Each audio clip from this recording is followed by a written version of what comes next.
I am a very kind-hearted lord.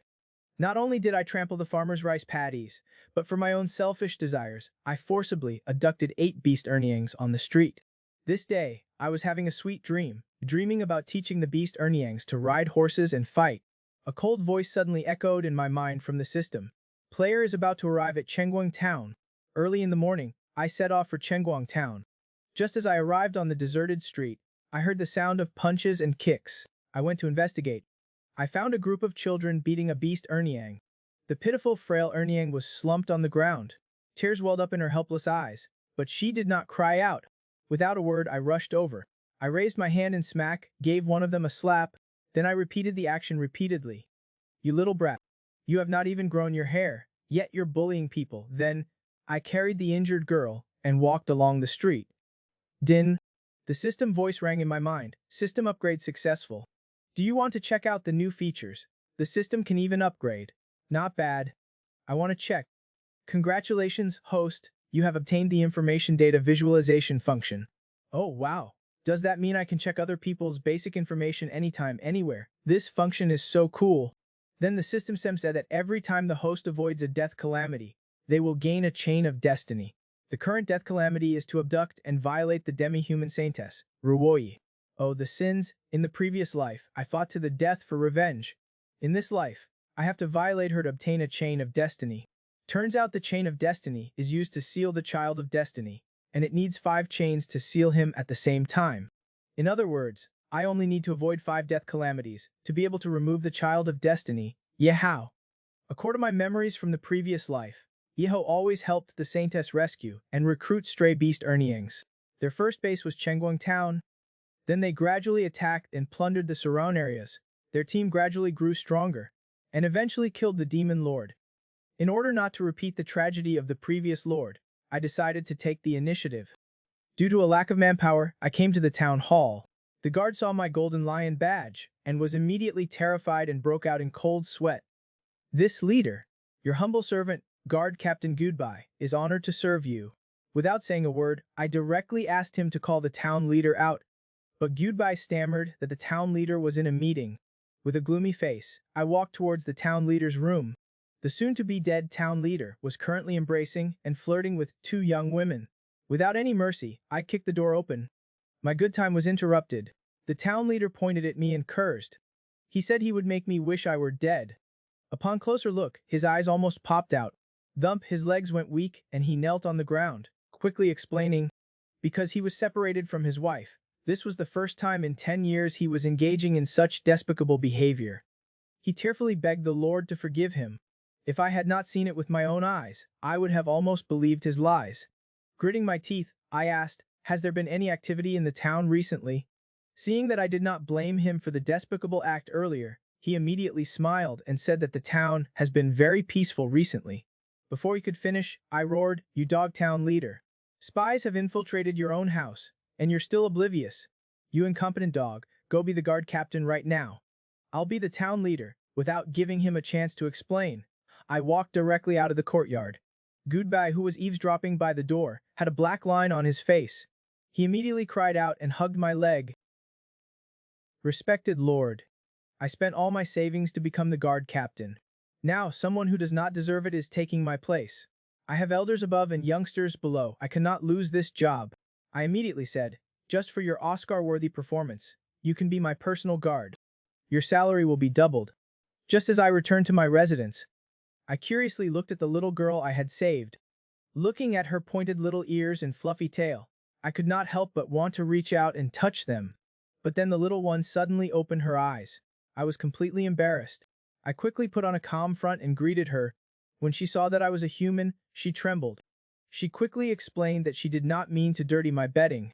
Thump, she knelt on the ground, begging me not to kill her. The loli kept banging her small head. I reached out to help her up, but it just scared her even more, and she tightly closed her eyes. Her small hands were protecting her head. Seeing this, I helplessly explained, I'm the one who saved you. Why would I kill you? You were beaten unconscious by a group of little brats. I chased them away and then saved you. Loli recalled the scene at the time. She suddenly said, I was not beaten unconscious, I fainted from hunger. Then her stomach made a series of loud grumbling noises.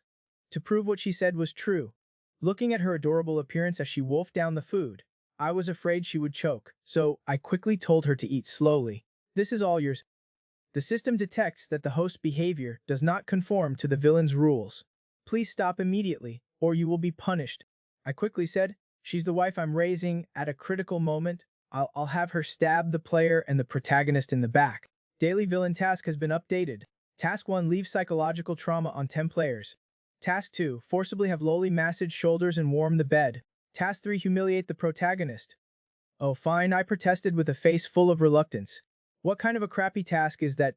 Have someone who has not even grown their hair yet warm my bed? Loli was startled by my exaggerated expression. She quickly offered her half-eaten chicken leg to show her loyalty.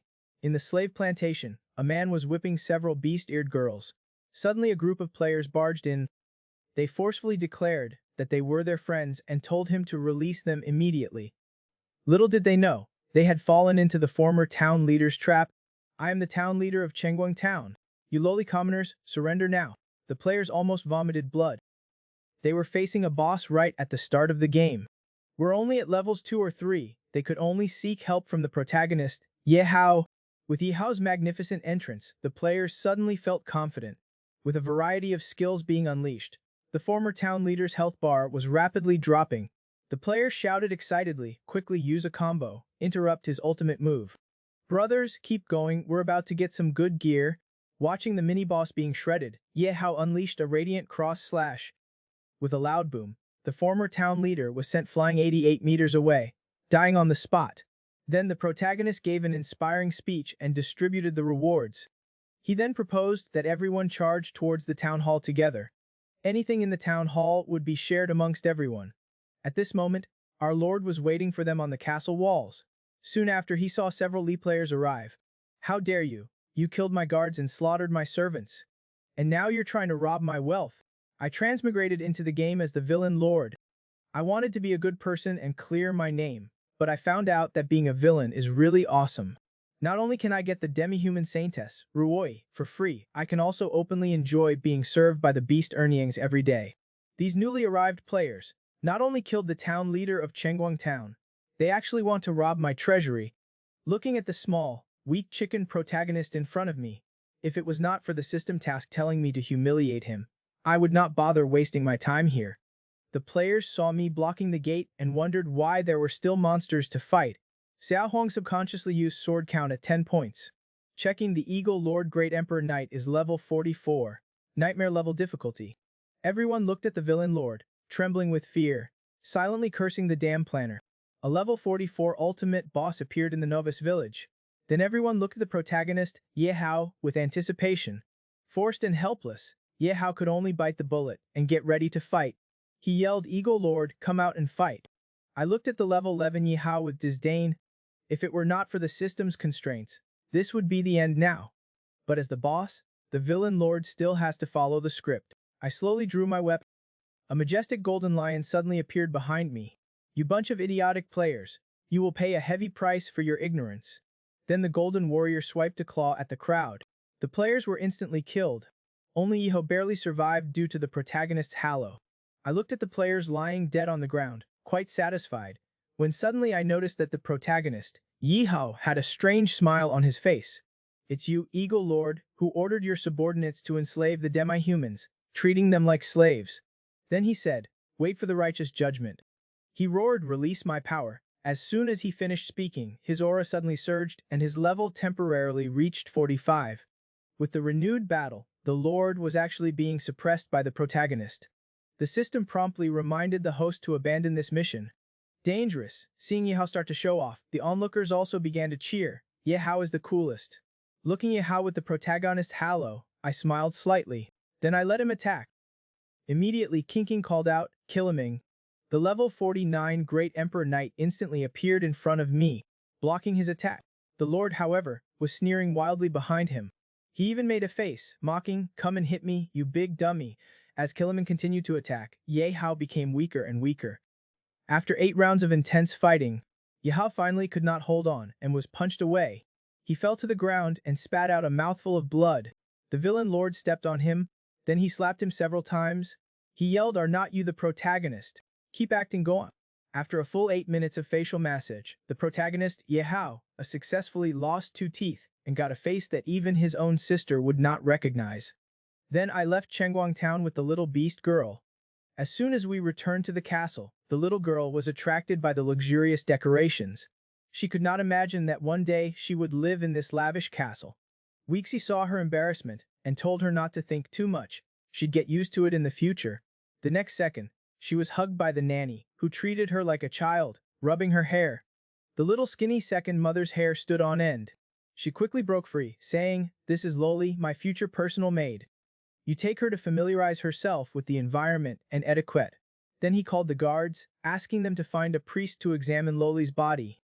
But before breakfast was finished, the guard returned to report that the church priest refused to treat her. A demi-human more lowly than a commoner. He also said that the Lord must be crazy. "Humph, I just took office, and even a small priest dares to defy my orders. It seems that the people of the Holy See are getting a little arrogant lately.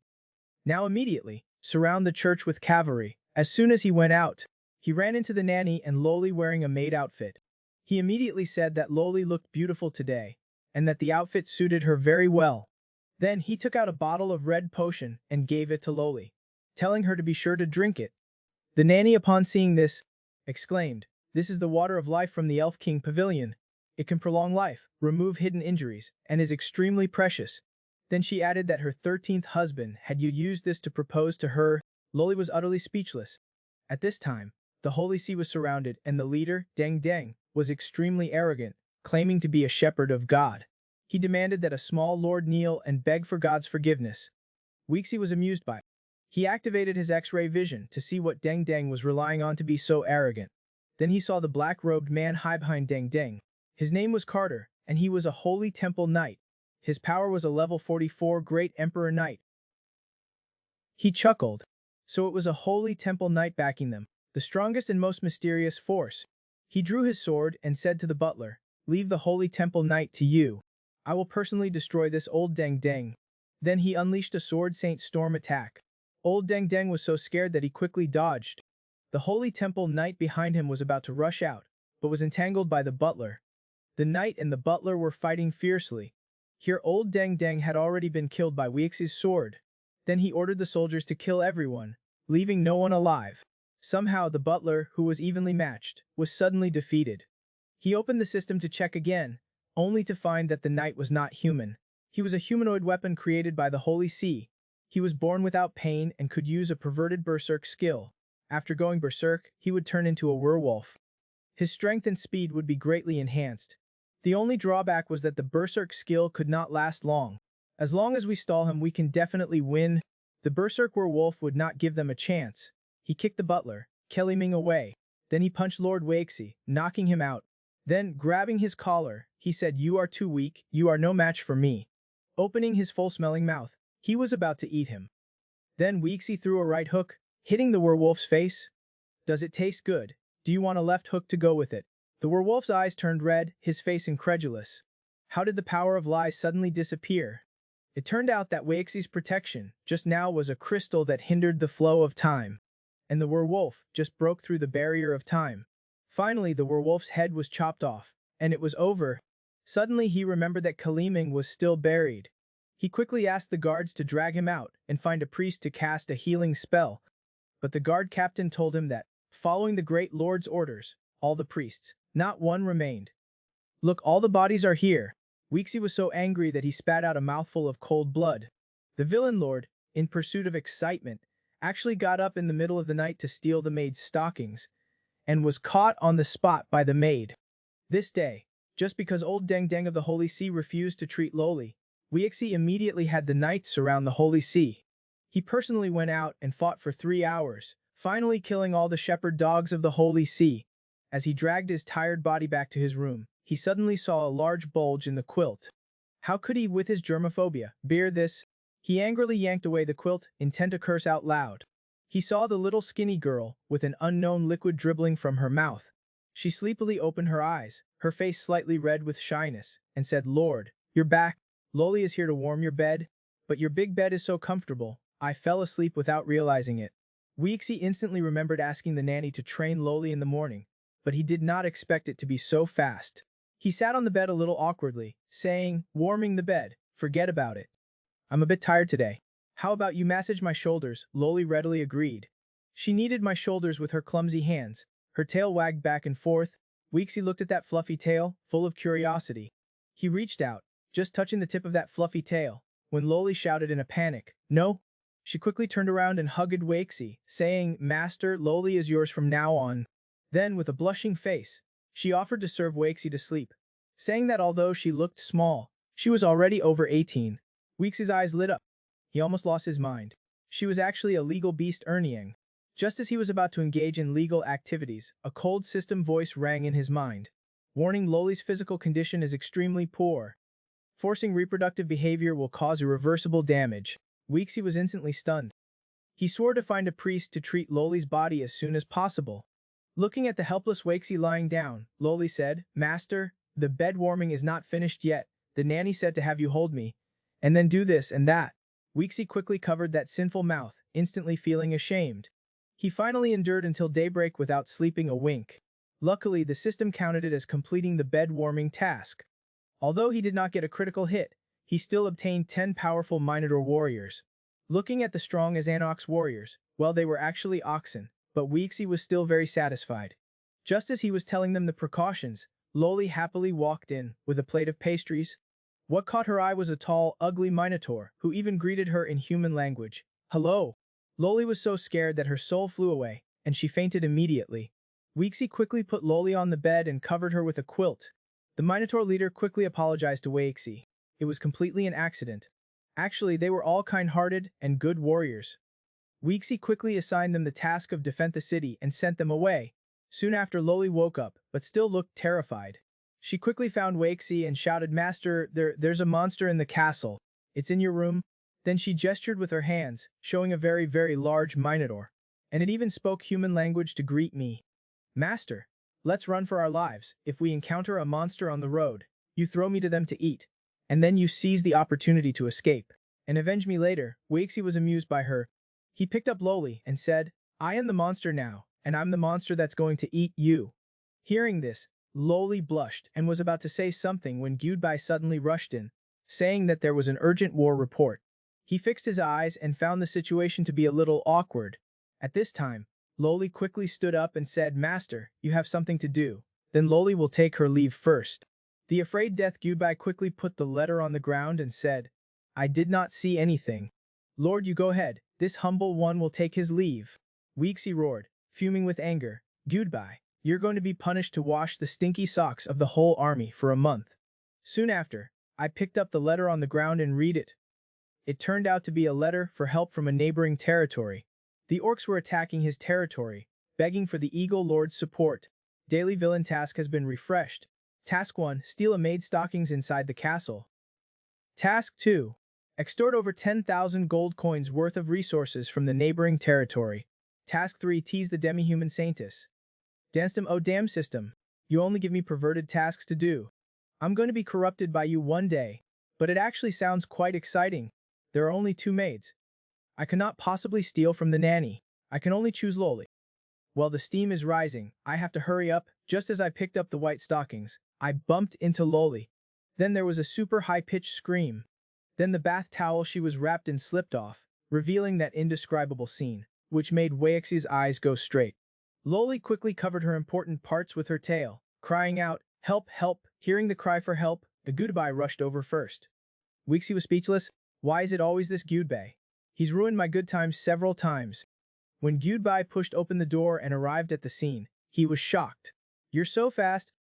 He saw Weeksy Loli comforting her, do not be afraid. I've chased the pervert away. Then he drove them out and slammed the door shut. At this time, Loli's eyes were full of surprise. Her face was slightly red as she looked at the white stocking behind me. Then she gently whispered in my ear, actually, Master does not need to sneak around. As long as Master asks, everything about Loli is yours. Weeksy, hearing this teasing remark, said in a panic, Loli, listen to my explanation. No, listen to my explanation. The pure beast Erniang Saintess only smelled the villain lord's aura. And right under the eyes of the gods, she began to fantasize about reproducing with the villain lord, and even made seductive poses. At night, the villain lord, for his perverted hobby, went to steal Loli's stockings, but was caught on the spot. Not only was she not angry, she even hinted to Lord Weixi that Loli was already 18 years old and was a legal beast girl. Weixi was panicked upon hearing this. He quickly made up an excuse and fled in a panic. He discovered that it pointed to the Black River territory, and not long after setting off, he arrived at Chengguang town. Here, it had become a temporary base for the demi-human beast Erniangs. Since there were no missions recently, the players were playing Du Dizu leisurely. Sa Hong even shouted, "What's so great about Weixi, the Lord? Next time I see him, I'm going to farm him like a castle." As soon as he finished speaking, a giant sword was stabbed next to him. He turned his head and saw Weixi's smiling face. "I heard you were going to farm me like a castle. Is that true?" At this time, the players realized it and exclaimed, "Oh no!" Then they saw the Prime Minister's large, well-equipped army. The Saintess Roy and the protagonist, Yi Hao, were shocked upon hearing this. Yi Hao drew his sword, wanting to settle the score for his face being beaten by Weixi. But little did he know that Weixi had not come to start a war. After scaring them with his fierce Minotaur warriors, the three of them successfully sat down at the negotiation table. Players and civilians were crowded outside the window, peeking, because they could not hear the voices inside. They saw Saintess Roy angrily slamming the table and judging by Weixi's arrogant face. They figured that the Eagle Lord must have made a very excessive demand. Seeing that Roy actually dared to refuse to send troops to attack the Orcs, Weixi said, "I am not asking for your opinions, but rather I am ordering you. If you continue to refuse, my army will immediately trample Chengguang town."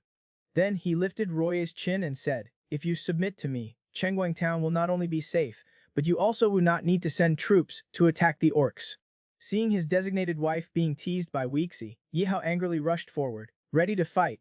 But little did he know, without his cheat mode, Weixi slapped him away for 8 meters. His face, which had just recovered, was messed up again. Weixi said innocently, "You, a dignified protagonist, do you like face massages so much?" Seeing Yi Hao being beaten away, his teammates stepped in front of Roy. Vowing to protect the Saintess' safety, Weixi looked at them indifferently. He took out a silk stocking and wiped his hands with it. He said, "You have only 10 minutes to consider." He threw away the stocking and stormed out, not afraid of them launching a sneak attack from behind. Looking at the stocking on the ground, the players all shouted, "Pervert!" He actually used someone else's used stocking to wipe his hands. I'm totally disgusted. Hearing the exclamations from behind, I realized that I was so focused on looking cool that I grabbed the wrong handkerchief, and I accidentally dropped the stocking on the ground. Looking at everyone watching, I told myself, "Stay calm. If I'm not embarrassed, then others are the ones who will be embarrassed." I had only been out for less than 3 minutes. Huang Mao was sent to inform me that they agreed to send troops to attack the Orcs. Afterwards, the ownership of Chengguang town must be given to me. Weixi immediately swore in the name of a knight to guarantee it. The players watching the show all cursed Weixi for being shameless. The Saintess hurriedly ran over, saying that she did not want everyone to become cannon fodder to protect her. Upon hearing that, the players were even more determined to go to war. At this time, Ye Hao quickly said, "You were brought by me, I would not allow you to join his team." The players all gave him the middle finger to show respect. The complacent Weixi came in front of Roy. He praised her. "I must say, you are quite intelligent. You've managed this place well. It's just that you have too many pig teammates around you." Then he directly hooked her chin and said, "I will try my best to bring the team back intact. Do not fall in love with me." Roy angrily knocked his hand away, saying that she would never fall in love with him. Suddenly the players realized that they had actually received a mission issued by the boss, Weixi, and there was an unknown reward. This is a game out of hell. The boss is actually giving players missions. With Weixi's order, the team rapidly moved towards their destination. Soon they arrived at Hai's territory.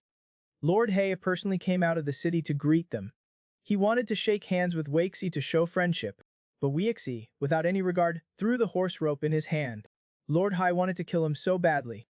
He glared fiercely at Weixi's back as they went into the conference room.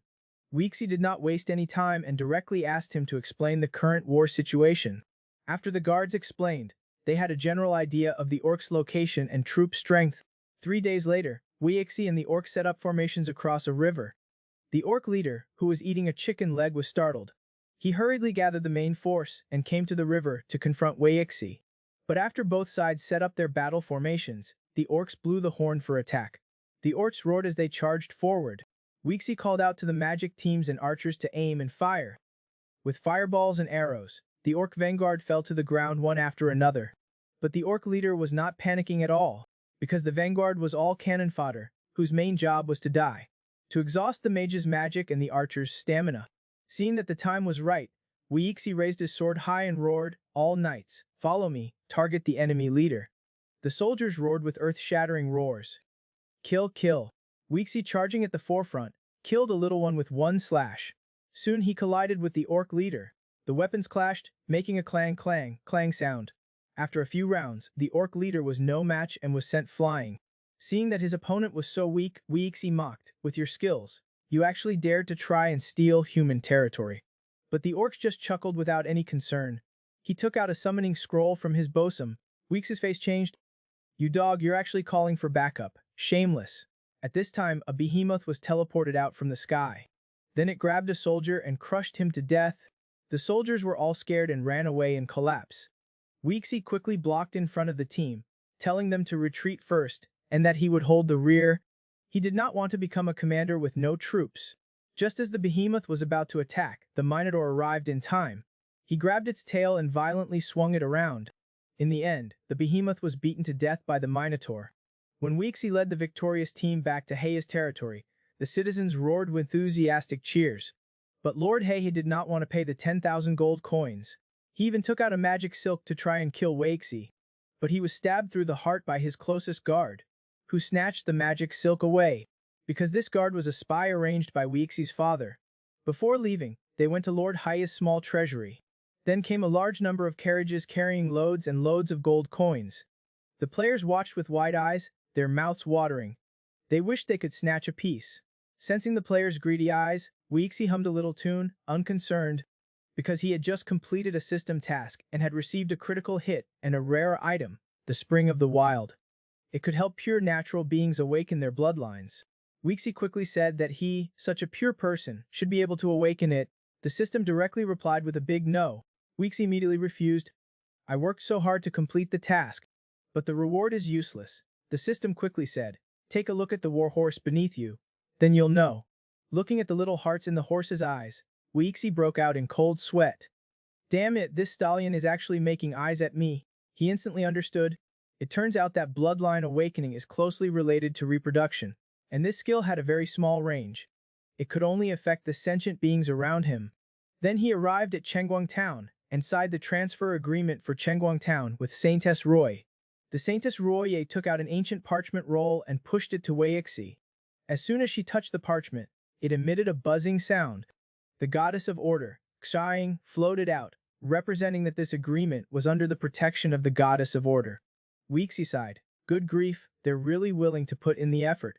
For just a small town, they even brought out the god of order. At this time, the matchmaker noticed that Saintess Roy's breathing was getting heavier and heavier. She felt restless all over her body.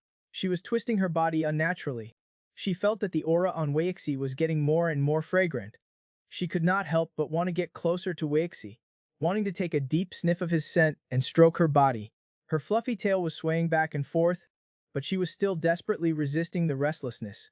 But historically, she had already thrown herself into his arms and was making moves that could only be seen with a paid subscription. When she was about to be completely lost in that fantasy, the players around her were shaking his arm back and forth, urging him to quickly check the contract. If there's no problem, just sign it. Ruoye, who had been awakened, had not heard a single word, and she was still sweating and her face was red with shyness.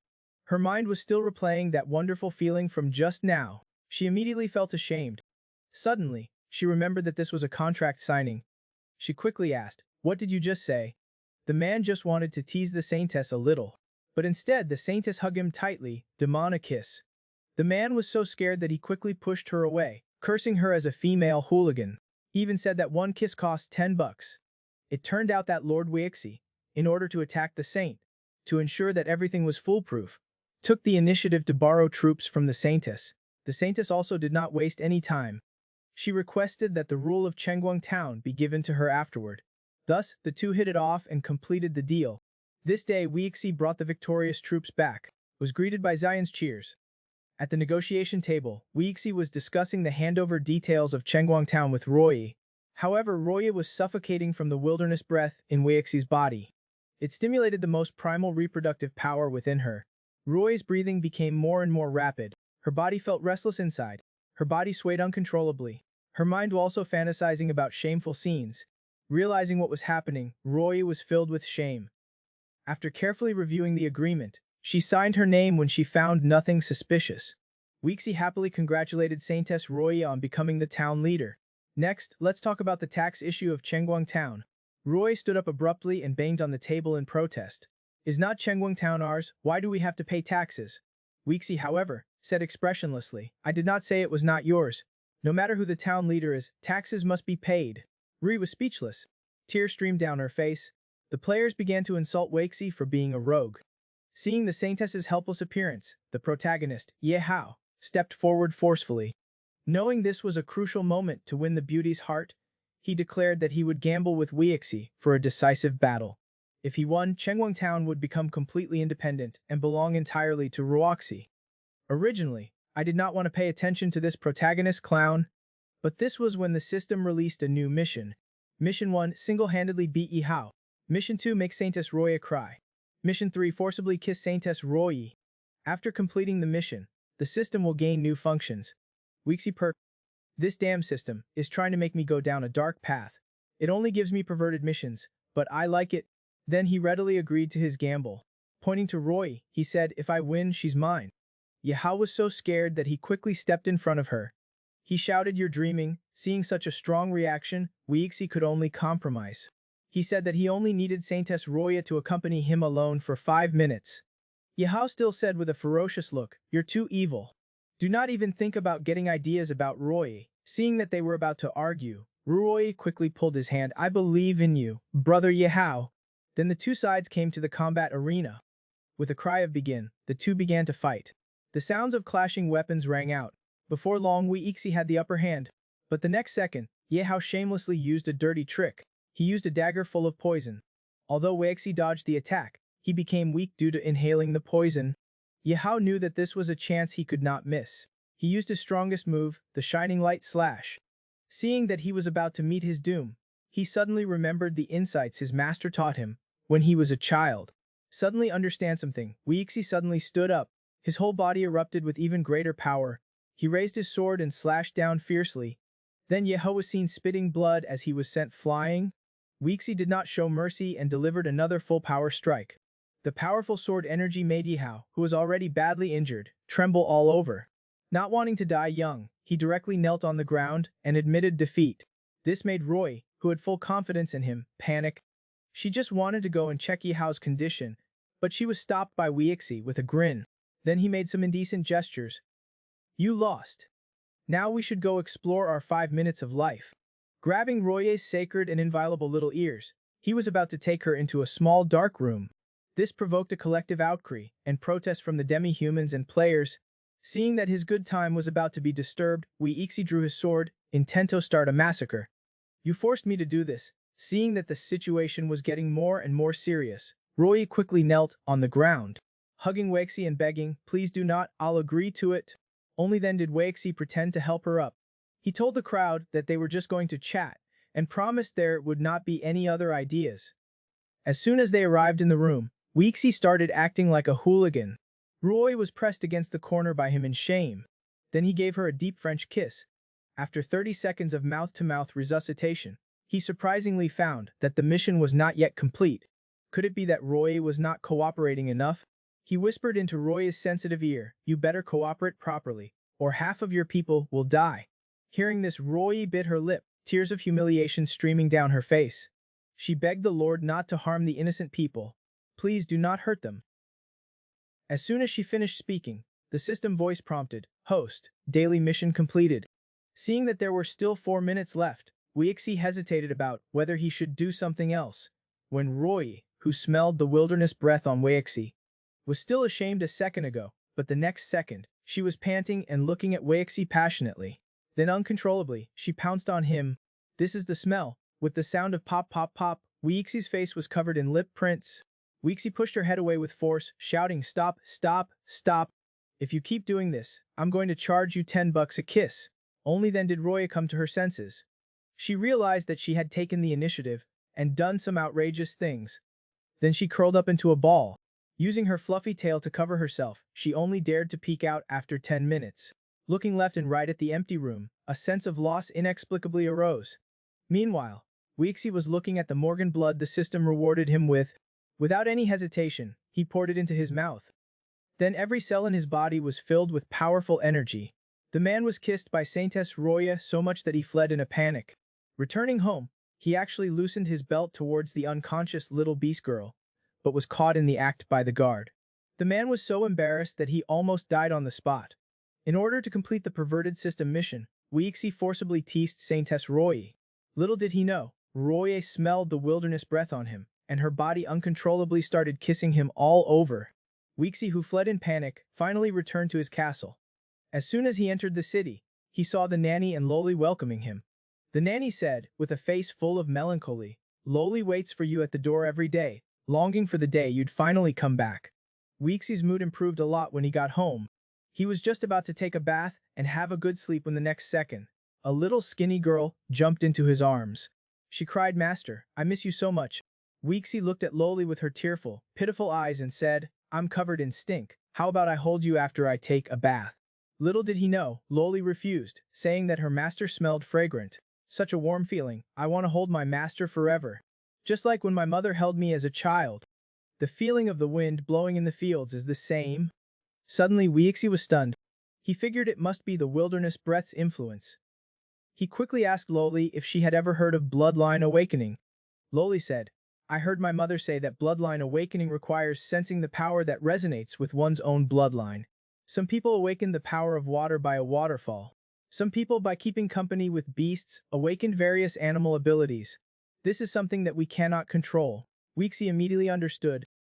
It seemed that demi-humans with powerful talents could resonate with the wilderness breath in his body. He immediately asked Loli if she still remembered how to sense nature. After saying that, he hugged Loli, asking her to use her heart to sense the aura on him. Before long, Loli sensed the life force of nature and sensed the cheers of the grass on the prairie. Weeksy instantly saw Loli's body emitted a faint life force. It seems she has a recovery-type ability. Loli tilted and fell asleep on him. Weeksy was excited, thinking, "Looks like I have a mobile, personal little nanny now." Looking at the sleeping future little nanny, even in her sleep, she was still gripping his pants tightly. Weeksy tried to pry open her little hand, but he did not dare use too much force. He tried several times but could not make her let go. In order not to disturb her sleep, Weeksy decided to just take off his pants and go take a bath, but just as he was halfway through taking them off, that damned Goodbye barged in.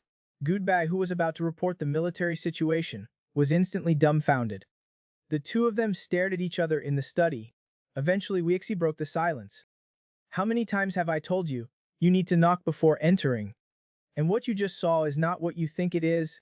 I was just trying to take off my pants to take a bath." Goodbye said with an admiring look, "Lord, please do not worry. I understand. Even if you have a few perverted hobbies, it's normal." Seeing Weeksy's fist clench tighter, he quickly said, "We've discovered a large deposit of iron ore. It's just that the location is a bit awkward.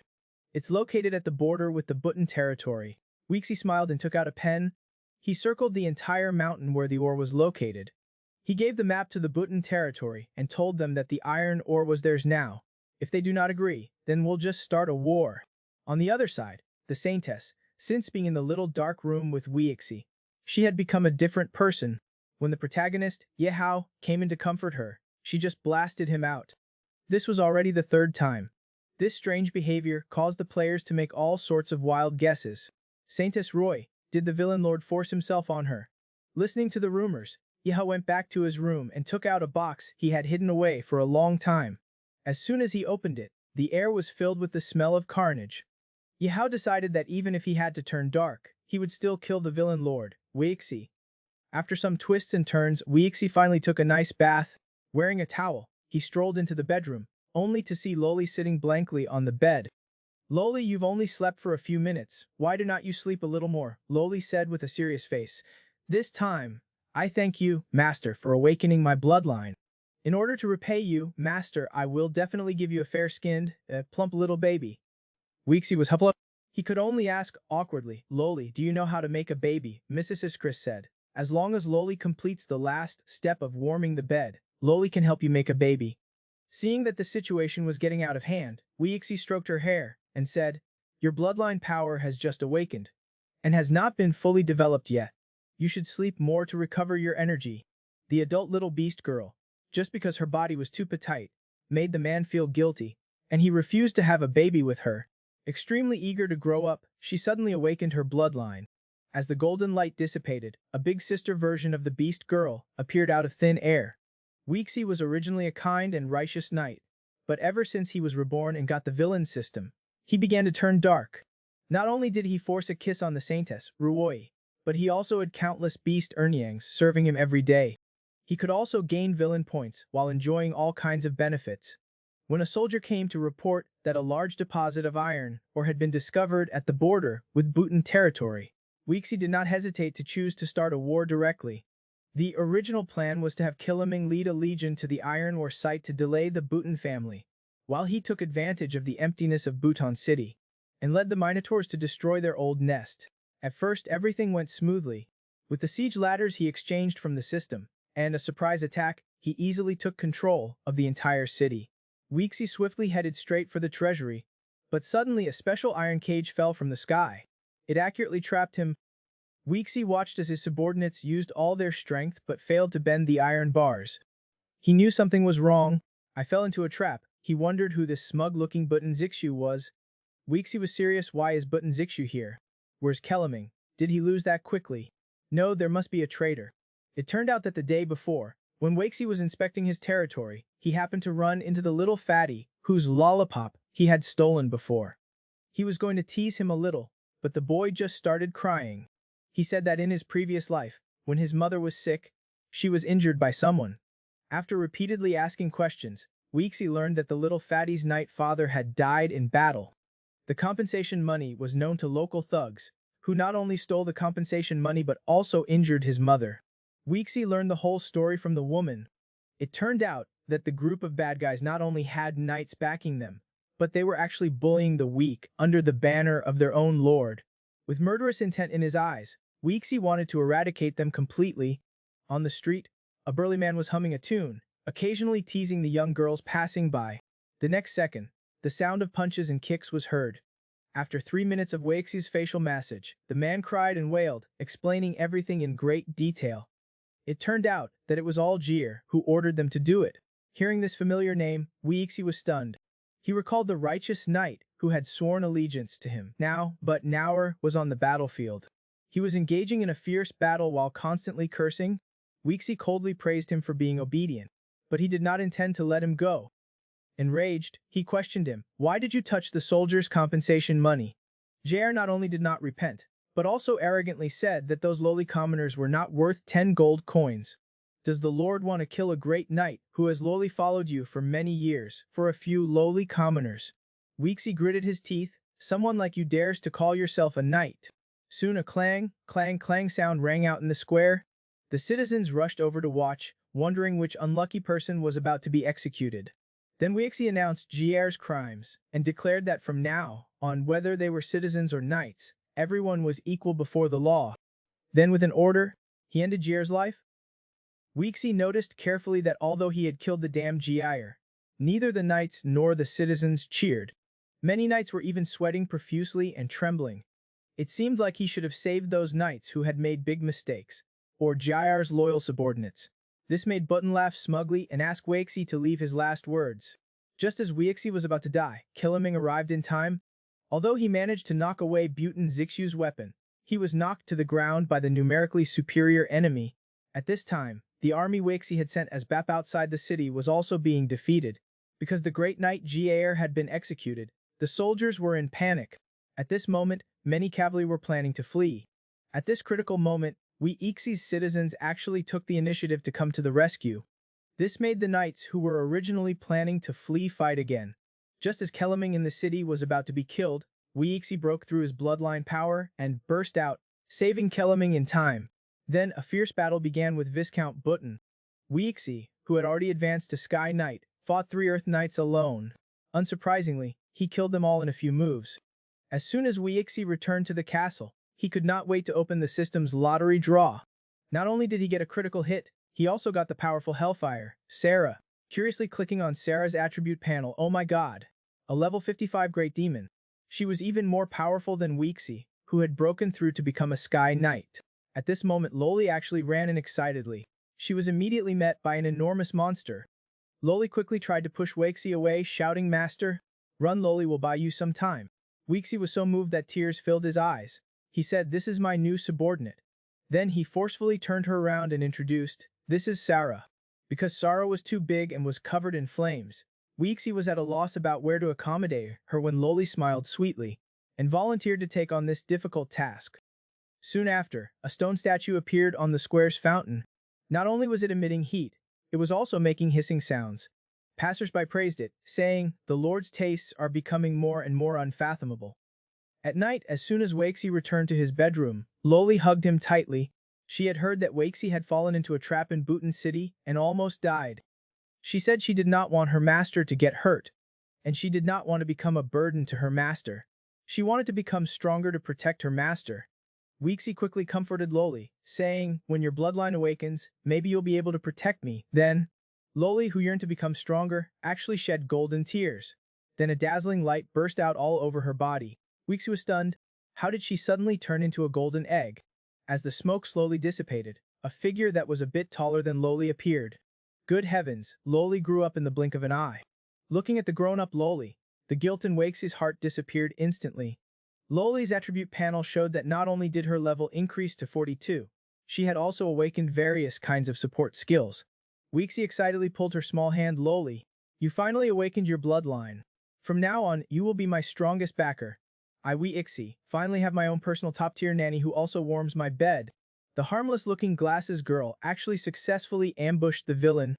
In order to get information, the Lord not only tied her up and tortured her, he even had to sell out his own beautiful maid, Loli. Under Weeksy's breath of the wild, she successfully awakened her bloodline. Not only did she change from a little Loli, she turned into a warm big sister and broke through to level 42. She gained various single target, group healing and various support skills. The kind-hearted Loli opened a clinic the next day, specializing in treating difficult and miscellaneous diseases and injuries. Most importantly, the prices were very reasonable, starting at 1 copper coin.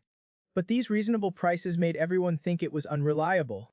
They did not dare to risk their lives. Weeksy as the Lord was also helpless. He could not force the people to see a doctor. Just as he was at his wit's end, he saw little Fatty Lou. Then he whispered a few words to little Fatty. Soon after, little Fatty supported his chronically ill mother and came to the clinic. Loli, who was worried, saw a patient coming in and quickly walked out to greet them with a smile. The people lingering outside all said that little Fatty was so pitiful. His father died in battle and his mother had a chronic illness. They all stretched their necks to see what was happening inside. That demi-human seems to be the Lord's new favorite. She's probably just here to pass the time. Soon after, little Fatty and his mother walked out happily. Some familiar people gathered around, trying to get closer and probe the clinic's authenticity. At this time, the smart ones were already starting to queue. In a few minutes, a long queue formed. The glasses girl, who was traveling, looked at the queue curiously. Is the clinic doing so well? Is it not a promotion where they are giving out eggs? It's actually a demi-human who opened the clinic. She looks familiar. Could it be the demi-human the villain Lord saved? The little beast? At this time, the two people who were secretly looking at each other discovered each other. And coincidentally, they both used Analyze on each other at the same time. Holy crap, the other side is actually the Eagle Lord. So it's the scenery-loving, big-shot round-faced girl. I used to often read her posts in the previous life. I did not expect to meet her so soon. The harmless-looking round-faced girl took the initiative to approach Weeksy. She said that she was a traveler who specialized in exploring the local customs of different cities. She pretended to be admiring and asked Weeksy to sign his name for her. She also praised Weeksy as a great and kind leader. Weeksy, who had been flattered, was happily about to sign his name when suddenly, a purple smoke came out of the signature book. When Weeksy woke up, he found that he was tied up. The round-faced girl asked Weeksy smugly, "What exactly did you do to Saintess Royi? Ever since you two were in the same room, the Saintess has become a different person, and is very ill. She's hot and cold, and now she's getting weaker and weaker." Weeksy shouted that he was innocent. "I only kissed her once. But she was the one who hugged and kissed me. Now she has become the victim instead." Seeing the round-faced girl's serious look, Weeksy could only ask for help from the system. but the omnipotent system said that it needed to investigate. Then Weixi said that he was not going to play with her anymore. He broke free of the ropes and decided to go to Chengguang town to find out the truth. Then he picked up the ropes with a wicked smile and looked at the round-faced girl. Just to be safe, Weixi also called his four-person nanny, Loli, to come along. On the way to Chengguang town, Loli curiously looked at the round-faced girl the whole way. As soon as they arrived at Chengguang town, the system popped up a notification. The system detected an abnormality in the Child of Destiny. The fate line is broken, and the world line can no longer cultivate the Saintess. Roy has an anomaly. She has only 2 hours of life left. Please abduct the demi-human Saintess immediately and treat her. Weixi never imagined that the situation would be so serious. Seeing that time was running out, Weixi could only force a path through the crowd. Soon after, Weixi kicked open the door to Saintess Roy's room. He rushed in and quickly carried the dying Saintess, and quickly rushed back to his territory.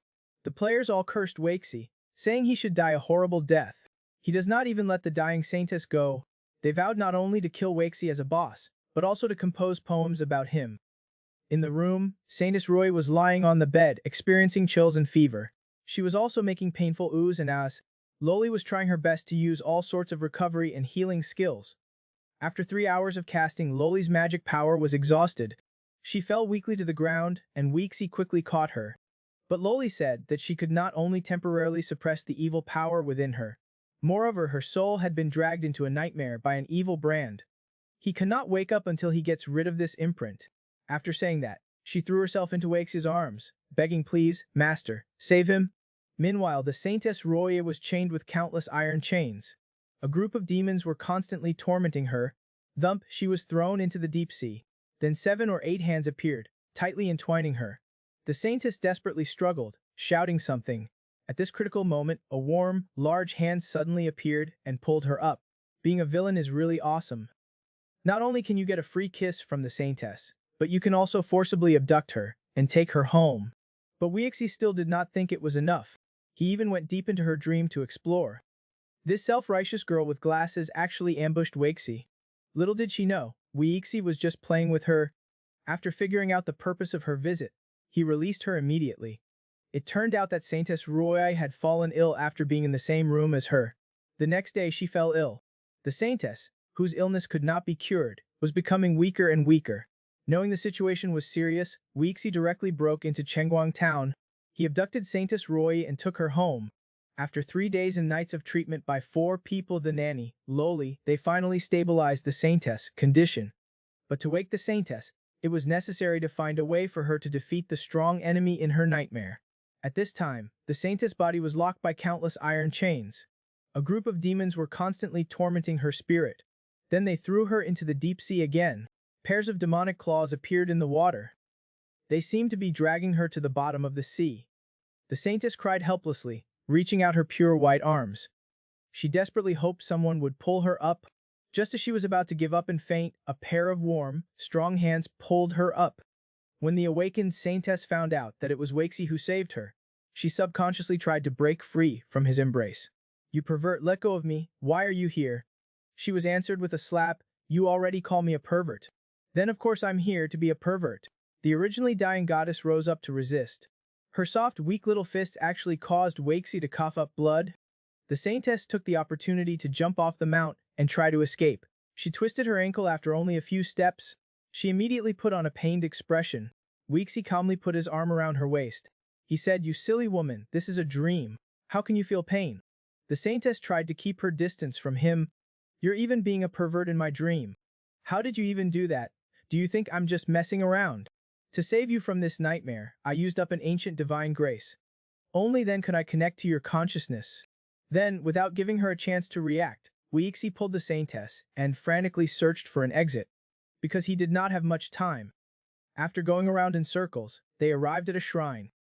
As soon as they got here, the Saintess showed a terrified expression. Her body was trembling uncontrollably. Weixi, noticing something was wrong, immediately determined that the exit must be inside. Seeing the Saintess' expression that she would rather die than go in, Weixi did not waste any words. Ignoring the Saintess' curses and struggles, he carried her and strode forward. As soon as they entered the shrine, they saw a tall statue. The Saintess, who was curious despite being cowardly, secretly opened one eye. saying that this place should be displaying the wild goddess. How did it change to the previous generation's saintess? You demi-human saintesses are getting worse every generation. Ignoring the saintess' murderous gaze, he dragged her to look for an exit. Soon after, they arrived at a classroom.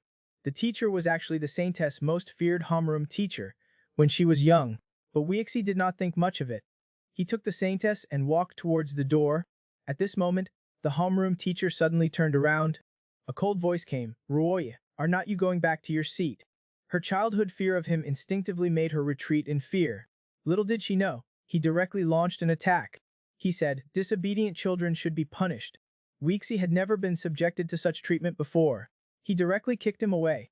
Roy, who was still dizzy and close to Weixi, then woke up and told Weixi not to make a sound. She explained that the homeroom teacher's eyesight was poor, but his hearing was very strong. Before she could finish speaking, the homeroom teacher punched them. "No wonder you the saintess are so violent. It turns out you have a good teacher." Then Weixi tossed out a gold coin to distract him. Taking advantage of the opportunity, they successfully escaped into the teleportation array. With a sudden whirl, they landed perfectly. Even though Roya was not at a disadvantage, she still liked to gain an advantage verbally. She cursed him as an old pervert. When Roya saw the environment of the room clearly, she realized that this was actually her boudoir in Chengguang town. But there was a large stuffed doll behind her. As the stuffed doll stood up, Weixi was stunned. He immediately wanted to take a picture with the stuffed doll. He even said, "Does not this stuffed doll look like the hero who risked his life to save you?" Roy awkwardly changed the subject. "Look, there's a door here." Arriving in the basement, Weixi persistently asked Roy, "In your heart, am I this terrifying and harmless stuffed doll?" Soon after they reached the end. They should be able to leave the nightmare through the portal. Just then, the previous generation Saintess Ebrier appeared in front of them out of thin air. Roy's memories of her fear from childhood instantly surfaced in her mind. Just because she could not recite the catechism, she would be severely whipped by her. She would also be thrown directly into the dark confinement room. This was her most terrifying memory. With the appearance of this tragic childhood memory, Loli's heart was so frightened that she wanted to directly surrender to Barir. Weixi actually thought that the previous generation Saintess was more womanly than Roy. Smiling, he went up to give her a hug. What awaited him was his body being pierced by a golden chain. Sensing an aura far stronger than his own, Weixi broke out in cold sweat. He suddenly remembered something and yelled at Roy, "This is your dream. Quickly imagine me as the most powerful character in your dream." Roy was shocked. "The most powerful? Then it should be him. I remember when I was in the confinement room, only Mr. Rabbit was not afraid of the dark. He protected."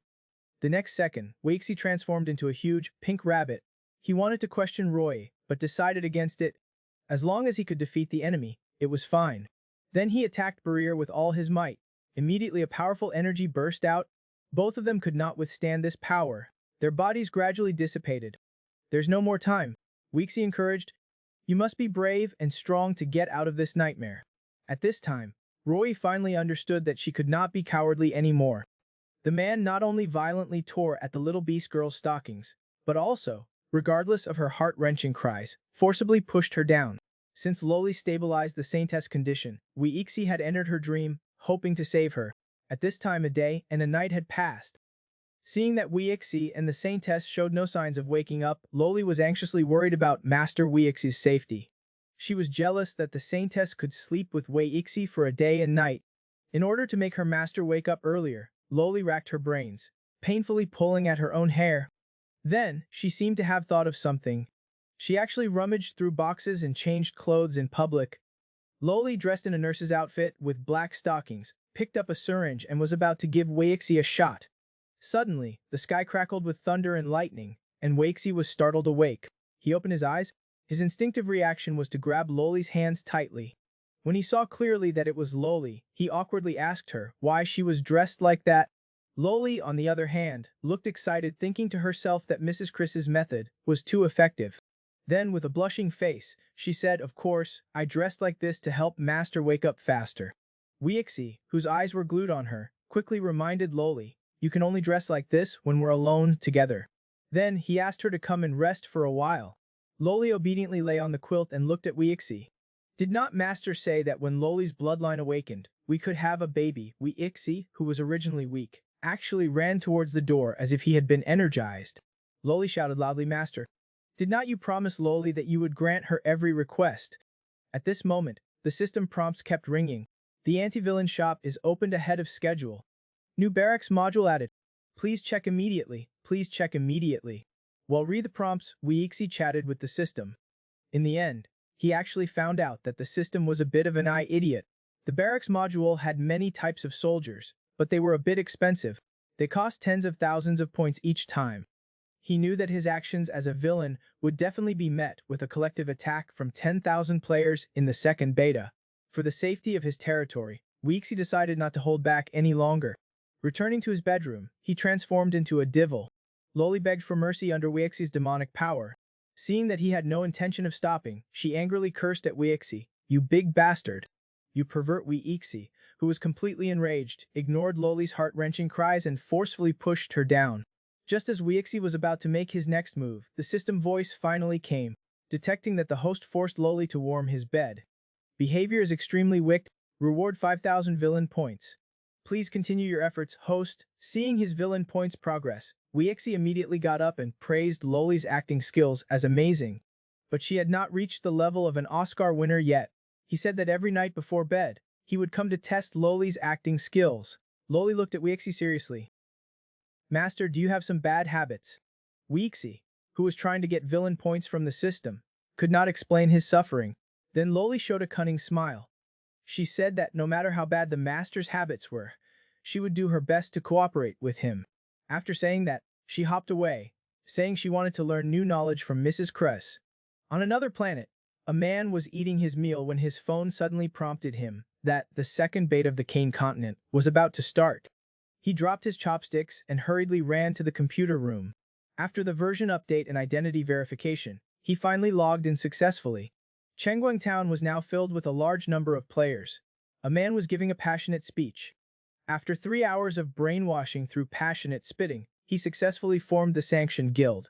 Their goal was to kill the Eagle Lord and rescue the Saintess, Roy. At this time, Weexi was researching the barracks module.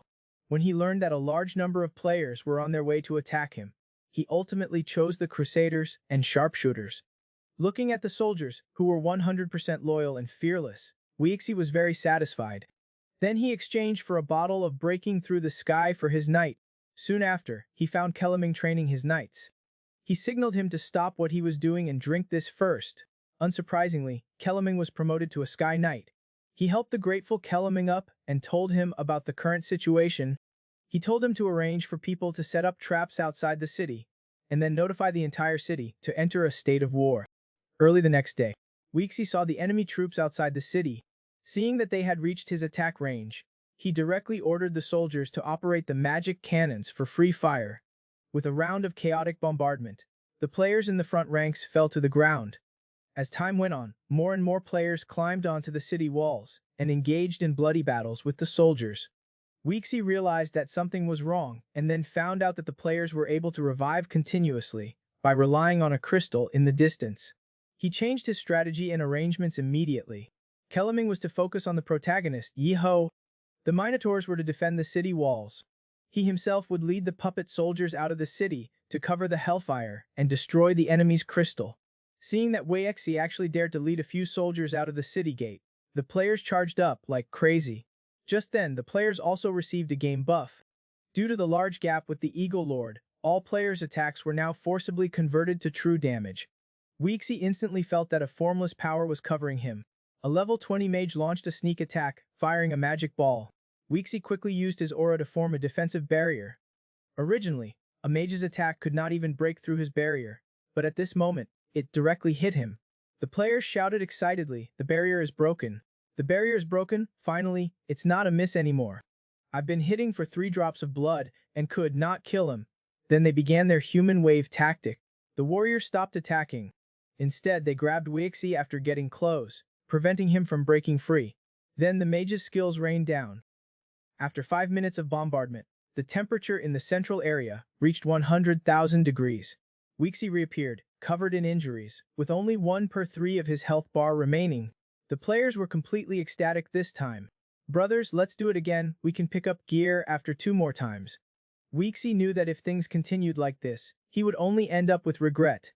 He shouted towards the crystal, "Hellfire, quick battle, quick decision." A green light appeared above the revival point crystal. It was rapidly descend towards the crystal. As soon as the Hellfire Sala landed, he shouted excitedly, so many bugs, they're all going to die." Then he let out a terrifying laugh. When other villain bosses fought, they were cunning and ruthless, aiming for the kill with every move. But he was actually acting insane on a battlefield where he was destined to die.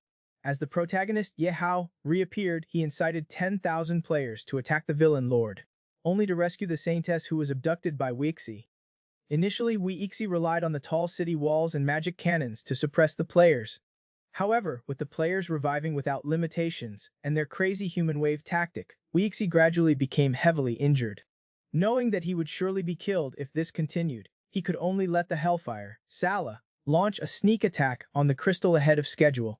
As the battle on Sala's side began, it attracted most of the players to return to defend the crystal. Weixi's pressure was reduced quite a bit. With the passage of time, he, already seriously injured, gradually felt a sense of powerlessness. Just then a healing spell landed on Weixi. Then he saw Loli appearing behind him. Weixi roared, telling her to go back. "Do not come out." Not only did Loli not retreat, but she rushed forward and hugged Weixi tightly. She said, "If I cannot help Master at a critical moment, then what's the point of my bloodline awakening?" Then she used a divine blessing to strengthen herself. "Master, let Loli protect you this time." Weixi was so moved that his eyes were filled with tears. I hugged Loli and told her to alert me. "Do not leave my side for even half a step." The players' eyes were all red. Not to mention they died countless times. They were about to kill the boss. But he suddenly had full health again. Now he was even whole, a mobile healer. Weixi did not care about any of that. He hugged Loli and jumped into the crowd. He decided to first shower them with dog food, then start fighting. This move directly enraged the players. Another human wave tactic. Warriors got close and held on to Weixi, giving the mages in the distance time to cast spells. This life-for-life human wave tactic was actually quite effective. Every time, the mages' skills could perfectly hit their target. Watching the power equivalent to the little boy Hiroshima explosion, the players thought, even if they could not kill the healer, at least they should have seriously injured her, right? Once the healer loses function, the Eagle Lord would be a duck in the pot.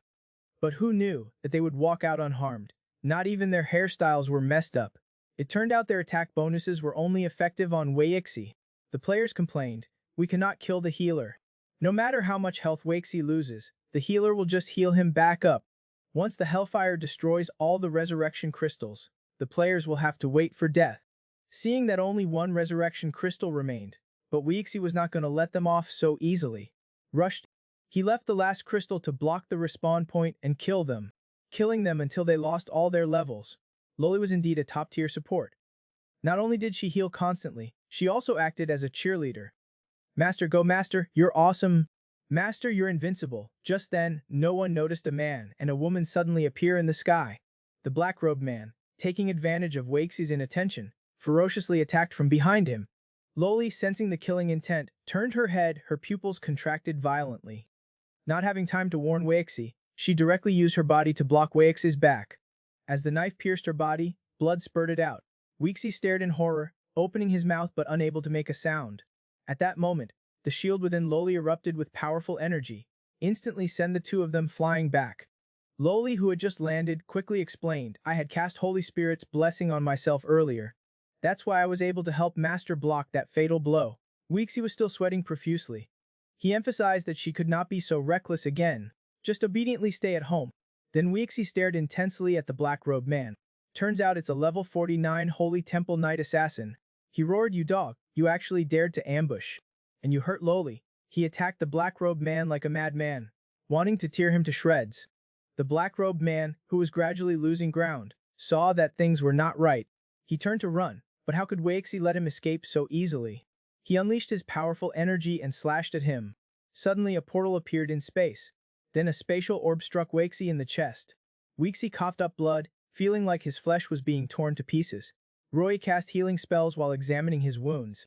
It will take 30 seconds for him to recover, but Weixi told her to leave quickly. The enemy would not let such a good opportunity pass. At that moment, the black-robed man charged in with his dagger. "Strike while the iron is hot, the Eagle Lord."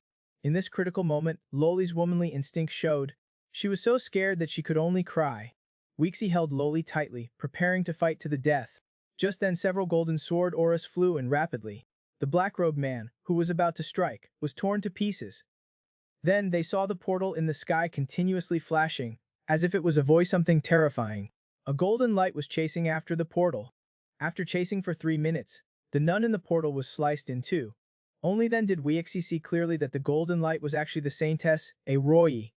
But looking at her ruthless eyes, Weeksy could not understand what she had experienced in the dream.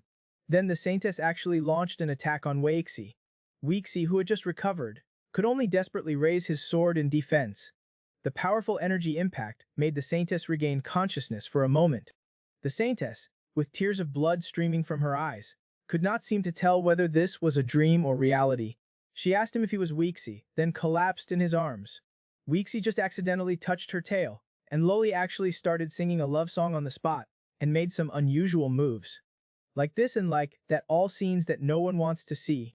Originally, Weeksy was supposed to die on the battlefield this day, but because the Saintess was sleepwalking, she not only helped him kill a powerful enemy, but almost killed him too. Luckily, she finally collapsed from exhaustion, and Weeksy barely escaped death. Meanwhile, the players also escaped back to Chengguang Town. They all declared that they wanted to quit the game. Not only were they force-fed dog food by the boss, Weeksy, and killed thousands of times, they were also beaten down to level 0, having to start from scratch. The protagonist, Yihao, had also made contact with the will of a certain planet, Lan. He was told that this battle was a failure, but it was not Yihao's fault. This was a battle between him and the continent of Cain. It turned out that Yihao and the Eagle Lord were pawns of the wills of Lan and Cain, respectively, in their battle. To make up for the players' losses, the will of Lan specifically arranged for a goddess to come and cheer them on, and to issue new tasks. After the goddess's passionate and inspiring speech, the players were immediately invigorated. Warriors set off to the west, leave the Eagle Lord's territory and attack the Orc Empire. Then all the players received new main quests. At this time, Loli was trying to save the unconscious Saintess, but she discovered that because the Saintess used an advanced spell, all of her internal organs were shattered. But this was not the most important thing. More seriously, her soul had also been torn apart. Her body could still be healed, but her soul could only be slowly repaired by herself. After sending Loli off to rest, Weeksy thought about the Saintess's situation. Her thoughts were probably chaotic, and she could not distinguish between reality and dreams, which is why she attacked me. Looking at the Saintess's weak appearance, he sighed. Other heroines get whatever they want, but you, heroine, are so pitiful. Because Loli had recklessly blocked an arrow for Weeksy, almost dying, Weeksy thought that having Loli kneel on his leg was punishing her. But he did not know that Loli felt ashamed because of this position, but she also secretly enjoyed it, fantasizing about how handsome her master was, and how their baby would be very cute in the future. Weeksy, seeing that Loli did not seem to have any remorse, thought to himself that he should increase the punishment. Just then, Loli, with saliva trailing from her lips, looked innocently at him. She shyly said, "Loli wants to have babies with master." Weeksy, seeing her horny expression, immediately interrupted her. "Babies? What babies? In broad daylight. Wait, do not change the subject. I'm still punishing you." But Loli could not help but pounce on him, like an octopus. Then she bit down on Weeksy's neck, wanting to leave a hickey. The flustered Weeksy inadvertently grabbed Loli's little tail. Immediately, Loli started singing a love song by Dalang, and made an expression that no one wants to see. She stammered, "You cannot just touch someone's tail. That's a place only a husband can touch. Master must take responsibility for Loli to the end." At this time, Weeksy seemed to have discovered a new continent. He chuckled. "I know how to punish you, little saucy girl." Then he used his two hands as if they were three, madly rubbing that fluffy tail. He yelled, "Will you dare to admit it next time? You do not admit to being comfortable." Unconvinced, Loli had a drop of the source of life at the corner of her mouth. She also made some singing sounds that could only be heard in special situations. Twisting and turning, she begged for mercy repeatedly. "Master, Loli would not dare again." "I admit to being comfortable." As Weeksy stopped, it took Loli 5 minutes to recover. She quickly said that she had a gift for her master. She handed over a 4-leaf clover with both hands. "Master, if you wear this, you will become more and more lucky." Weeksy carefully looked at the 3-leaf clover below Loli's neck. "What does that represent?" Loli instantly became a coquettish. She lowered her head and said in a childish voice, "I will not tell you." Master, you can figure it out slowly. Then she quickly ran out the door, saying that she was going to Mrs. Chloris to learn new knowledge. The sleepwalking saintess not only forcibly pushed down the villainous hooligan, but also opened her mouth and bit his arm. Weeksy had never suffered such an insult. He directly pinned her down on the sofa, not only retaliating with his mouth, but also giving her a blind massage with his hands. He only stopped when the saintess shouted Yamid, telling her that this was not a dream, but reality. It turned out that Weeksy had just finished punishing Loli that day. He finally had a moment of peace. He remembered that he had repelled the players this time, but the system, pretend to be dead, had not given him any rewards yet. He proactively opened the system and received a saint's garment. Why would they give me a woman's equipment? Then the system stated that by wearing it, he could transform into any form in his mind. In Weeksy's mind, various styles of Loli wearing it instantly appeared. Then he imagined the aloof saintess, paired with a revealing black dress. Thinking of this, Weeksy's nose started bleep profusely. He quickly went to take a cold shower to calm down. At this time, the saintess, who had been unconscious for 3 days, finally woke up. She got up and looked around at the surroundings. She could not tell if it was reality or a dream. Looking at a luxurious golden door, she mistook it for the exit of her dream. As she pushed the door open, she found the great demon Weeksy with his shirt off, staring blankly at herself. The saintess finally realized that she had dreamt of a naked man. And it was the Eagle Lord, damn it. She covered her eyes with shyness, but her heart could not help but praise him for having such a great body. Weeksy greeted her happily, Roy, you're finally awake. But the saintess exclaimed and lunged at him. I'm not afraid of you, you little nightmare. I will defeat you. She bit his arm. Weeksy was so angry that he cursed her for being like a dog. Then he flipped her over and pinned her down on the sofa. A gentleman does not take revenge, but I'm not a gentleman. He finished speaking and pounced, wanting to retaliate with his mouth. He also secretly gave her a 3-minute blind massage. Where had a dignified saintess ever experienced this kind of feeling? She directly exclaimed do not, and begged for mercy. Then Weeksy told her that this was reality, not a dream. The saintess was so angry that her mouth went crooked. She actually walked right into his trap and got taken advantage of. Suddenly, the system issued another beastly task to Weeksy. Violate the saintess, Roy, and you can draw a lottery once.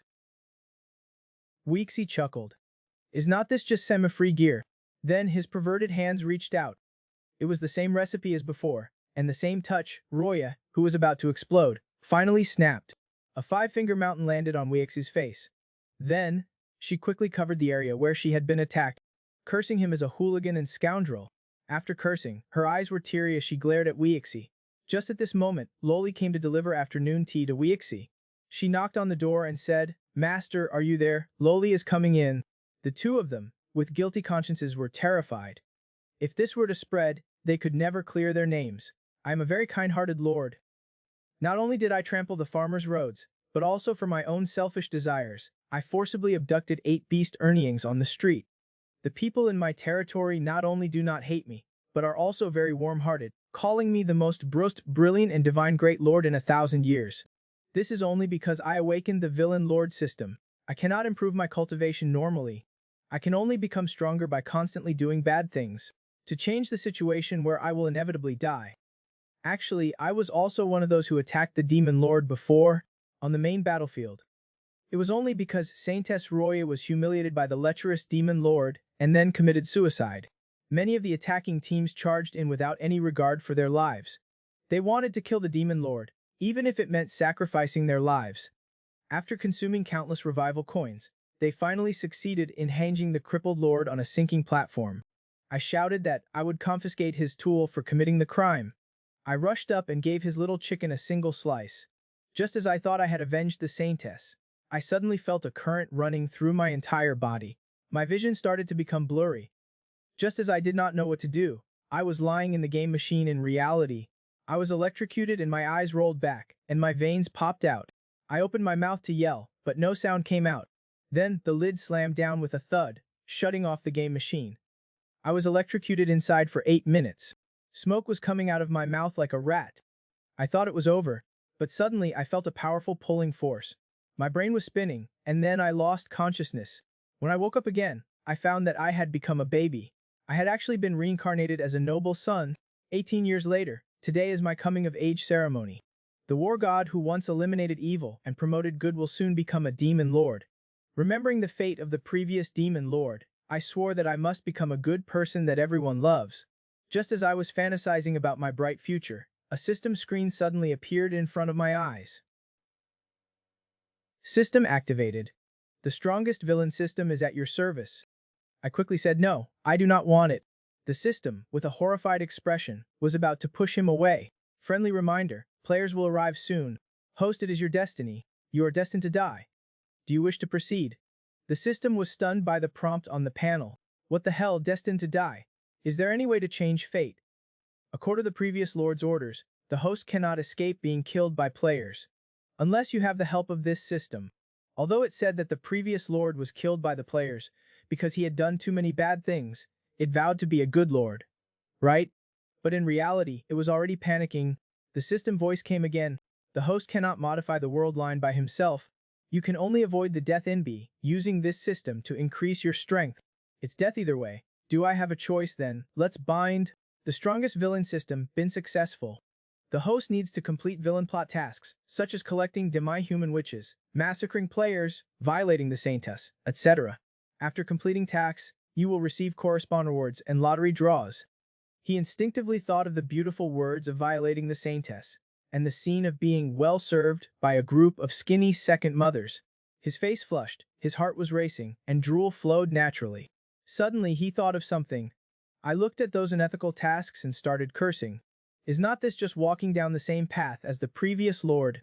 But the sly system said that rejecting tasks would result in no rewards, predicting the host's 3 future endings.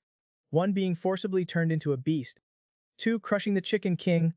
3. The host dies and the system changes account. I immediately flew into a rage. I accused the pig system of not being able to play fair. But I did not receive any response from the system. With a terrible mood, I could only go and complete the ceremony of becoming a lord. Remy Warhorse, I headed to the destination with a gloomy expression. The citizens around me constantly praised and shouted my name. At this moment, I became the Prince Charming in the hearts of countless young girls. But there were also careful citizens who noticed my gloomy face. After my passionate speech and cumbersome steps, I finally completed the investiture ceremony successfully. Back in my room, I collapsed on the bed exhausted. I just wanted to have a good sleep and relax my mind, but was startled by the sudden system voice, announcing daily system villain tasks. I seriously protested the system's unpredictability, saying that before being killed by the players, I was going to be scared to death by the system. The system directly ignored my howls. Task 1. Trample the territory's vegetable garden. Task 2. Steal a child's lollipop. Task 3. Beat up a citizen. Looking at these idiotic tasks, I, a dignified lord, actually had to turn into a hoodlum and bully those honest people. Friendly reminder, this task is a novice task. Subsequent tasks will be continuously enhanced. The host should learn to cherish them. Completing all 3 tasks has a chance to reward a critical hit. I said with a face of indifference, rewards or no rewards, it does not matter. The main thing is that I just like doing tasks. Then I called my personal guard. Remy Warhorse. I appear to be inspecting the territory and showing my care, but I was actually looking for task targets. Soon after I found one of my targets. I saw a little brat hold a lollipop in his hand. I also said, "Do you know I'm the new lord?" I talked to him in a friendly manner, but the clever little child, when he realized that my target was the lollipop in his hand, immediately turned hostile and said he did not know me. He cried out with all his might that he was going home to tell his mother. Lacking experience, I, who was doing bad things for the first time, immediately promised, "As long as you give me the lollipop, I will give you free shipping for all the lollipops you want this year." The system quickly reminded me, "Please host, do not treat the system like a pet." Forced and helpless, I could only harden my heart and extend my evil hand. Seeing the little child crying his eyes out after losing his lollipop, I was filled with shame. What kind of a dog task is this? It makes me a great lord bully a child. It feels more shameless than abducting beast Erniangs on the street. At this time, it was the harvest season. The farmers were smiling as they looked at the golden rice paddies. When he turned around, he saw a group of demons trampling on his labor results. After finishing, I took advantage of the system not paying attention and secretly left a few gold coins. The farmer, who was on the verge of dying, instantly showed a satisfied smile. After completing the second task, I continued to look for targets on the street. I could not help but feel distressed. The third task was too shameless. Suddenly, a series of calls for sales came from the distance. I saw a group of pitiful, frail beast Erniangs with their necks chained together in a string. A sleazy man was loudly hawking and selling beast ears. I chuckled and went up to him, then the man was bound. A guard enthusiastically whipped me. I quickly declared loudly, from now on, the illegal buying and selling of demi-humans is forbidden. The beast-eared girls were so touched that they shed tears. They expressed their willingness to work like cows and horses for the Lord. The praises and compliments from the surround citizens kept coming. I immediately felt incredibly proud. I returned home feeling pleased with myself. I immediately called up the system to receive the rewards. The system directly popped up a lottery interface. The system detects that the host has completed the daily tasks. Please click the center circle to start the lottery wheel. After 81 spins, the wheel finally stopped on equipment. A little bit. Congratulations, host. You have obtained the Dragon Shatterer Heavy Plate Armor. 3x critical hit destroyed. Congratulations, host. You have obtained the Heroic Knight Plate Armor. Looking at the majestic and refined battle armor, I was completely captivated by the system rewards. I could not wait to put on the battle armor I just got. I went directly to the training base. Seeing the butler drilling the soldiers, I quickly called him over. Looking at the young master's golden battle armor, he said that his dog eyes were about to be blinded. Not bothering with his flattery, I directly stated my purpose. The two of us made preparations before the battle. The butler rushed toward me like lightning. He was going to knock me down in one move. He truly lived up to his title as a great Earth Knight. His aura, his imposing manner, and the smell of blood. Then came the crisp sound of weapons colliding. Both of us, evenly matched, were sent flying back 8 meters. The butler looked surprised and said that the young master had made significant progress. What followed was the butler's relentless attacks. I could only defend, as his attacks became more and more ferocious. After 300 rounds of fighting, we still could not determine a winner. Finally, we enjoyed tea together and discussed the principles of combat. I never thought that this armor, combined with my battle spirit, would have such an invincible defensive effect. My mind suddenly conjured the images of those beast-eared girls, conquered by my powerful strength. At night, I was dreaming about a group of beast-eared girls riding horses when the system's voice came without mercy. Please note detecting that a player is about to arrive at Chengguang Town. I wanted to curse and say go away, but the system blamed it on my good looks. I suddenly woke up. The players are actually coming so fast. Early in the morning, I set off for Chengguang Town. Just as I arrived on the deserted street, I heard the sound of punches and kicks. I went to investigate. I found a group of children beating a skinny Erniang. The pitiful, frail Erniang was slumped on the ground. Tears welled up in her helpless eyes, but she did not cry out. Without a word, I rushed over. I raised my hand and gave one of them a slap. Then I repeated the action repeatedly. You little brat. You have not even grown your hair, yet you're bullying people. Then, I carried the injured girl and walked along the street. The system voice rang in my mind. System upgrade successful. Do you want to check out the new features? The system can even upgrade. Not bad. I want to check. Congratulations, host. You have obtained the information data visualization function. Oh, wow. Does that mean I can check other people's basic information anytime, anywhere? This function is so cool. Then the system said that every time the host avoids a death calamity, they will gain a chain of destiny. The current death calamity is to abduct and violate the demi-human saintess, Ruoyi. Oh, the sins. In the previous life, I fought to the death for revenge. In this life, I have to violate her to obtain a chain of destiny. Turns out the chain of destiny is used to seal the child of destiny, and it needs 5 chains to seal him at the same time. That is to say, I only need to avoid 5 death calamities to be able to remove the child of destiny. Yeho! According to my memories from the previous life, Yeho always helped the Saintess rescue and recruit stray beast Erniangs. Their first base was Chengguang Town. Then they gradually attacked and plundered the surround areas. Their team gradually grew stronger, and eventually killed the demon lord. In order not to repeat the tragedy of the previous lord, I decided to take the initiative. Due to a lack of manpower, I came to the town hall. The guard saw my golden Jin Lion badge and was immediately terrified and broke out in cold sweat. This leader, your humble servant, Guard Captain Goodbye, is honored to serve you. Without saying a word, I directly asked him to call the town leader out. But Goodbye stammered that the town leader was in a meeting. With a gloomy face, I walked towards the town leader's room. The soon-to-be-dead town leader was currently embracing and flirting with 2 young women. Without any mercy, I kicked the door open. My good time was interrupted. The town leader pointed at me and cursed. He said he would make me wish I were dead. Upon closer look, his eyes almost popped out. Thump, his legs went weak and he knelt on the ground, quickly explaining that because he was separated from his wife.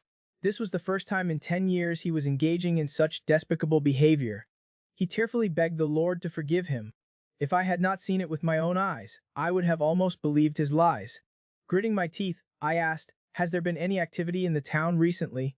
Seeing that I did not blame him for the despicable act earlier, he immediately smiled and said that the town has been very peaceful recently.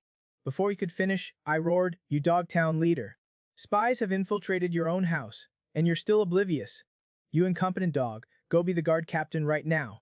I'll be the town leader, without giving him a chance to explain. I walked directly out of the courtyard. Goodbye, who was eavesdropping by the door, had a black line on his face. He immediately cried out and hugged my leg. Respected Lord, I spent all my savings to become the guard captain. Now, someone who does not deserve it is taking my place. I have elders above and youngsters below. I cannot lose this job. I immediately said, just for your Oscar-worthy performance, you can be my personal guard. Your salary will be doubled. Just as I returned to my residence, I curiously looked at the little girl I had saved. Looking at her pointed little ears and fluffy tail, I could not help but want to reach out and touch them. But then the little one suddenly opened her eyes. I was completely embarrassed. I quickly put on a calm front and greeted her. When she saw that I was a human, she trembled. She quickly explained that she did not mean to dirty my bedding. Thump, she knelt on the ground, begging me not to kill her. The loli kept banging her small head. I reached out to help her up, but it just scared her even more, and she tightly closed her eyes. Her small hands were protecting her head. Seeing this, I helplessly explained, "I'm the one who saved you. Why would I kill you? You were beaten unconscious by a group of little brats. I chased them away and then saved you." Loli recalled the scene at the time. She suddenly said, "I was not beaten unconscious, I fainted from hunger." Then her stomach made a series of loud grumbling noises. To prove what she said was true, looking at her adorable appearance as she wolfed down the food, I was afraid she would choke, so I quickly told her to eat slowly. "This is all yours." The system detects that the host's behavior does not conform to the villain's rules. "Please stop immediately, or you will be punished." I quickly said, "She's the wife I'm raising. At a critical moment, I'll have her stab the player and the protagonist in the back." Daily villain task has been updated. Task 1, leave psychological trauma on 10 players. Task 2, forcibly have lowly massage shoulders and warm the bed. Task 3, humiliate the protagonist. Oh fine, I protested with a face full of reluctance. What kind of a crappy task is that? Have someone who has not even grown their hair yet give me warm bed. Loli was startled by my exaggerated expression. She quickly offered her half-eaten chicken leg to show her loyalty. In the slave plantation, a man was whipping several beast-eared girls. Suddenly a group of players barged in. They forcefully declared that they were their friends and told him to release them immediately. Little did they know, they had fallen into the former town leader's trap. "I am the town leader of Chengguang Town. You lowly commoners, surrender now." The players almost vomited blood. They were facing a boss right at the start of the game. We're only at levels 2 or 3, they could only seek help from the protagonist, Ye Hao. With Ye Hao's magnificent entrance, the players suddenly felt confident. With a variety of skills being unleashed, the former town leader's health bar was rapidly dropping. The players shouted excitedly, "Quickly use a combo, interrupt his ultimate move." "Brothers, keep going, we're about to get some good gear." Watching the mini-boss being shredded, Ye Hao unleashed a radiant cross-slash. With a loud boom, the former town leader was sent flying 88 meters away, dying on the spot. Then the protagonist gave an inspiring speech and distributed the rewards. He then proposed that everyone charge towards the town hall together. Anything in the town hall would be shared amongst everyone. At this moment, our lord was waiting for them on the castle walls. Soon after, he saw several Li players arrive. "How dare you? You killed my guards and slaughtered my servants. And now you're trying to rob my wealth." The players saw me blocking the gate and wondered why there were still monsters to take down. Xiao Huang subconsciously used sword count at 10 points and checked. The Eagle Lord Great Emperor Knight is level 44. Nightmare level difficulty. Everyone looked at the villain lord, trembling with fear, silently cursing the damn planner. A level 44 ultimate boss appeared in the novice village. Then everyone looked at the protagonist, Ye Hao, with anticipation. Forced and helpless, Ye Hao could only bite the bullet and get ready to fight. He yelled, "Eagle Lord, come out and fight." I looked at the level 11 Yihao with disdain. If it were not for the system's constraints, this would be the end now. But as the boss, the villain lord still has to follow the script. I slowly drew my weapon. A majestic golden lion suddenly appeared behind me. "You bunch of idiotic players. You will pay a heavy price for your ignorance." Then the golden warrior swiped a claw at the crowd. The players were instantly killed. Only Iho barely survived due to the protagonist's halo. I looked at the players lying dead on the ground, quite satisfied, when suddenly I noticed that the protagonist, Yihao, had a strange smile on his face. "It's you, Eagle Lord, who ordered your subordinates to enslave the demi-humans, treating them like slaves." Then he said, "Wait for the righteous judgment." He roared, "Release my power." As soon as he finished speaking, his aura suddenly surged and his level temporarily reached 45. With the renewed battle, the Lord was actually being suppressed by the protagonist. The system promptly reminded the host to abandon this mission. Dangerous. Seeing Yehao start to show off, the onlookers also began to cheer. Yehao is the coolest. Looking Yehao with the protagonist's halo, I smiled slightly. Then I let him attack. Immediately, King called out, "Killaming." The level 49 Great Emperor Knight instantly appeared in front of me, blocking his attack. The Lord, however, was sneering wildly behind him. He even made a face, mocking, "Come and hit me, you big dummy." As Kellerman continued to attack, Yehao became weaker and weaker. After 8 rounds of intense fighting, Yehao finally could not hold on, and was punched away. He fell to the ground and spat out a mouthful of blood. The villain lord stepped on him, then he slapped him several times. He yelled, "Are not you the protagonist? Keep acting, go on." After a full 8 minutes of facial massage, the protagonist, Yehao, successfully lost 2 teeth, and got a face that even his own sister would not recognize. Then I left Chengguang town with the little Shou Niang. As soon as we returned to the castle, the little girl was attracted by the luxurious decorations. She could not imagine that one day she would live in this lavish castle. Weeksy saw her embarrassment and told her not to think too much. She'd get used to it in the future. The next second, she was hugged by the nanny, who treated her like a child, rubbing her hair. The little skinny Erniang's hair stood on end. She quickly broke free, saying, "This is Loli, my future personal maid. You take her to familiarize herself with the environment and etiquette." Then he called the guards, asking them to find a priest to examine Loli's body.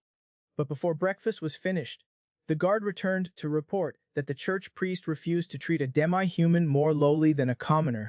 He also said that the Lord must be crazy. "Humph, I just took office, and even a small priest dares to defy my orders. It seems that the people of the Holy See are getting a little arrogant lately. Now immediately, surround the church with cavalry." As soon as he went out, he ran into the nanny and Loli wearing a maid outfit. He immediately said that Loli looked beautiful today, and that the outfit suited her very well. Then he took out a bottle of red potion and gave it to Loli, telling her to be sure to drink it. The nanny, upon seeing this, exclaimed, "This is the water of life from the Elf King Pavilion. It can prolong life, remove hidden injuries, and is extremely precious." Then she added that her 13th husband had used this to propose to her. Loli was utterly speechless. At this time, the Holy See was surrounded, and the leader, Deng Deng, was extremely arrogant, claiming to be a shepherd of God. He demanded that a small lord kneel and beg for God's forgiveness. Weeksy was amused by it. He activated his X-ray vision to see what Deng Deng was relying on to be so arrogant. Then he saw the black-robed man hide behind Deng Deng. His name was Carter, and he was a Holy Temple Knight. His power was a Great Emperor Knight, level 44. He chuckled. So it was a Holy Temple Knight backing them, the strongest and most mysterious force. He drew his sword and said to the butler, "Leave the Holy Temple Knight to you. I will personally destroy this old Deng Deng." Then he unleashed a Sword Saint Storm attack. Old Deng Deng was so scared that he quickly dodged. The Holy Temple Knight behind him was about to rush out to block, but was entangled by the butler. The knight and the butler were fighting fiercely. Here old Deng Deng had already been killed by Weeksy's sword. Then he ordered the soldiers to kill everyone, leaving no one alive. Somehow the butler, who was evenly matched, was suddenly defeated. He opened the system to check again, only to find that the knight was not human. He was a humanoid weapon created by the Holy See. He was born without pain and could use a perverted berserk skill. After going berserk, he would turn into a werewolf. His strength and speed would be greatly enhanced. The only drawback was that the berserk skill could not last long. As long as we stall him, we can definitely win. The berserk werewolf would not give them a chance. He kicked the butler, Kelly Ming, away. Then he punched Lord Waxy, knocking him out. Then, grabbing his collar, he said, "You are too weak, you are no match for me." Opening his full-smelling mouth, he was about to eat him. Then Weeksy threw a right hook, hitting the werewolf's face. "Does it taste good? Do you want a left hook to go with it?" The werewolf's eyes turned red, his face incredulous. How did the power of lies suddenly disappear? It turned out that Waxy's protection just now was a crystal that hindered the flow of time. And the werewolf just broke through the barrier of time. Finally, the werewolf's head was chopped off, and it was over. Suddenly he remembered that Kaliming was still buried. He quickly asked the guards to drag him out and find a priest to cast a healing spell. But the guard captain told him that, following the great lord's orders, all the priests were killed and said, "Look, all the bodies are here." Weeksy was so angry that he spat out a mouthful of cold blood. Dragging his tired body back to his room, he suddenly saw a large bulge in the quilt. How could he, with his germophobia, bear this? He angrily yanked away the quilt, intent to curse out loud. He saw the little skinny Erniang with an unknown lick dribbling from her mouth. She sleepily opened her eyes, her face slightly red with shyness, and said, "Lord, you're back. Loli is here to warm your bed. But your bed is so comfortable that I fell asleep without realizing it." Weeksy immediately recalled that he had asked the nanny to dress Loli up this morning. Little did he know that she was this efficient. Feeling a little awkward, he sat on the bed and said, "Forget about warming the bed. I'm a little tired today. Why do not you give me a shoulder massage?" Loli readily agreed. She used her clumsy hands to massage my shoulders, her tail swaying back and forth. Weeksy, looking at that fluffy tail, was full of curiosity. He reached out and just touched that fluffy tail, when Loli yelled in panic, "No!" She quickly turned around and hugged Weeksy, saying, "Master, Loli is yours from now on." Then, blushing, she said she would serve Weeksy to sleep. She said, "Although I look small, I'm already 18. Weeksy's eyes lit up, and he almost lost his mind. She was actually a legal beast Erniang. Just as he was about to engage in a legal exercise, a cold system voice echoed in his mind. Warning: Loli's physique is extremely weak. Forcing a procreation act will cause irreversible damage. Weeksy was instantly stunned. He vowed to find a priest to treat Loli's body as soon as possible. Looking at Weeksy lying down with a helpless face, Loli said, "Master, the bed warming is not finished yet. The nanny said you should hold me and then do this and that." Weeksy quickly covered that sinful face and instantly felt ashamed. Having not slept all night, he finally made it to dawn. Luckily, the system counted the bed warming task as complete, although he did not get a critical hit. But he still got 10 powerful Minotaur warriors. Looking at the brawny warriors, he thought, well, they are cows. Anyway, Weeksy was still very satisfied. Just as he was telling them about the precautions, Loli walked in with a happy face, carrying pastries. What caught her eye was a tall, ugly Minotaur, who was greeting her with human words, "Hello." Loli was so scared that her soul flew away, and she fainted on the spot. Weeksy quickly put Loli on the bed and covered her with a quilt. The Minotaur leader quickly apologized to Weeksy, saying that it was a complete accident. Actually, they were all kind-hearted and good warriors. Weeksy quickly assigned them the task of guard the city and sent them away. Before long, Loli woke up, but she was still full of fear. She quickly found Weeksy and yelled, "Master, there's a monster in the castle. It's in your room." Then she used her hands to describe a very, very big minotaur. "It even speaks human language, and it greeted me, 'Hello.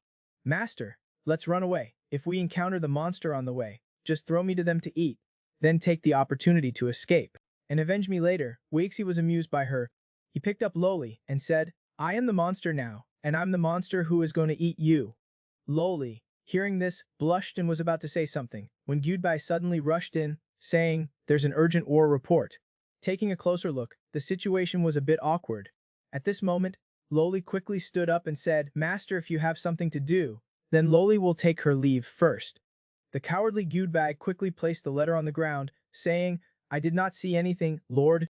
Please, I'll take my leave first." The furious Weeksy roared, "I'll punish you to wash a month's worth of smelly socks for the entire army."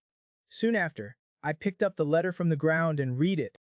It turned out to be a distress letter from a neighboring territory. Orcs were attacking his territory. He was begging the Eagle Lord for support. Daily villain task has been refreshed. Task 1, steal the maid's stockings in the castle. Task 2, extort neighboring territory for more than 10,000 gold coins worth of resources. Task 3, flirt with the demi-human saintess. Damn system, you only give me perverted tasks to do.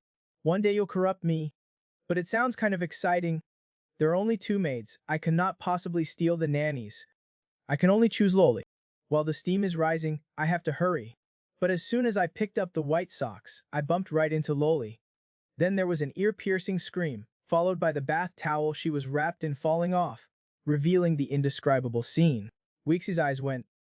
Loli quickly covered her private parts with her tail, crying out, "Help, help, goodbye." Hearing the cries for help, was the first to rush over. Weeksy was speechless. Why is it always this Gyudbei? He's ruined my plans several times. When Gyudbei pushed open the door and arrived at the scene, he was shocked. Lord, you are so fast. Weeksy was just Loli and comforting her. Do not be afraid. I chased away the pervert. Then he chased them out and slammed the door shut.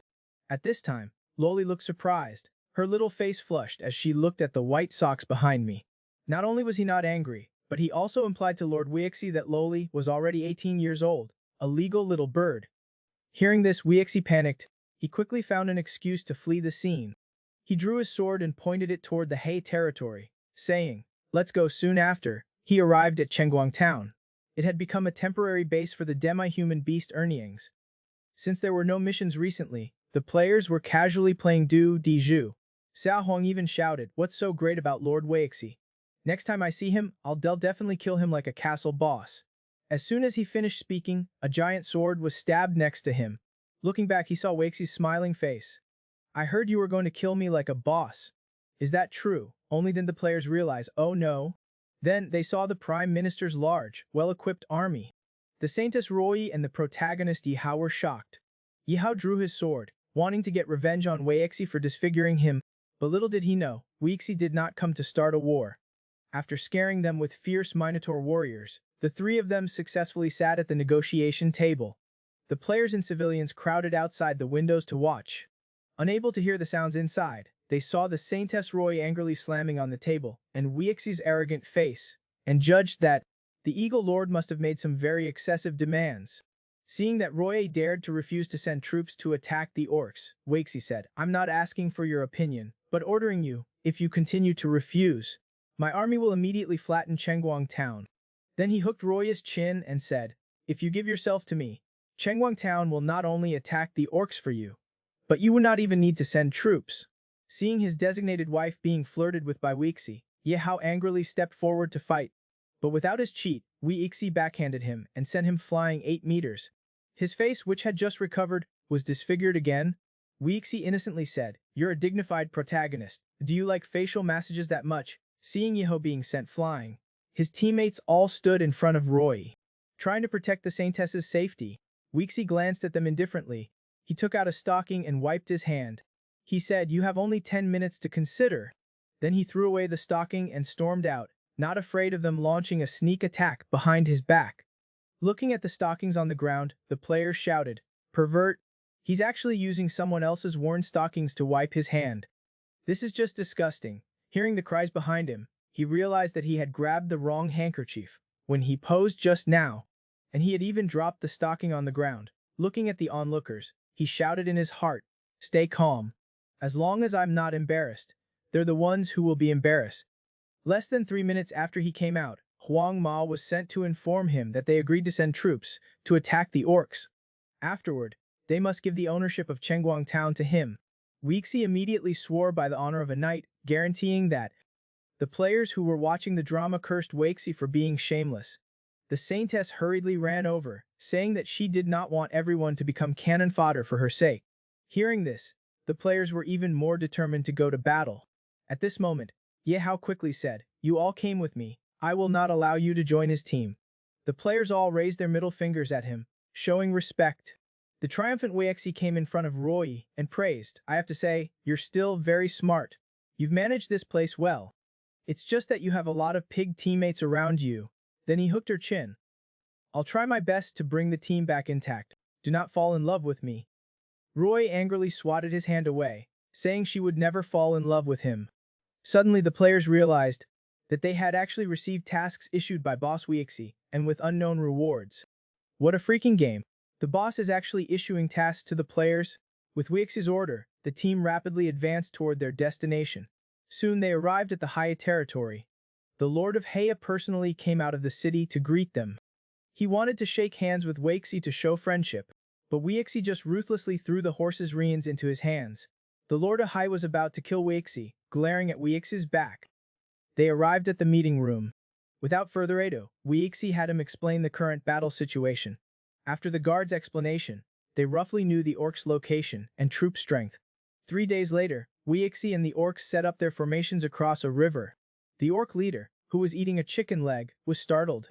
He hastily gathered his main force to the riverbank to confront Weixi. After both sides had set up their formations, the orcs blew the horn to start the attack. The orcs roared as they charged over. Weixi called for the magic team and archers, preparing to aim and fire. With fireballs and arrow clouds, the orky vanguard fell one after another. But the orc leader did not panic at all. Because the vanguard were all cannon fodder, their main job was to die, to deplete the mage's mana, and the archer's arrows. Seeing that the time was right, Weixi raised his sword high and roared, "All knights, follow me in the charge. Target the enemy leader." The soldiers roared with earth-shattering voices, "Kill! Kill!" Weixi, charging at the forefront, cut down one after another. Soon after, he clashed with the orc leader. The weapons collided, making clang clang clang sounds. After a few rounds, the orc leader was no match and was sent flying. Seeing that his opponent was so weak, Weixi mocked, "Someone like you actually dared to try and seize human territory." The orc, however, chuckled without a care. He took out a summoning scroll from his pocket. Weixi's expression changed. "That dog is actually calling for backup, shameless." At that moment, a behemoth was teleported from the sky. It then grabbed a soldier and crushed him to death. The soldiers were terrified, urinated in their pants, and ran away in a panic. Weixi quickly stood in front of the team, telling them to retreat first, while he would cover their backs. He did not want to be left all alone. Just as the behemoth was about to attack, the Minotaur arrived in time. He grabbed its tail and swung it around violently. In the end, the behemoth was beaten to death by the Minotaur. When Weixi led the victorious team back to the Black River territory, the citizens cheered wildly. At this time, the Black River Lord was unwilling to pay 10,000 gold coins. He even pulled out a magic silk to destroy Weixi. But he was stabbed through the heart by his closest guard. The magic silk was snatched away. This was because this personal guard was a spy arranged by Weixi's father. Before leaving, they went to the Black River territory's small vault. Then came a large number of carriages, carrying out piles of gold coins. The players' eyes were shining with greed, their mouths watering. They could not wait to rob a share. Sensing the players' greed, Weixi hummed a little tune, not caring at all. This was because he had just completed a system task. He also received a critical hit and a rare item, the Spring of the Wild. It could help pure natural creatures awaken their bloodlines. Weixi quickly said that such a pure person like him could awaken it. The system simply replied with 2 big words, "No." Weixi was instantly unhappy. He worked his butt off to complete the task, but the reward was useless. The system quickly replied, "Just look at the steed under your seat, and you'll understand." Looking at the little heart in the horse's eyes, Weixi broke out in a cold sweat. "If you're a male horse and you're giving me the eye," he understood instantly.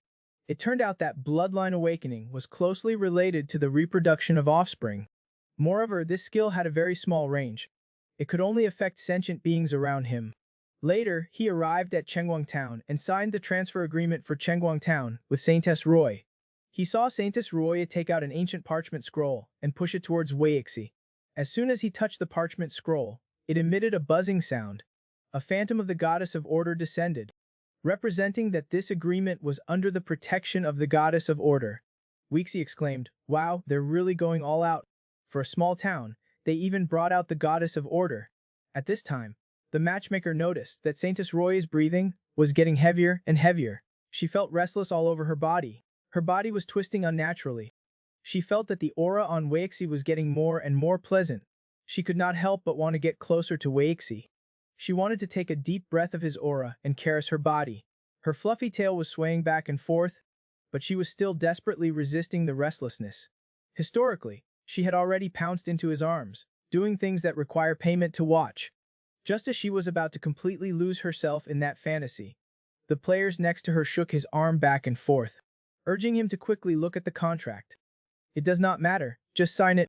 Roy, who was awakened, did not hear a single word. She was still sweating, her face red with shame. Her mind was still recalling that wonderful feeling just now. She instantly felt ashamed. Suddenly, she remembered that they were signing an agreement. She quickly asked, "What were you saying just now? Can you imagine a pure beast girl wearing a backless dress, then striking some elegant poses?"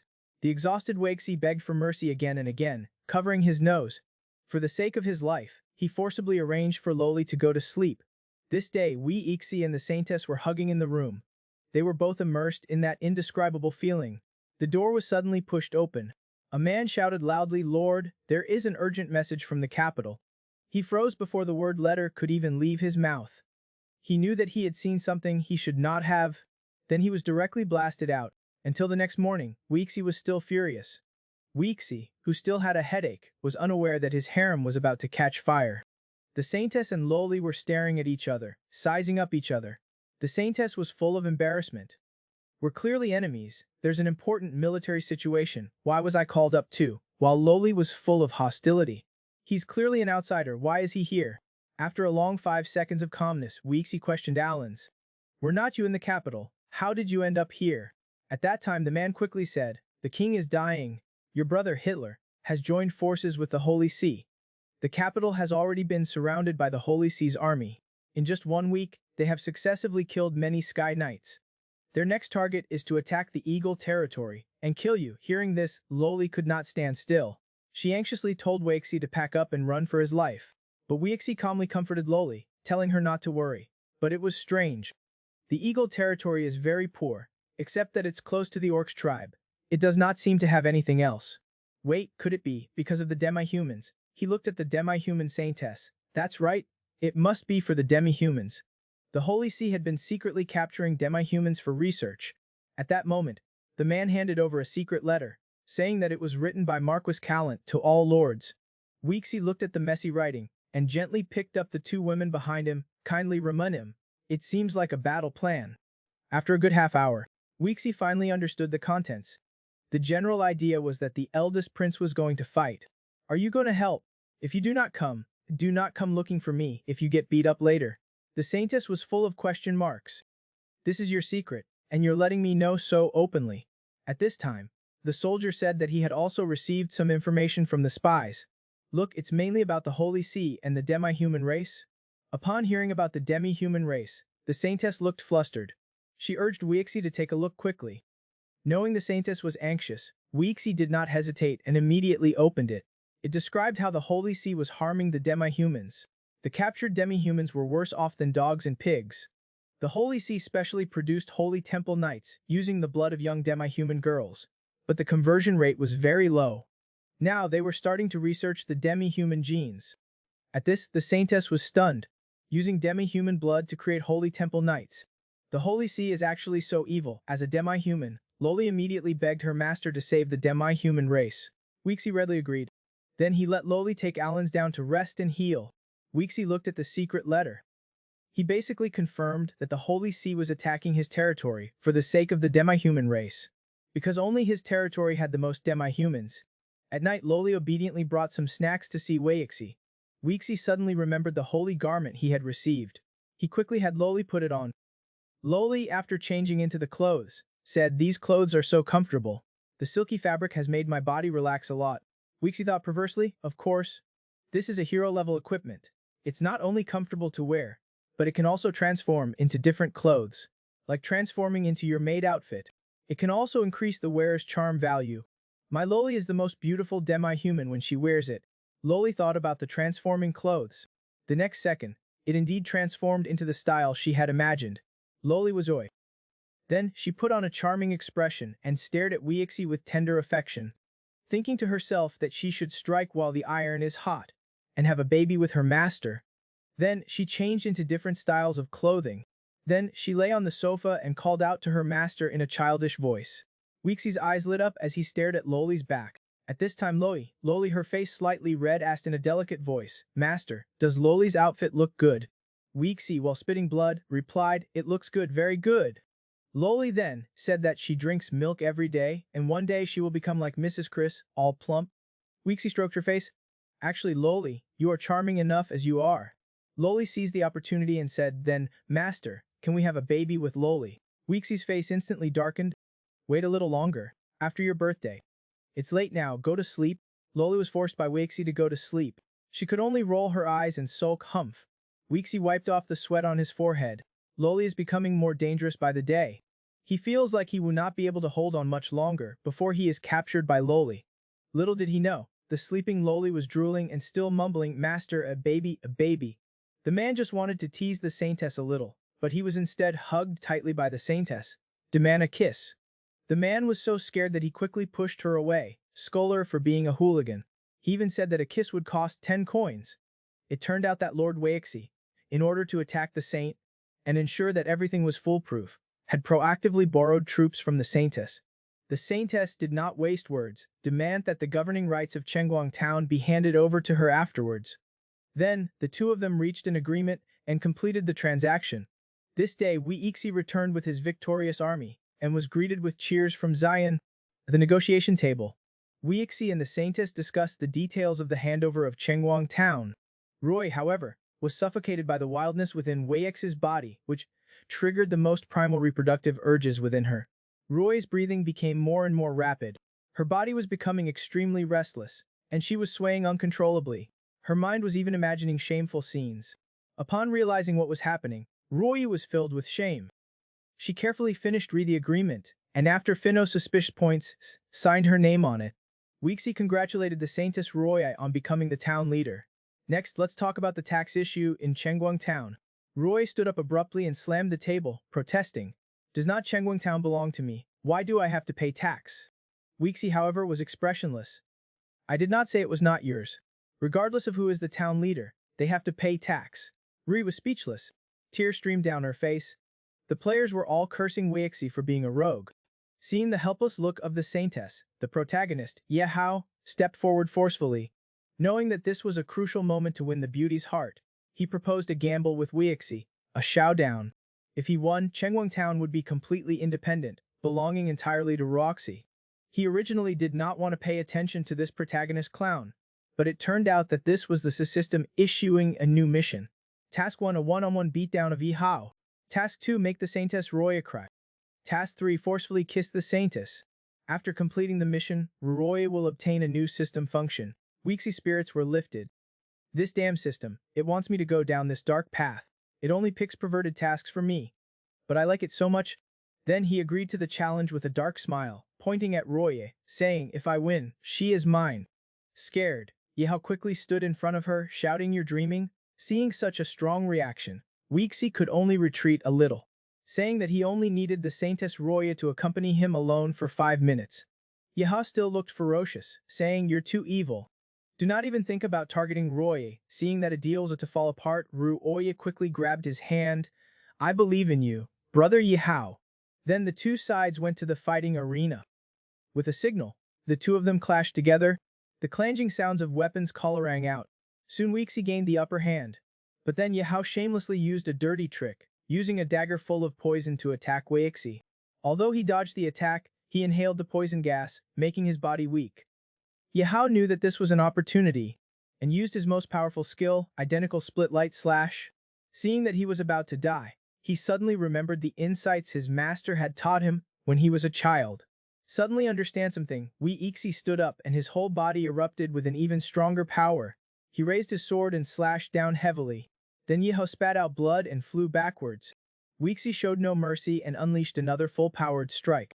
The powerful sword energy made Ye Hao, who was already seriously injured, tremble. Not wanting to die young, he knelt down and admitted defeat. This made Roy, who had been full of confidence in him, panic. She just wanted to go over and see how badly Ye Hao was hurt, but Weixi stopped her with a cheeky smile. Then he made some indescribable actions, saying, "You lost? Now, we should discuss those 5 minutes of life."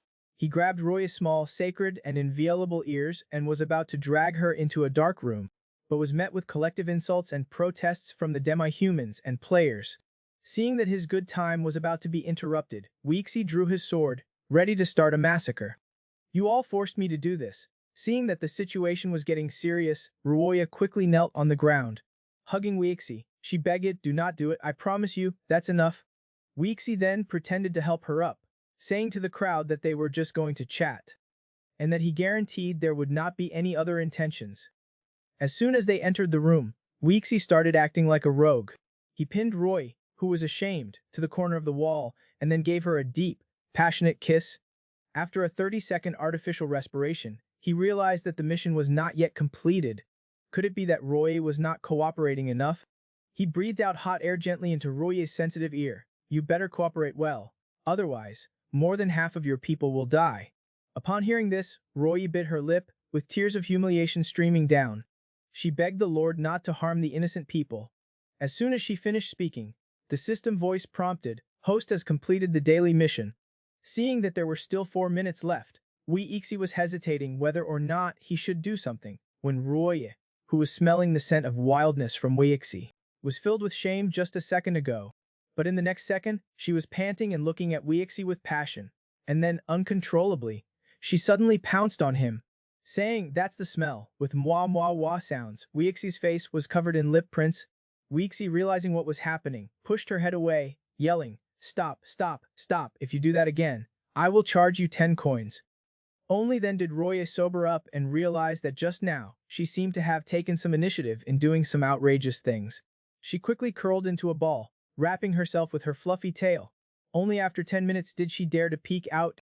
Looking left and right, at the empty room, a sense of loss inexplicably welled up. Wee Ixi, who had fled in panic, finally returned to his castle. As soon as he entered the city, he saw the nanny and Loli welcoming him. The nanny was looking melancholy. She said that Loli had been waiting for him at the door every day, waiting and wishing, finally hoping for your return. Wee Ixi's mood improved a lot upon returning home. He was about to take a bath and have a good sleep, when the next second, a little skinny second mother plunged into his arms and mumbled, Master, I missed you so much.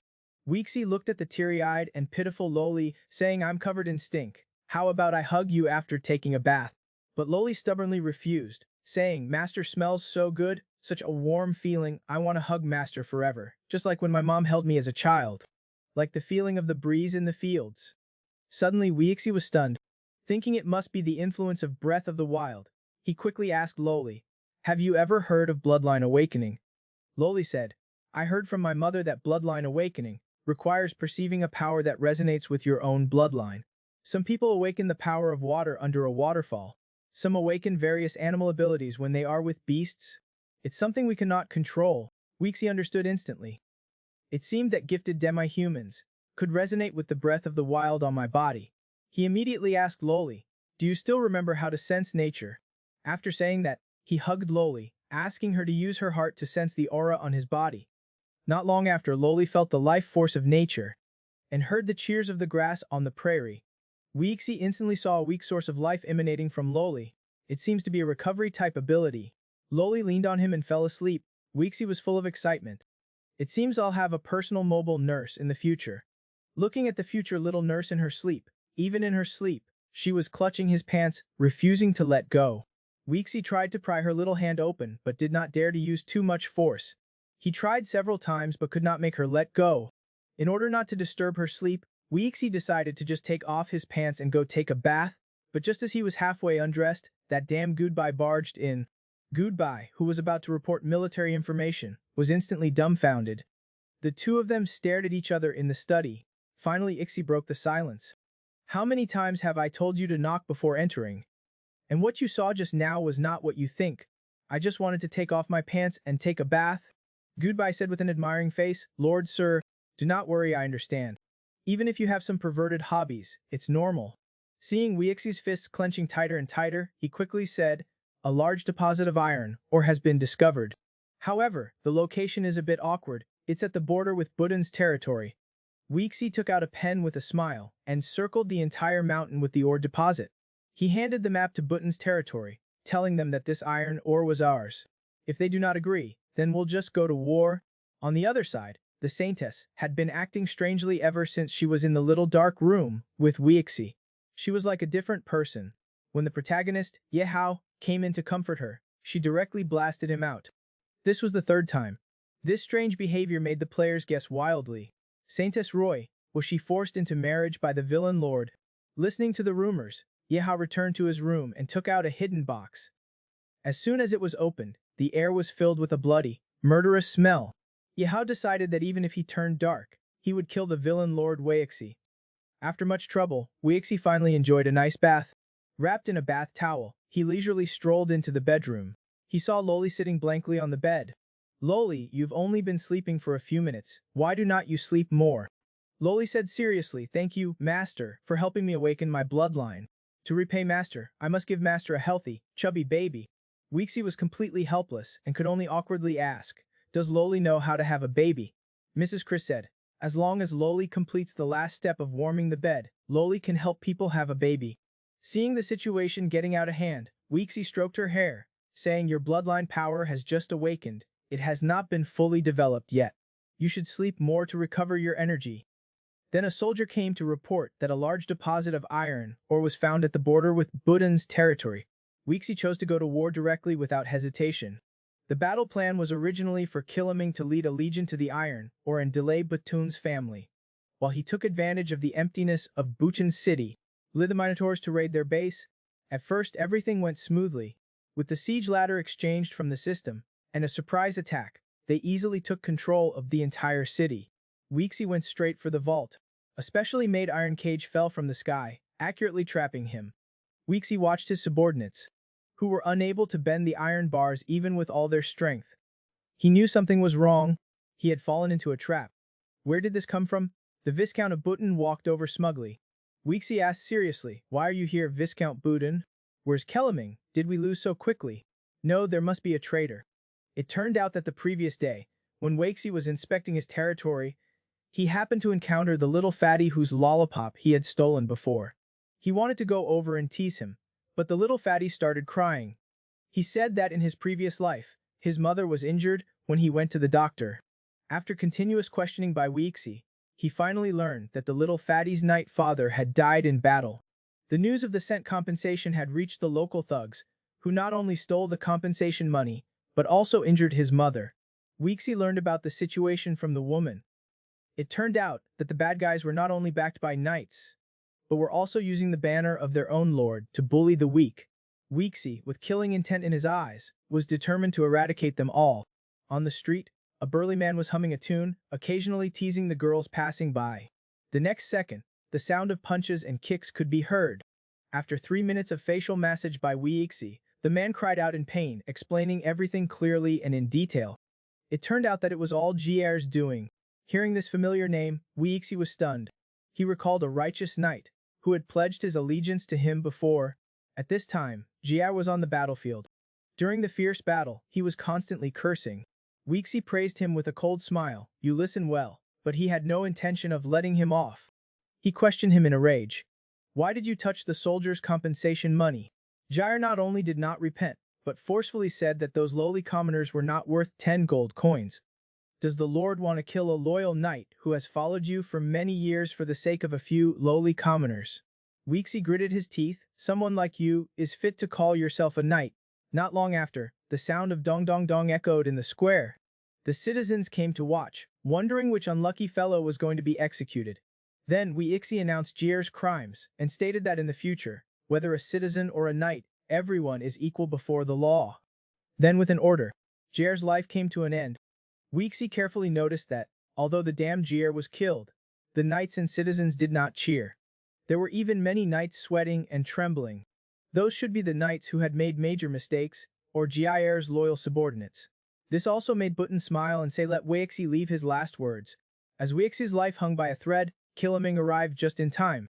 Although he knocked away Viscount Bhutan's weapon, he was struck down by the overwhelming number of enemies. At this time, the Weeksy's relief army outside the city was also being defeated.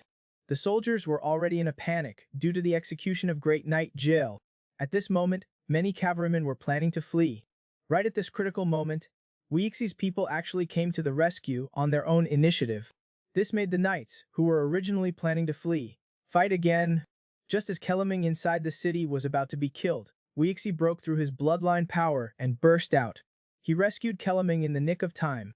Then he engaged in a fierce battle with Viscount Bhutan. Weeksy, who had already advanced to a Sky Knight, easily took on 3 Earth Knights. Unsurprisingly, he killed them in a few moves. As soon as Weeksy returned to the castle, he could not wait to open the system lottery. Not only did he get a critical hit, he also obtained the powerful Hell Valley Sara. Curious, he opened Sara's attribute panel. Oh my! A level 55 Great Demon. It was actually stronger than Weeksy, who had broken through to become a Sky Knight. At this moment Loli actually ran in excitedly. Coming face to face, she saw a huge monster. Loli hurriedly tried to push Waxie away, shouting, "Master, run. Loli will buy you some time." Waxie was so touched that tears welled up. He said, "This is my new little brother." Then he forcibly turned him around and introduced him. "This is Sarah." Because Sarah was too big and his whole body was emitting smoke, Waxie was in a quandary about how to arrange his residence. But Loli smiled and volunteered to take on this difficult task. Not long after, a stone appeared on the fountain in the square. Not only was it emitting heat, it was also making a sizzling sound. The passers-by all praised, "The Lord's tastes are becoming more and more unpredictable." At night, just as Waxie returned to his bedroom, he was hugged by Loli. Just because she learned that Waxie had fallen into a trap in Budon City and was almost killed, she said that she did not want her master to get hurt. And she did not want to become a burden to her master. She wanted to become stronger to protect her master. Waxie quickly comforted Loli, saying, "When your bloodline awakens, maybe then you can protect me." Loli, who yearned to become stronger, actually shed tears that were golden. Then her whole body burst out with a blinlight. Waxie was dumbfounded. Why did she suddenly turn into a golden egg? As the smoke slowly dissipated, dark figure that was taller than Loli emerged. Good heavens, Loli actually grew up in the blink of an eye. Loli, under Waxie's wild breath, successfully awakened her bloodline. Not only did she change from a little Loli, she became a warm, older sister and broke through to level 42. She gained various single target and group healing skills, as well as various support skills. The kind-hearted Loli opened a clinic the next day, specializing in treating difficult and miscellaneous diseases and injuries. Most importantly, she was ethical and only charged 1 copper coin. But this ethical price made everyone think it was unreliable. They did not dare to risk their lives. Waxie, as the Lord, was also unable to help. He could not force his people to seek medical treatment. Just as he was at a loss, he happened to see little Fatty Lou.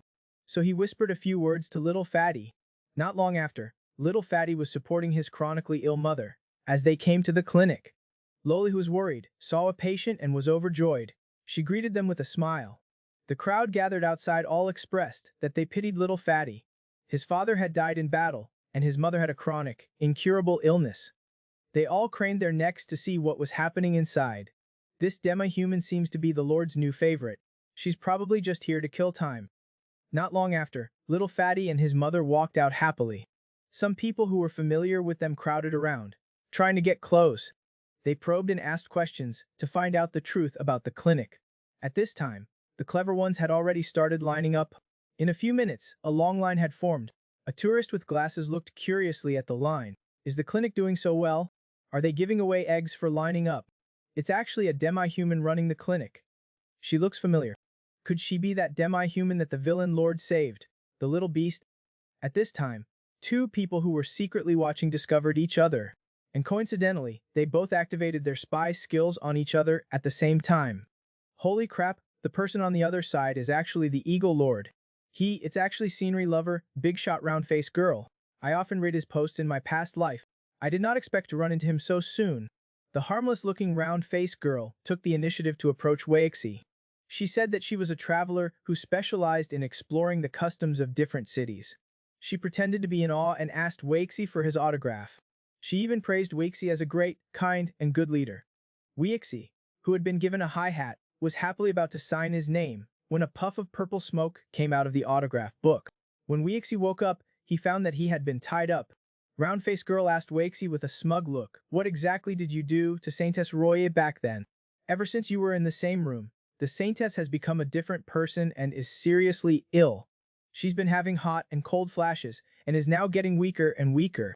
Waxie shouted, "It's a misunderstanding. I just kissed her once. But the Saintess actually hugged me and kissed me.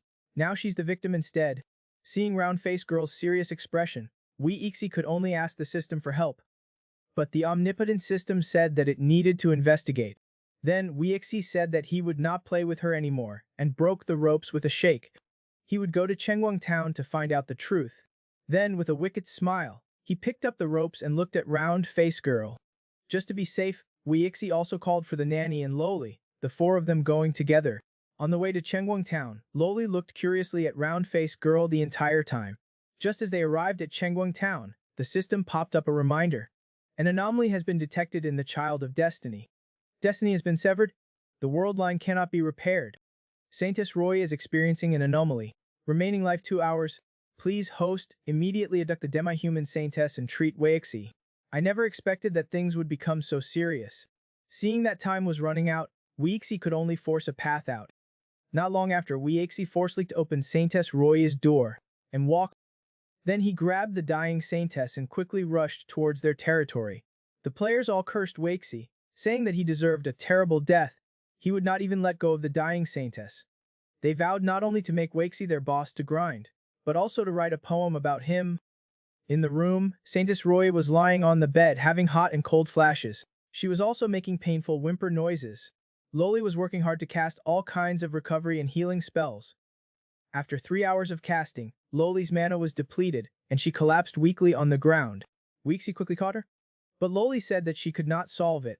She could only temporarily suppress the evil power within her body. Moreover, her soul was dragged into a nightmare by an evil brand. If she cannot get rid of this brand, she would not be able to wake up. After speaking, she threw herself into Weixi's arms, begging her master to save him. At this time, the Saintess was bound by countless chains, and a group of demons were constantly tormenting her mind. Then they threw her into the deep sea. A pair of demonic claws appeared in the water, seemingly wanting to drag her to the bottom of the sea. The Saintess cried out helplessly, extending her flawless white arms. How much she wished that someone would pull her up. Just as she was about to give up and faint, a pair of warm and powerful hands pulled her up.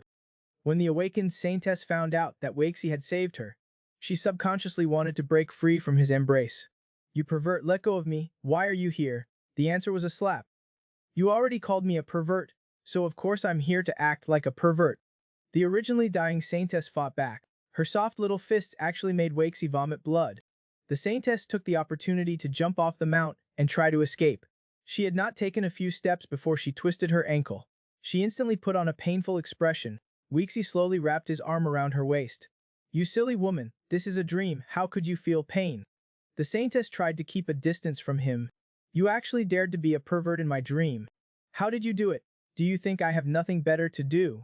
To rescue you from this nightmare, I consumed an ancient divine blessing, just to connect with your consciousness. Then, without giving her a chance to react, Weixi pulled the Saintess along, frantically searching for the exit. Because he did not have much time, after wandering around, they came to a temple.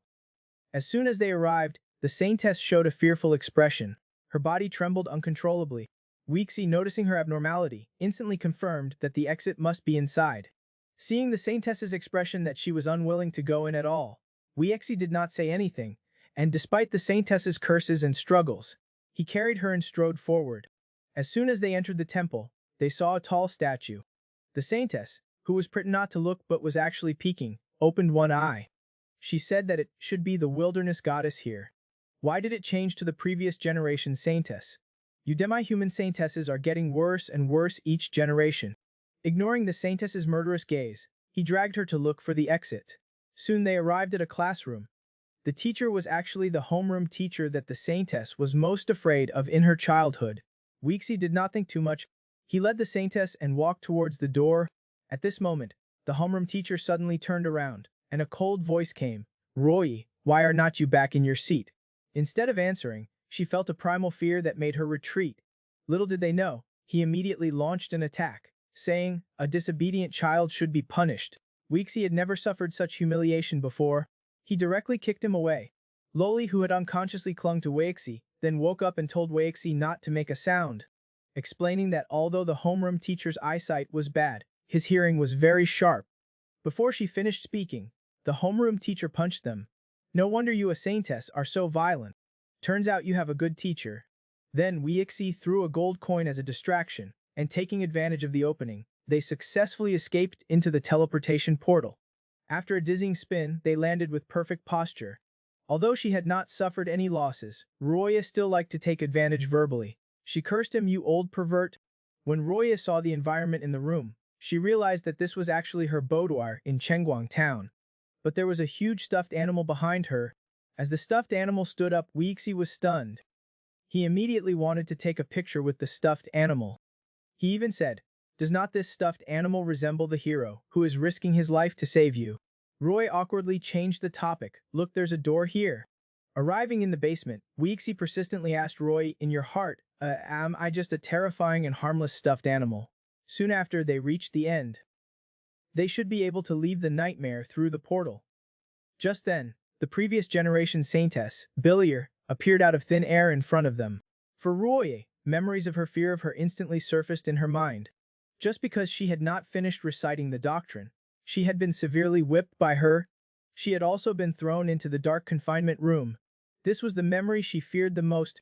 As this tragic childhood memory appeared, Loli was already so terrified that she wanted to surrender directly to Billier. However, Weixi actually thought that the previous generation saintess was more attractive than Loli. He smiled and went up to give her a hug. What welcomed him was a golden chain piercing through his body. Feeling an aura far superior to his own, Weixi broke out in cold sweat.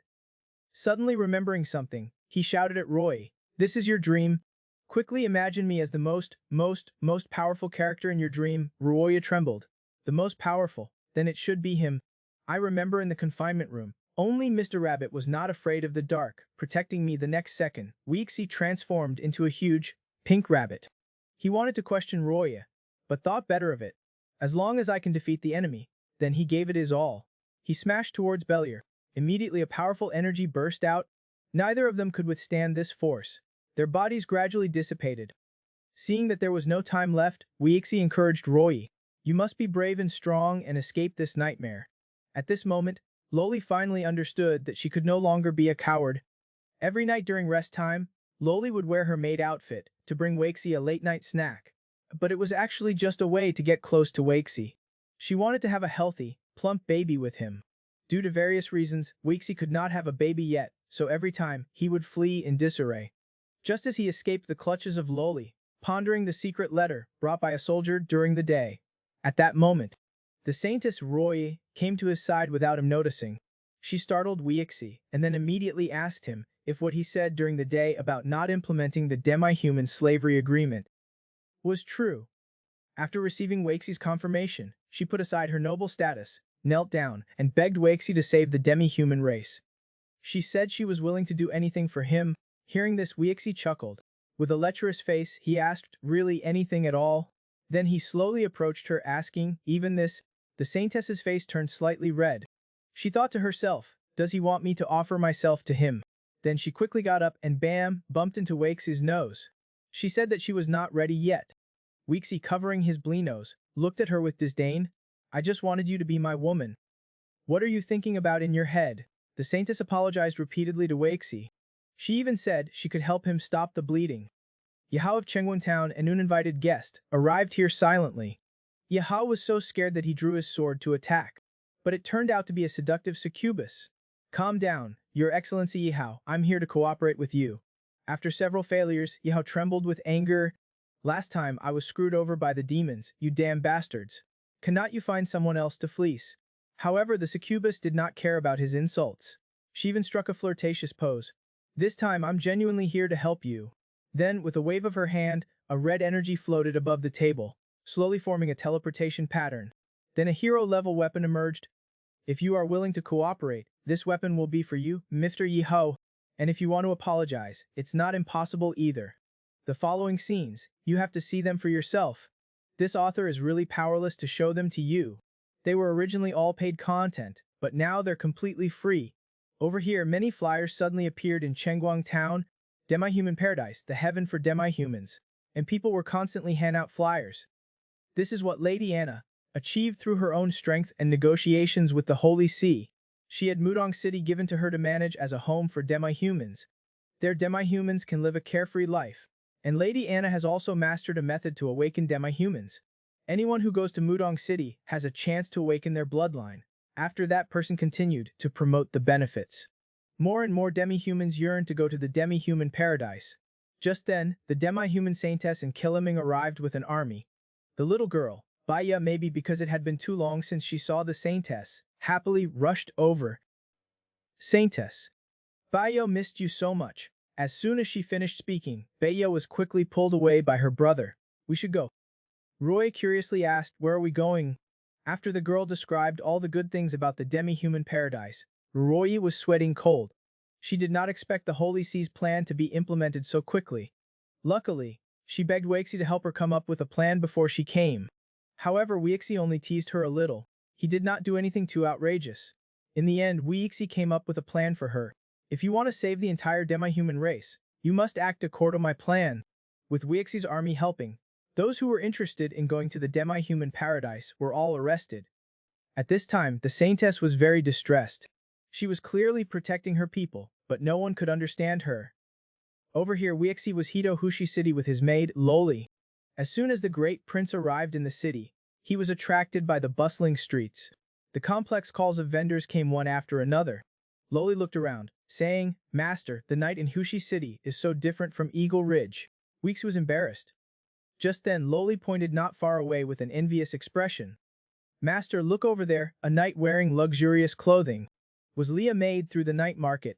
Weeksy just glanced at Loli. "Why do you have such an envious expression? Are you being lazy in your heart?" When he came, the man not only taught his maid how to play horse riding fighting, when he left, he also forced the elf girl to play an aerial bondage game. This day, Weexy received an invitation from the great prince and rushed to Shiwi City. They were amazed by the bustling streets.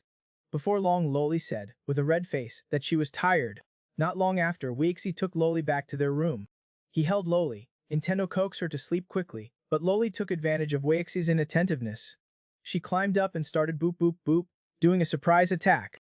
Soon, Weexy was immersed in that kind of feeling that could only be understood, but not described. He wanted to teach Loli some small tips about horse riding and fighting, but maybe it was too then he suddenly woke up. Immediately, he turned around, facing away from Loli, and pretended to be dead. Loli was so angry that she cursed him for not being a man. Because the king was killed by the Holy Sea's scheme, the great prince invited all the lords of the Kalong Empire to come to a meeting. The main content of the meeting was that the king had died, and they would have no legendary or strong figures. The Pope is plotting to seize the throne, wanting to merge the royal power and divine power. This way he will be the hegemon of the empire. Dear lords, do not be too discouraged.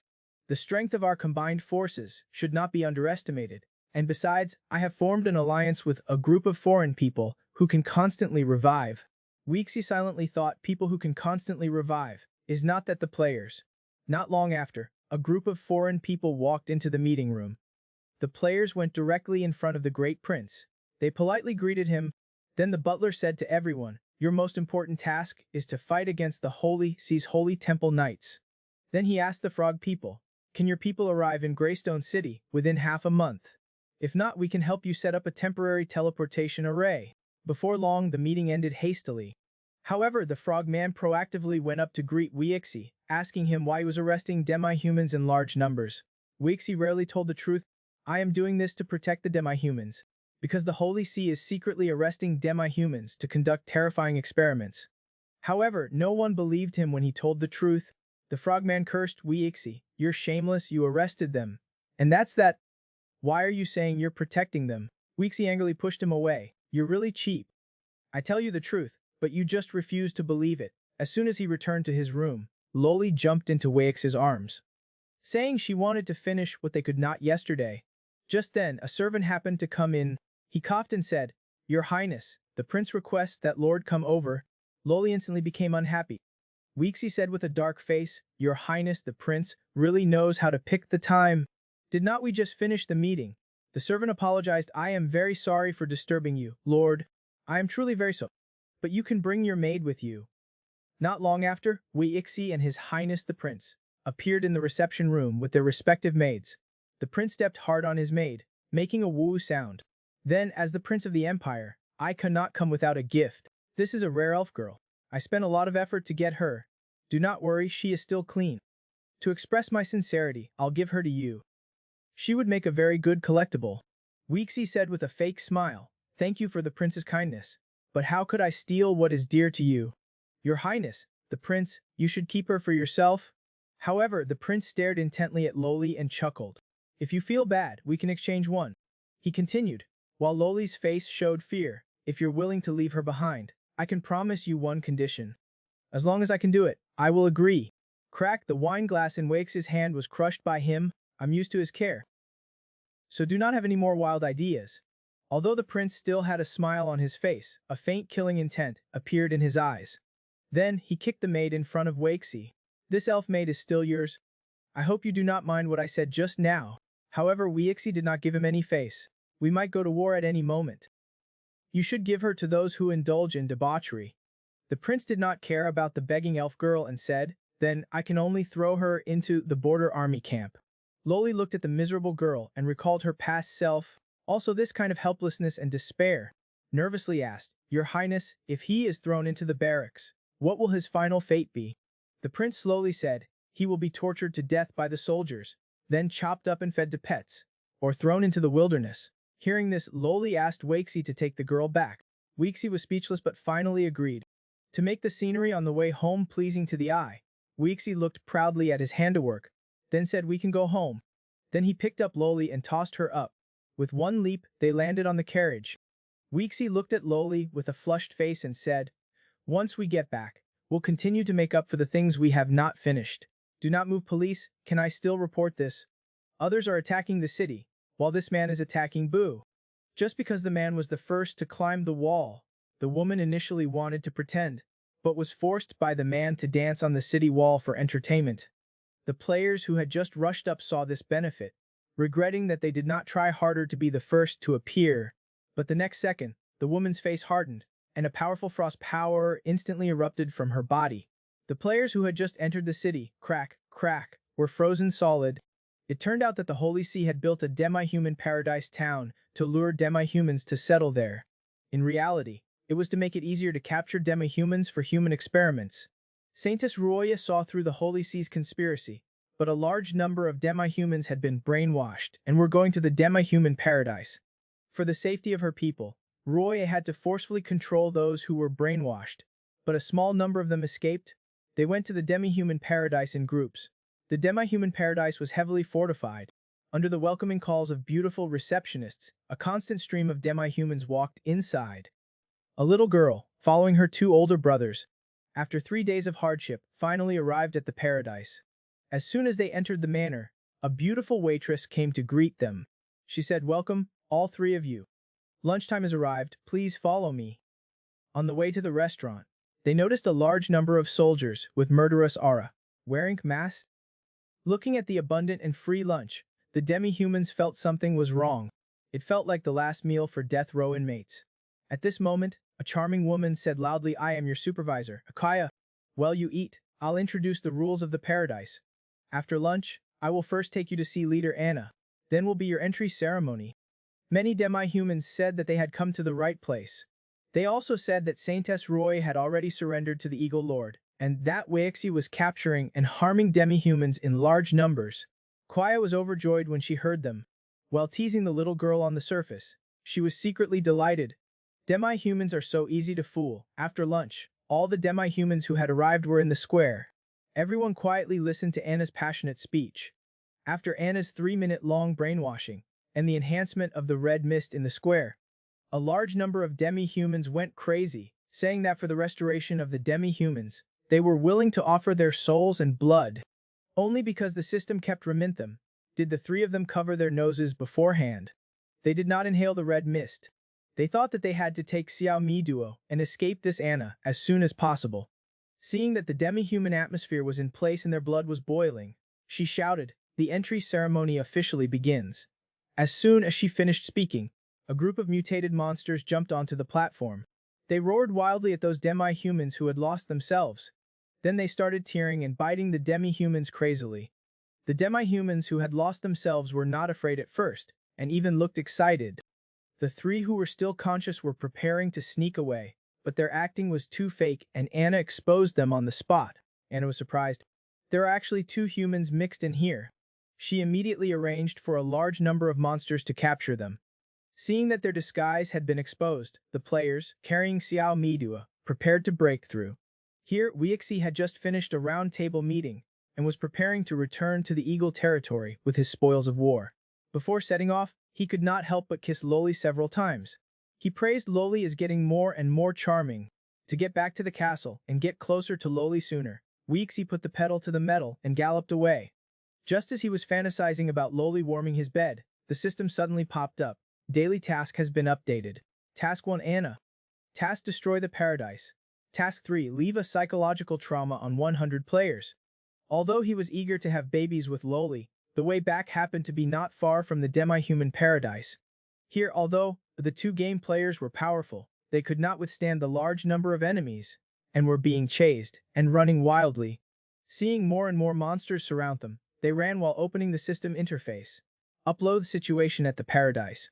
And the photos they had already taken to the internet, requesting more players to come and provide support. It instantly attracted the attention of a large number of players, and they all said they would come to help fight the demi-human paradise. The red-haired man handed Miduo to the white-haired man, telling him to carry the little demi-human and run quickly. He would cover their escape. He had plenty of resurrection coins anyway. Then he turned back and charged into the beast horde, to buy more time for them to escape. Miduo cried when she saw the man fighting to the death for her. At this moment Weixi descended like a god. He directly stomped a soldier to death. His sudden appearance startled them. Watching Weixi eliminate the pursuers with a few strokes, the players were covered in cold sweat and seriously suspected that the Eagle Lord was the ultimate boss of the current game. Although they had attacked the Eagle territory some time ago, they could only bite the bullet and step forward now to thank Weixi for saving their lives. To complete the perverted task 3 of traumatizing the players, Weixi looked at him with a cold smile. Then he slowly explained how he would deal with him, mentioning Goddess Roi, and saying that he was not picky, regardless of gender, since we met its fate. To avoid being violated by Weixi, the man trembled and bit his tongue to commit suicide. Then the sound of the bucket came, traumatizing a player with suicide, causing severe psychological trauma. Completion of task 3-1. Weixi chuckled, hold the snatched Miduo. The mental fortitude of current players is getting worse and worse. Here the players who received their call for help had finally arrived. Mages were casting magical attacks from afar. The guards at the gate were being pushed back by the players. They quickly sent people to ask for assistance from Anna. Hearing the commotion, Anna looked towards the city gate with a solemn expression. Then she slapped the person in charge several times and cursed him for his incompetence in not knowing that players had sneaked in. Then she told him to awaken the Ice Queen and to report the situation here to the Pope. On the city wall, a muscular man was taking a selfie, preparing to post about his battle on the forum, because he was the first player to appear. At this moment, a woman with a cold aura all over her body came in front of him. She said sweetly, "Brother, I'm so cold, can you hug me?" The muscular man, without a word, fulfilled this unreasonable request. Without even getting his consent, she started kissing him. Then the woman pushed the muscular man away. She said she would perform a dance for him. As the woman danced gracefully, the air became colder and colder. Then the opening scene happened again. The players, they were all frozen, and the man forcefully kissed the ice girl. When he kissed her 88 times, he stabbed her to death with a greatsword. The fire girl witnessed the ice girl's fate, and quickly said that she would make the man experience both ice and fire. She only wanted to keep her own life. This day Weixi received a system task to destroy the demi-human paradise. As soon as he arrived, he saw the sky filled with frost. On the city wall was an ice goddess, smiling sweetly and swaying in front of a player. Immediately afterwards, a large number of players were frozen, becoming ice sculptures in the paradise. The frozen players looked shocked. They saw Weixi rushing towards the ice girl with a murderous aura. Weixi raised his greatsword and stabbed at the ice girl's butt. Luckily, the ice girl reacted quickly, barely dodging Weixi's sneak attack, preserving her chrysanthemum. At this moment, Weixi reversed with another greatsword attack, releasing a powerful golden light to stab at her. Soon a golden light crashed down, laying in the city wall. With a loud boom, the ice girl fell to the ground, sprawled out. Just as Weixi was about to show no mercy, the ice girl used her charm. "Lord brother, please, I beg you, spare me." Then she hugged Weixi's leg, saying, "Spare my life, and I'll give you a whole race of my people." Then she got up and tried to kiss Weixi. But after kissing him 88 times, Weixi complained that her tongue was not flexible enough. He raised his sword. Kacha, the ice girl slowly lost her life in that wonderful feeling. Weixi turned around elegantly and whispered, "I am the man you can never have." Then Weixi found Anna, telling her to kneel down and submit, fulfilling the ice girl's last wish and help him create a new race. But, Anna said with disdain, "I saw what you just did to the ice girl, with my own eyes. If you want to experience both ice and fire, just say so. Do not think about trying to ambush me." Weixi could only take out his greatsword to cover his embarrassment. Immediately after, Weixi launched his first attack on Anna. His Sky Knight cultivation burst forth. Anna was not to be outdone. Her body emitted waves of red gas. When the two forces collided, there was no huge shock. The two equal forces were devouring each other. At this moment, the red gas around Anna began to ignite with sparks of fire, releasing a charming fragrance. Weeksy, who inhaled too much, suddenly felt weak all over. He also had images of primal desires flash through his mind. Then Anna waved her hand. The red gas enveloped Weeksy, pulling him towards her. The woman said, "The ice girl kissed 88 times and died, so I'll make you kiss 99 times. I'll have you secretly end your dog life when you can no longer control yourself. I am also the woman you can never have." But the next second, the dagger was snatched by Weeksy. The woman panicked, yelling, "You were clearly bewitched by me. This is impossible." Impossible. What awaited her was Weeksy's greatsword. Catcha, he stabbed her fiercely. Feeling a powerful crisis, the woman actually burned 10 years of her own lifespan. The powerful flames instantly pushed Weeksy away. In this thrilling and exciting moment, Anna was covered in cold sweat. She cursed Weeksy as a treacherous old six. Immediately after, Weeksy charged up again, not giving Anna a moment to breathe. Anna watched Weeksy's greatsword slashing down. While retreating rapidly, she pulled out a teleport scroll from her skirt. Space was distorted as she gritted her teeth and told Weeksy to wait. The next time they met, she would cut off his kidneys. Weeksy's full force attack slashed down. Unfortunately, Anna only left behind a residual image. Her true body had already been teleported away. The powerful attack landed on the church, exploding with the power of an atomic bomb. The church collapsed. The players all hoped that Anna and Weeksy would both die. Then they could go in and loot the gear. One player even chuckled, "If they're half dead, we can go up and give them a few more hits, get more experience and loot. Just thinking about it makes me excited." Weeksy suddenly spoke, "Kalia not only wants wealth, but also wants to harm our lives." The players turned to look at Weeksy, wanting to run but not daring to, with a wry expression. Then began Weeksy's battle against the group. Players were continuously beaten to a pulp and sent flying. Soon after, the novice village gained a group of level 0 players. They were trembling, and cursed that Weeksy did not have any martial ethics. He killed them again and again, dropping them to level 0. The sleepwalking saintess not only forcefully pushed down the villainous rogue, but also opened her mouth and bit his arm. Weeksy had never suffered such an insult. He directly pinned her down on the sofa, and not only retaliated mouth to mouth, but also gave her a blind man massage with his hands. He only stopped when the saintess cried Yamit. He told her that this was not a dream, but reality. Since Loli stabilized the saintess's condition, Weeksy entered her dream to try and save her. A day and a night had passed. Seeing that Weeksy and the saintess showed no signs of waking up, Loli was anxious for her master Weeksy's safety, and also jealous that the saintess could sleep with Weeksy for a day and a night. In order to make her master wake up sooner, Loli racked her brain and painfully pulled at her hair. Suddenly, she seemed to think of something. She actually rummaged through the cabinets and changed her clothes in Publix. Loli was wearing a nurse's uniform with black stockings. She picked up a syringe, ready to give Weeksy a shot. But then, the sky suddenly filled with thunder and lightning, and Weeksy was awakened. He opened his eyes. His instincts made him tightly grab Loli's hands. When he saw that it was Loli, he awkwardly asked her why she was dressed like that. Loli, however, was excited, thinking that Mrs. Chris's method was too effective. Then she said, with a blushing face, "Of course it's to help Master wake up quickly by dressing like this." Weeksy, who was staring blankly, quickly reminded Loli that she could only dress like that when they were alone. Then he told her to come over and rest for a while.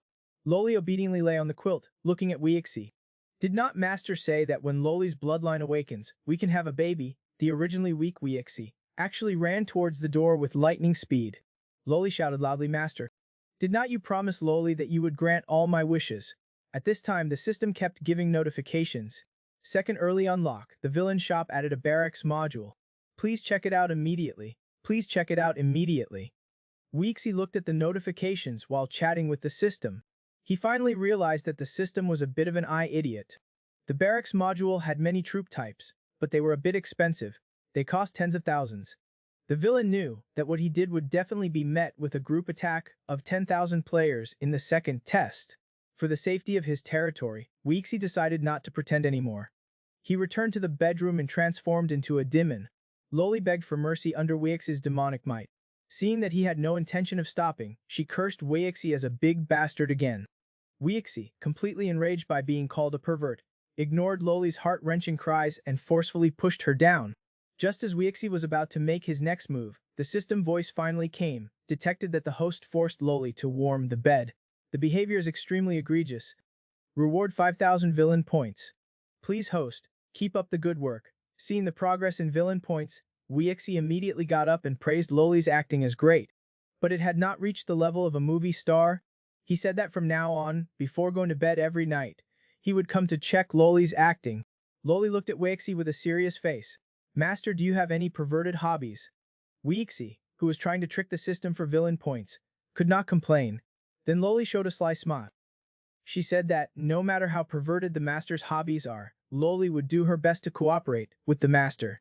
After saying that, she bounced off, looking for Mr. Chris to learn new knowledge. Meanwhile, a man on a certain planet was eating a meal. His phone suddenly alerted him that the Kane Continent's second server was about to start. He dropped his chopsticks and hurriedly ran to the computer room. After the version update and identity verification, he finally logged in successfully. A large number of players were gathered in Chengguang town. A man was giving a passionate speech. After 3 hours of spittle-flecked brainwashing, he successfully established the Sanction Guild. Their goal was to kill the Eagle Lord and rescue the Saintess Roye. At this time, Weixi was studying the near-demonic model. When he learned that a large number of players were on their way to attack him, he ultimately chose the Crusaders and Sharpshooters. Looking at the 100% loyalty before him and the fearless puppet soldiers, Weixi was very satisfied. Then, he exchanged for a bottle that could allow a breakthrough into the Sky Knight. Soon after, he found Kelleming, who was training knights. He motioned him to stop what he was doing and fuse with this first.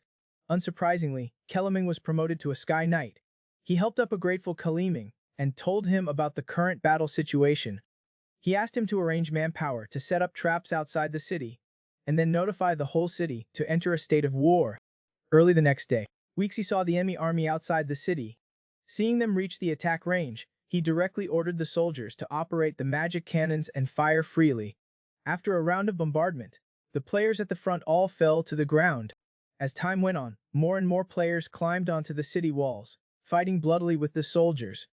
Weixi realized that something was wrong and found out that the players could rely on the crystals in the distance to constantly revive. He promptly changed his strategic arrangements. Kelleming was tasked with keeping an eye on the protagonist, Ye Hao. The Minotaur was responsible for defend the city walls. He himself led the puppet soldiers out of the city to cover the hellfire in stealing the enemy's crystal. Seeing that Weixi actually dared to lead a few soldiers out of the city gate, the players charged up madly. At this moment, the players also received a game buff. Due to the huge gap with the Eagle Lord, all player attacks were forcibly converted into true damage. Weixi instantly felt an invisible force covering him in the dark. A level 20 mage ambushed him with a magic ball. Weixi quickly used his battle cue to create a defensive shield. Normally, the mage's attack would not even break through the shield, but at this moment, it directly hit him. The players excitedly yelled, "The defense is broken. The defense is broken, he's finally not invincible. I was hitting him for only 3 health points. Now, it's human wave tactic." The warriors no longer launched attacks. Instead, they rushed in and hugged Weixi, preventing him from dodging. Then the mage's skills rained down from the sky. After 5 minutes of bombardment, the temperature in the central area reached 100,000 degrees. Weixi, who appeared again, was covered in injuries. His health bar was only 1 per 3 full. This time the players were completely ecstatic. "Brothers, let's do it one more time twice and we can get the equipment." Weixi knew that if this continued, he would only suffer a bitter defeat. He shouted towards the crystal hellfire, quick and decisive. A green light orb appeared above the resurrection crystal. It rapidly descended towards the crystal. Just as hellfire landed, Sarah excitedly yelled, "So many bugs, so many bugs. They all have to die." Then, she let out a terrifying laugh. With the fight on Sarah's side, most of the players were drawn back to defend the crystal. Weixi's pressure was greatly reduced. As time went on, already heavily injured, he gradually felt a sense of weakness. Just then a healing spell landed on Weixi. Then he saw Loli appear behind him. Weixi roared for her to go back. "Do not come out." Loli not only did not retreat, but she rushed up and hugged Weixi. She said, "If I cannot help Master at a critical moment, then what is the point of my bloodline awakening?" Then she cast Holy Spirit blessing on herself. "Master, let Loli protect you this time." Weixi was so moved that his eyes were teary. He hugged Loli and told her to be careful. "Do not leave my side for even half a step." The players' eyes turned red with anger. Not only had they died countless times, but just when the boss was about to die, he suddenly recovered to full health, and now he had a mobile healer. Weixi did not care about that. He hugged Loli and jumped into the crowd. He decided to first throw some dog food, then start fighting. This move directly enraged the players, Leto another human wave tactic. The warriors charged in to hug Weexi, giving time for the mages in the distance to cast their spells. This suicidal human wave tactic was still quite effective. Each time, the mage's skills could hit the target perfectly. Looking at the power that was equivalent to a Hiroshima little boy explosion, the players all thought that even if they could not kill the healer, they should at least injure her. They did not expect that with the healer incapacitated, the Eagle Lord would just be a roast duck in the pot. To their surprise, they emerged unscathed. Even their hairstyles were not messed up. It turned out their attack buff only worked on Weixi. The players complained that they could not kill the healer.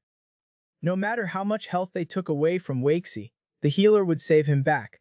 Once Hellfire destroyed all the resurrection crystals, the players would be doomed to die. Seeing that there was only one resurrection crystal left, Weexi was not prepared to let them off so easily. He instructed Sarah to leave the last crystal and guard the resurrection point, killing them until their levels were all gone. Loli was worthy of being a top-tier support. Not only did she provide steady healing, she also acted as a cheerleader. Master, go. Master, you're awesome. Master is invincible. Just then, no one noticed a man and a woman suddenly appear in the sky. The black-robed man took advantage of Weixi's inattention and launched a frenzied attack at his back. Sensing the murderous intent, Loli turned her head, her pupils contracted sharply. Not having enough time to remind Weixi, she directly blocked Weixi's back with her body. As the knife pierced her body, blood gushed out. Weixi stared in horror, his eyes wide. He opened his mouth, but could not make a single sound. Just then, the shield within Loli's body burst out with a powerful energy. It instantly sent both of them flying. Just after landing, Loli quickly explained. She had cast Holy Spirit blessing on herself earlier, so she was able to block that fatal blow for her master. Weixi was still breaking out in cold sweat. He emphasized that she could not act so rashly again in the future. Otherwise, she should just stay at home obediently. Then, Weixi stared intently at the black-robed man.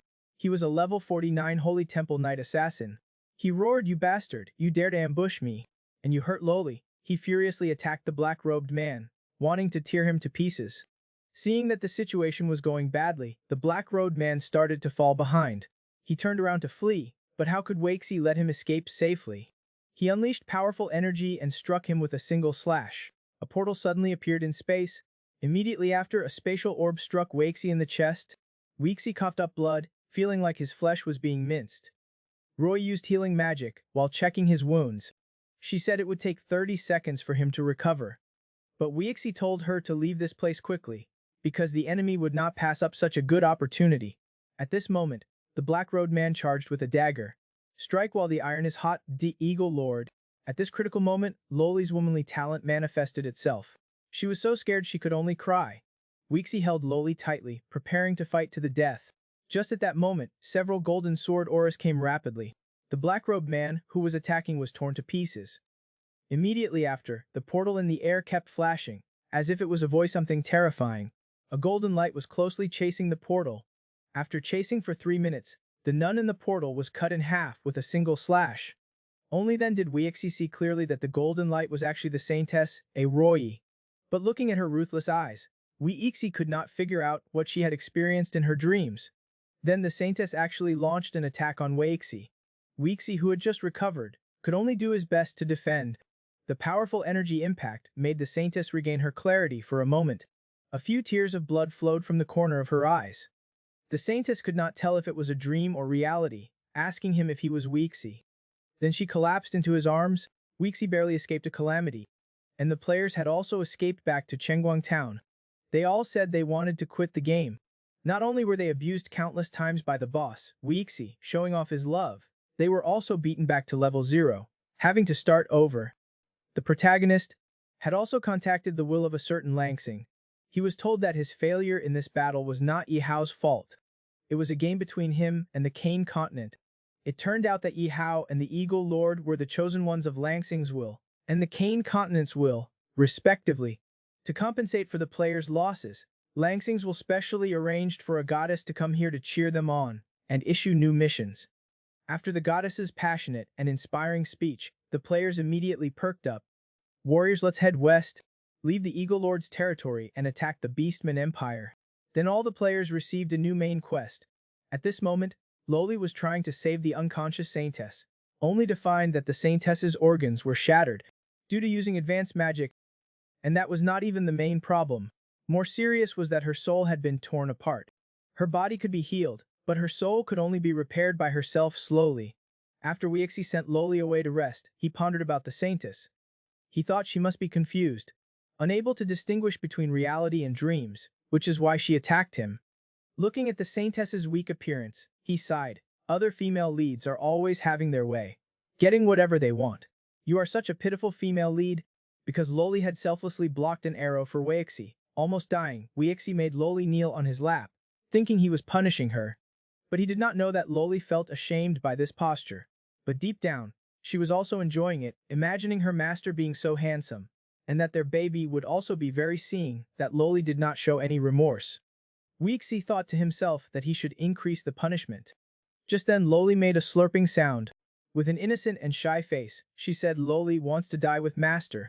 Looking at her lustful expression, Weixi immediately interrupted her. What are you talking about? In broad daylight. Wait, do not change the subject. I'm still punishing you. But Loli could not help but pounce on him, like an octopus. Then she tightly pressed against Weixi and bit him on the neck, wanting to give him a hickey. Flustered, Weixi did not know how his hand grabbed Loli's little tail. Immediately, Loli began singing a love song by Dao Lang, and made a face that even a dog would not want to look at. Stammering, she said that the demi-human's tail could not be touched randomly, that only a husband could touch that place. Master, you must take responsibility for Loli. This matter was like a new discovery for Weixi. He chuckled. I know how to punish you, you little skinny girl. Then he used 2 hands as if they were 3, frantically knee the fluffy tail. He yelled, will you dare to claim comfort again next time? Admit comfort, and that you are not convinced. A drop of the elixir of life dripped from Loli's mouth, and she made some sounds that could only be heard in special situations. Twisting and turning, she repeatedly begged for mercy. Master, Loli does not dare anymore. I admit comfort, and that I am convinced. As Weixi stopped, it took 5 minutes for Loli to recover. She quickly said she had a gift for her master. She held out a 4-leaf clover with both hands. Master, if you wear this, you will become more and more lucky. Weixi looked seriously at Loli, at the area below her neck. What does that 3-leaf clover represent? Loli immediately looked coy and bashful. Lowering her head, she said in a childish voice, I will not tell you. Master, you can think about it slowly yourself. Then she ran quickly towards the door, saying that she was going to Mrs. Clist to learn new things. He finally had a moment of leisure, then remembered that after repelling the players this time, the system, pretend to be dead, had not given him a reward yet. He proactively opened the system and received a saint's robe. Why would it give me women's equipment? Then the system stated that if he wore it, he could transform into any form in his mind. In Weix's mind, various styles of Loli wearing the outfit immediately appeared. Then he imagined the cold Saintess, wearing a revealing black dress. Thinking of this, Weix's nose started bleeding. He quickly went to take a cold shower to calm down. Meanwhile, the Saintess, who had been unconscious for 3 days, finally woke up. She got up and looked at her surroundings, unable to distinguish if it was reality or a dream. She saw a luxurious golden door, mistaking it for the exit of the dream. When she pushed the door open, she discovered that the great demon, Weixi, was actually shirtless, staring blankly at her. Only then did the Saintess realize that she had actually dreamed about a naked man, and that it was the Eagle Lord. She shyly covered her eyes, but deep down, she could not help but praise his good figure. But Weixi happily greeted her. Roy, you're finally awake. But the Saintess rushed towards him, yelling, I will not be afraid of you, you little nightmare anymore. I will defeat you, and she bit his arm. Enraged, Weixi cursed her, are you a dog? Then he flipped her over and pinned her down on the sofa. A gentleman does not take revenge, and I am not a gentleman. After saying that, he pounced on her, wanting to retaliate with his mouth. He even secretly gave her a 3-minute blind massage. A dignified Saintess had never experienced such a sensation before. She exclaimed no, no, repeatedly begging for mercy. This is then Weixi told her that this was reality, not a dream. The Saintess was so angry that her mouth went crooked. She actually delivered herself to be suddenly. The system issued a new beastly task for Weixi. Violate the Saintess Roy. A draw will be awarded after completion. Weixi chuckled. Is not this like SEM equipment right to my doorstep? Then the lecherous hand reached out. Still the same old recipe, the same old hand. Roy, who's about to get angry, finally erupted. A five-finger slap landed on Weixi's face. Then, she quickly covered the attacked area. She cursed him as a pervert. Faster after cursing, she glared at Weixi with teary eyes. The door was suddenly pushed open. A man shouted loudly, "Lord, there's an order from the royal capital." But before he could even say the word order, he froze. He knew he had seen something he should not have. Then he was directly thrown out. Until the next morning, Weixi was still in a rage. While Weixi was still having a headache, he did not know a fire was about to start in his harem. Shengnu and Loli were staring at each other, sizing each other up. Shengnu looked embarrassed. They were supposed to be enemies with important military intelligence, so why was she called up? Loli, on the other hand, was full of hostility. She was clearly an outsider, so why was she here? After a long 5 seconds of calming down, Weixi questioned Aelins. "Were not you in the royal capital? Why did you run here?" At this time the man quickly said, "The king is dying. Your brother Xidali has defected to the Holy See. The royal capital has already been surrounded by the Holy See's army. Within a week, they have killed multiple Sky Knights in succession. Their next target is to attack the Eagle territory. They want to kill you." Hearing this, Loli could not sit still. She anxiously told Weixi to pack up and run for his life. Weixi, however, calmly comforted Loli, telling her not to worry. But he was curious. The Eagle territory was very poor, except for being close to the Orcs tribes. It did not seem like anything else. Wait, could it be because of the demi-humans? He looked back at the demi-human. Saintess, that's right, they should be here for the demi-humans. The Holy See had been secretly capturing demi-humans for research. At this moment, the man handed over a secret letter, saying it was written by Marquis Callant to all lords.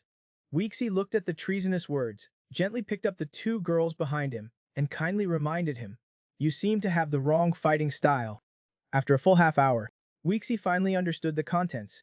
The gist was that the eldest prince was going to fight, and asking if they would come help. If not, then do not come looking for him when they get beaten up later. The saintess was full of question marks. "This is your secret, and you're letting me know it so openly." At this time, the soldier said that they also received some information from a spy. Take a look. It's mainly about the Holy See and the demi-human group. Upon hearing that it was about the demi-human group, the saintess looked panicked. She urged Weixi to take a look quickly. Knowing the saintess was anxious, Weixi did not hesitate and opened it to read. It described how the Holy See was torturing the demi-humans. The captured demi-humans were treated worse than pigs and dogs. The Holy See specifically used the blood of demi-human girls to produce holy temple knights, but the conversion rate was very low. Now they were starting to research the demi-human genes. At this time the Shengnu was dumbfounded. Using demi-human blood to create holy temple knights. The Holy See was so evil. As a demi-human, Loli quickly begged her master to save the demi-human race. Weixi readily agreed. Then he told Loli to take Aelins down to rest and recover. Looking at this secret letter, Weixi had basically confirmed that the Holy See's attack on his territory was for the sake of the demi-humans, because his territory had the most demi-humans. At night, Loli obediently brought some snacks to see Weixi, and Weixi suddenly remembered the sacred garment he had received. He quickly told Loli to put it on. Loli, after putting on the garment, said this garment is so comfortable. The silky smooth fabric relaxed her body a lot. Weixi, with a perverted heart, thought, of course, this is hero-level equipment. Not only is it comfortable to wear, it can also transform into different garments, like transforming into your maid outfit. It can also enhance the wearer's charm. My Loli will be the most beautiful demi-human when she wears it. Loli thought of the transforming garments. The next second, it really transformed into the style she imagined. This made Loli very happy. Then she made a charming expression, gazing affectionately at Weixi. She thought to herself that she should strike while the iron was hot, and have a baby with her master. Then she changed the style of the garment again. Then she lay on the sofa, calling out to her master in a sweet voice. Weixi's eyes lit up, staring intently at Loli's back. At this time Loli, with her face slightly red, asked softly, "Master, does Loli's garment look good?" Weixi, while spitting out blood, replied, "It looks good, very good." Loli also said that she drank milk every day, and that she would become as plump as Mrs. Khaleesi one day. Weixi touched her face. "Actually, Loli, you are charming enough as you are right now." Loli struck while the iron was hot and said, "Then master, can Loli and you have a baby?" Weixi's face instantly darkened. "Wait a little longer, after your birthday. It's very late now. Go to sleep quickly." Loli was forcibly arranged to sleep by Weixi. She could only roll her eyes and say with a blank face, Okay, Weixi wiped away a bead of sweat. Loli is becoming more and more dangerous every day. I feel like I will not be able to hold out for long before I get taken down by Loli. But little did he know, the sleeping Loli was drooling, muttering, Master, have a baby? Have a baby. The man with a personal maid was so lucky. As soon as he got home, he would have someone to serve him. But he was still not satisfied. He even secretly flirted with the demi-human saintess. As soon as Weixi returned to his territory, the saintess, Roya, found him. She said that she had captured many demi-humans who wanted to go to the paradise. She had calmed their emotions, but most of them still did not believe that the demi-human paradise was a conspiracy of the Holy See. At this moment, a huge fishtail appeared in the nearby pond, splashing a lot of water onto Weixi's body. Then, Roy's fluffy little tail was used by Weixi as a towel to wipe the water off his body. Do not you know you cannot touch a demi-human's tail? The next second, a small fist landed on Weixi's right cheek. Looking embarrassed, Weixi looked at the mermaid in front of him and asked, Do you demi-humans also have mermaids? Roy explained. Demi-human mermaids are different from aquatic mermaids. When demi-human mermaids reach adulthood, their fishtails can transform into legs, and they can live on land for a long time. At this moment, the mermaid realized that it was Lord Weixi who had returned. She cursed him as a big bad guy, and her tail instantly transformed into legs. They all fled from this place. Taking this opportunity, Weixi pretended to be angry and grabbed Roy's tail, saying, You cannot even control your own people. I need to have an in-depth discussion with you about this. Then the Saintess Roy loudly called out for the demi-humans to gather. Lord has an important announcement. Soon, the demi-humans gathered around, whispering to each other, Look, our Saintess is almost becoming the Lord's maid. Then Weixi told them to be quiet, saying, Although you are demi-humans, since you live in my territory, then you are also my subjects. There are two things. I will expose the conspiracy of the demi-human paradise to you. Secondly, I will test your bloodline abilities one by one. However, a demi-human loudly questioned, If we become your subjects, are you going to allocate land to us? We're from the 2000s generation. We do not like empty promises. Weixi promised, Those who pass the test will stay to work in the castle. Those who do not pass will each be given a plot of land. Furthermore, the city guards will protect the safety of your lives and property. As soon as this news came out, the demi-humans showed incredulous expressions. They never dreamed that they would have their own land. Seeing their expressions, Weixi was very satisfied. Then the demi-human paradise has already been destroyed by me. That is just a scam by the Holy See. At this time, a large number of demi-humans angrily cursed Weixi, saying that the land and the so-called protection laws were all lies. He is a big demon, and they all said they wanted to escape from this place. Seeing that the demi-humans were about to riot, Weixi called the soldiers and told them to bring up the demi-humans rescued from the paradise. Soon, a group of demi-humans walked onto the high platform. Many people below recognized the leader as Mi Duo. They were surprised, saying, Did not she go to the demi-human paradise? However, the little girls came in front of Weixi and greeted him, Good morning, Lord. Weixi quickly called for Mi Duo to come over and tell the true situation of the demi-human paradise in detail. Mi Duo waved her small hand and pleaded for everyone to trust Weixi. The Lord tearfully explained the conspiracy of the paradise in detail. However, the demi-human crowd just froze for a moment and then said that Mi Duo had been bought by Weixi. Unless they came up with concrete evidence. Mi Duo was so anxious that tears were falling down her face. She quickly took out the Meixin armor that would only fall off after her sister's death and said, After my sister was taken to participate in the initiation ceremony, she never came back. Later, I secretly went to the church and saw orcs and demons harming demi-humans. I picked up this Meixin armor from there. At this moment, the crowd basically believed Mi Duo. Their faces fit. The paradise in their hearts was actually a hell. At this time, Weixi sighed and said loudly, If it were not for the sake of your saintess and my exclusive maid, Loli, I would not bother with your life or death. Then the demi-human crowd apologized to Weixi and the Saintess Roy incessantly, saying that they had wronged them and begging for the Saintess's forgiveness. Roy's heart finally calmed down. Looking at her people below the stage, she told them about the test in the afternoon. Everyone please remember to be on time. In the afternoon, Loli accompanied Weixi and arrived early. Loli said with a worried face, Master, if you test them one by one, I'm afraid you will not finish it until tomorrow night. Master, you should take a rest.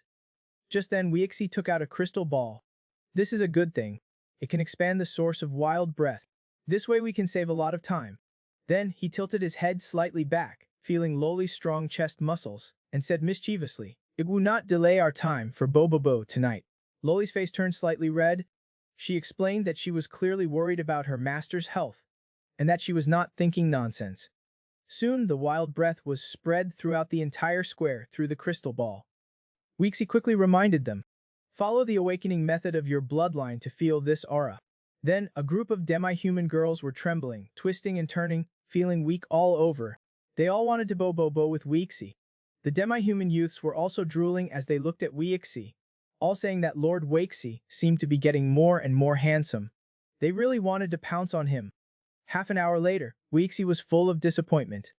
Rolling his eyes, he said, "Among so many demi-humans, not a single one has awakened their bloodline." Then he felt as if a force was about to burst out behind him. He quickly turned around and saw a demi-human girl with a volcano erupting lava behind her. Just then, a large wave rolled up in the swimming pool. A mermaid was in a daze, but her body was emitting a powerful water element energy.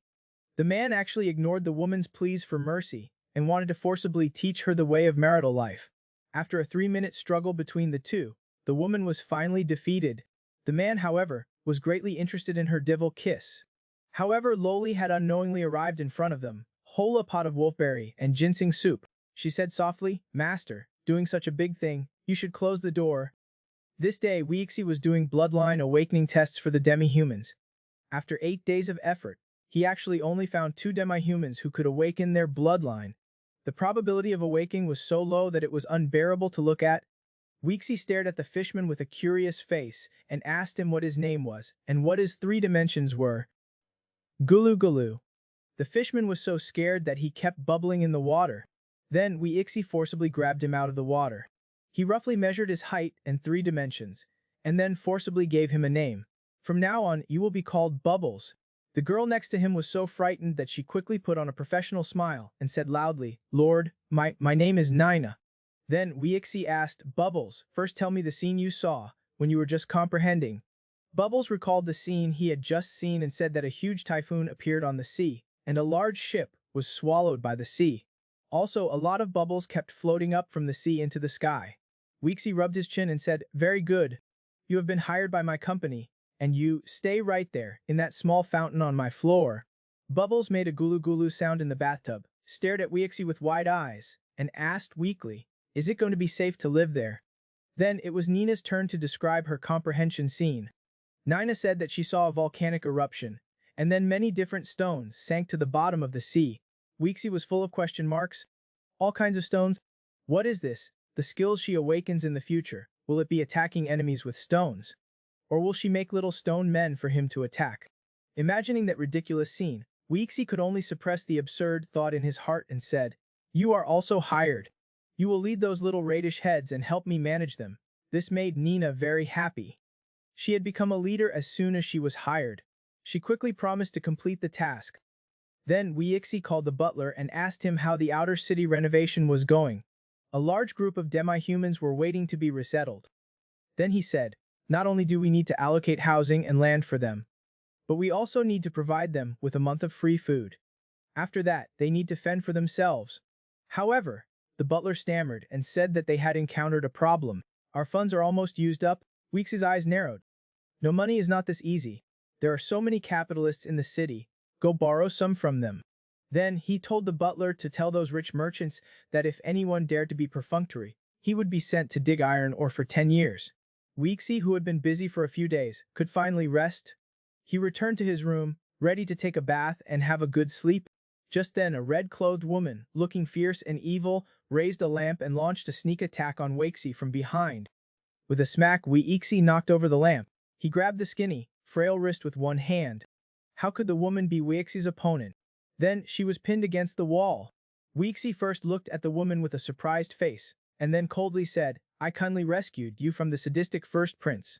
You did not even show gratitude, but instead repay kindness with hatred." Then Weeksy used a system skill to find out all her details. The woman's information appeared in his mind. It turned out that she was the second princess of Elf King Ting, the younger sister of the current elf queen. Seeing her identity exposed, "Woman, stop your madness. You're the ones invade me home. I will kill you all." Weeksy did not care about anything else, and pinned her hand tightly against the wall. He said, "If you dare to ambush me, You must pay the price. Then he began his crazy revenge. The sounds of tearing and the woman's pleas for mercy echoed. After the two of them continued their struggle, Weexi suddenly noticed that she had a tattoo-like pattern on her body. Just at that moment, the system prompted, after the elven beacon is activated, it will be a magic pattern for mutual location within a certain range. Weexi cursed, "Woman, you have no sense of the world. If you want revenge, you picked the wrong target. I'm your savior." Weexi was so enraged by the woman's lack of intelligence that his veins were bulging. He quickly asked the system how to turn off the elven beacon. Then he randomly touched the beacon on the woman's body, threatening her to turn off the beacon immediately.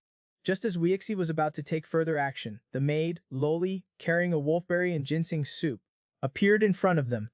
She asked weakly, "Master, what are you doing? I brought you some tonic soup." Weexi was completely embarrassed. He asked Loli when she had arrived, and quickly explained that it was not what she saw. "As soon as I entered the room, I was attacked by this woman. Luckily I reacted quickly, or you would not be seeing me now." Loli pouted, looking disdainful. Then she reminded him, "Master, you should close the door when doing these things. That's what Mrs. Chris taught me." This woman was actually biting the hand that fed her. She was trying to ambush the peerless expert who had saved her. This was a classic case of throwing a meat bun to a dog. It's gone for good. Unsurprisingly, she was quickly subdued by Weexi. Weexi first teased her verbally, telling her the script that was about to unfold. He made her fill with fear and shame. Then the plot unfolded step by step. The woman's pleas for mercy and the sound of tearing cloth constantly echoed. Then the woman activated the elven beacon on her body. This beacon would allow nearby elven royalty to accurately know her location. Weexi cursed the woman for being malicious. Not only did she ambush him, but she also summoned her clan to come. Then, Weexi constantly tried to figure out how to turn off the signal. While he was fumbling around, he was completely unaware that someone had secretly approached behind him. Loli hold the tonic soup, silently watched their live show. Only then did Weexi discover that Loli had arrived without him knowing. He awkwardly asked Loli when she had arrived, "You must believe me, things are not as they appear." Then, he explained how the woman had ambushed him and how the location beacon had been activated. He said that he was just trying to figure out how to turn off the location tracking. Loli pouted and looked at Weexi for 2 minutes. Then, she said seriously, "Master, in the future, you must close the door during such big battles, or it would not be good if someone takes a photo." Looking at Loli's angry yet concerned expression, Weexi laughed and said that next time he'll be kissing Loli, "Ma-wa-wa-wa. I must buy a cam." At this moment, the woman secretly deactivated the elven beacon and put on a pitiful act. Weexi saw through the woman's fake act and immediately had Loli go over and examine the woman's body. While Loli was examining her, the woman begged Loli to help her. She claimed that she was there to deliver food, but as soon as she entered, she was abused by Weexi. But Loli said Master is a good person. He would never force you to have a baby with him. She told her not to be afraid. At this point, Weexi took out a pill and said with a smile, "My reputation is well known in the territory. How dare you slander me?" As soon as he finished speaking, he forcefully stuffed the pill into her mouth. The woman made muffled sounds of protest. After the woman swallowed it completely, he warned her, "Behave yourself. This is a special poison made by the Lord. Only I can cure it. Do not believe me. Look at your arm." The woman raised her arm, and it slumped. Her previously white skin was now red and swollen. The woman immediately panicked. She did not want to be ugly. Then Weexi reminded Loli that this woman was brought back by the eldest prince. Pay more attention. She might be a spy.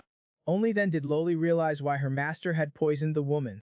Then she said that it seemed suspicious that she asked her master to save her. Then she ran into Weexi's arms, filled with guilt. She asked him if she should not have asked him to save her in the first place. Weexi comforted Loli, telling her not to blame herself. Then he flicked her forehead. He said, "Let this elf follow you.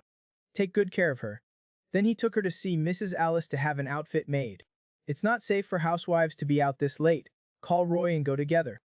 As soon as they left Weexi's room, the elf said, "I sense a natural power in Loli." She asked, "Are you an awakened Ye-elf?" Loli was impatient and replied, "I'm not some Ye-elf. I only have one identity. I am the Lord's personal maid." The elf did not give up. She suddenly grabbed Loli's small hand. She said, "I really was just there to deliver food. Then Weexi was going to abuse me." Loli's eyes instantly filled with murderous intent.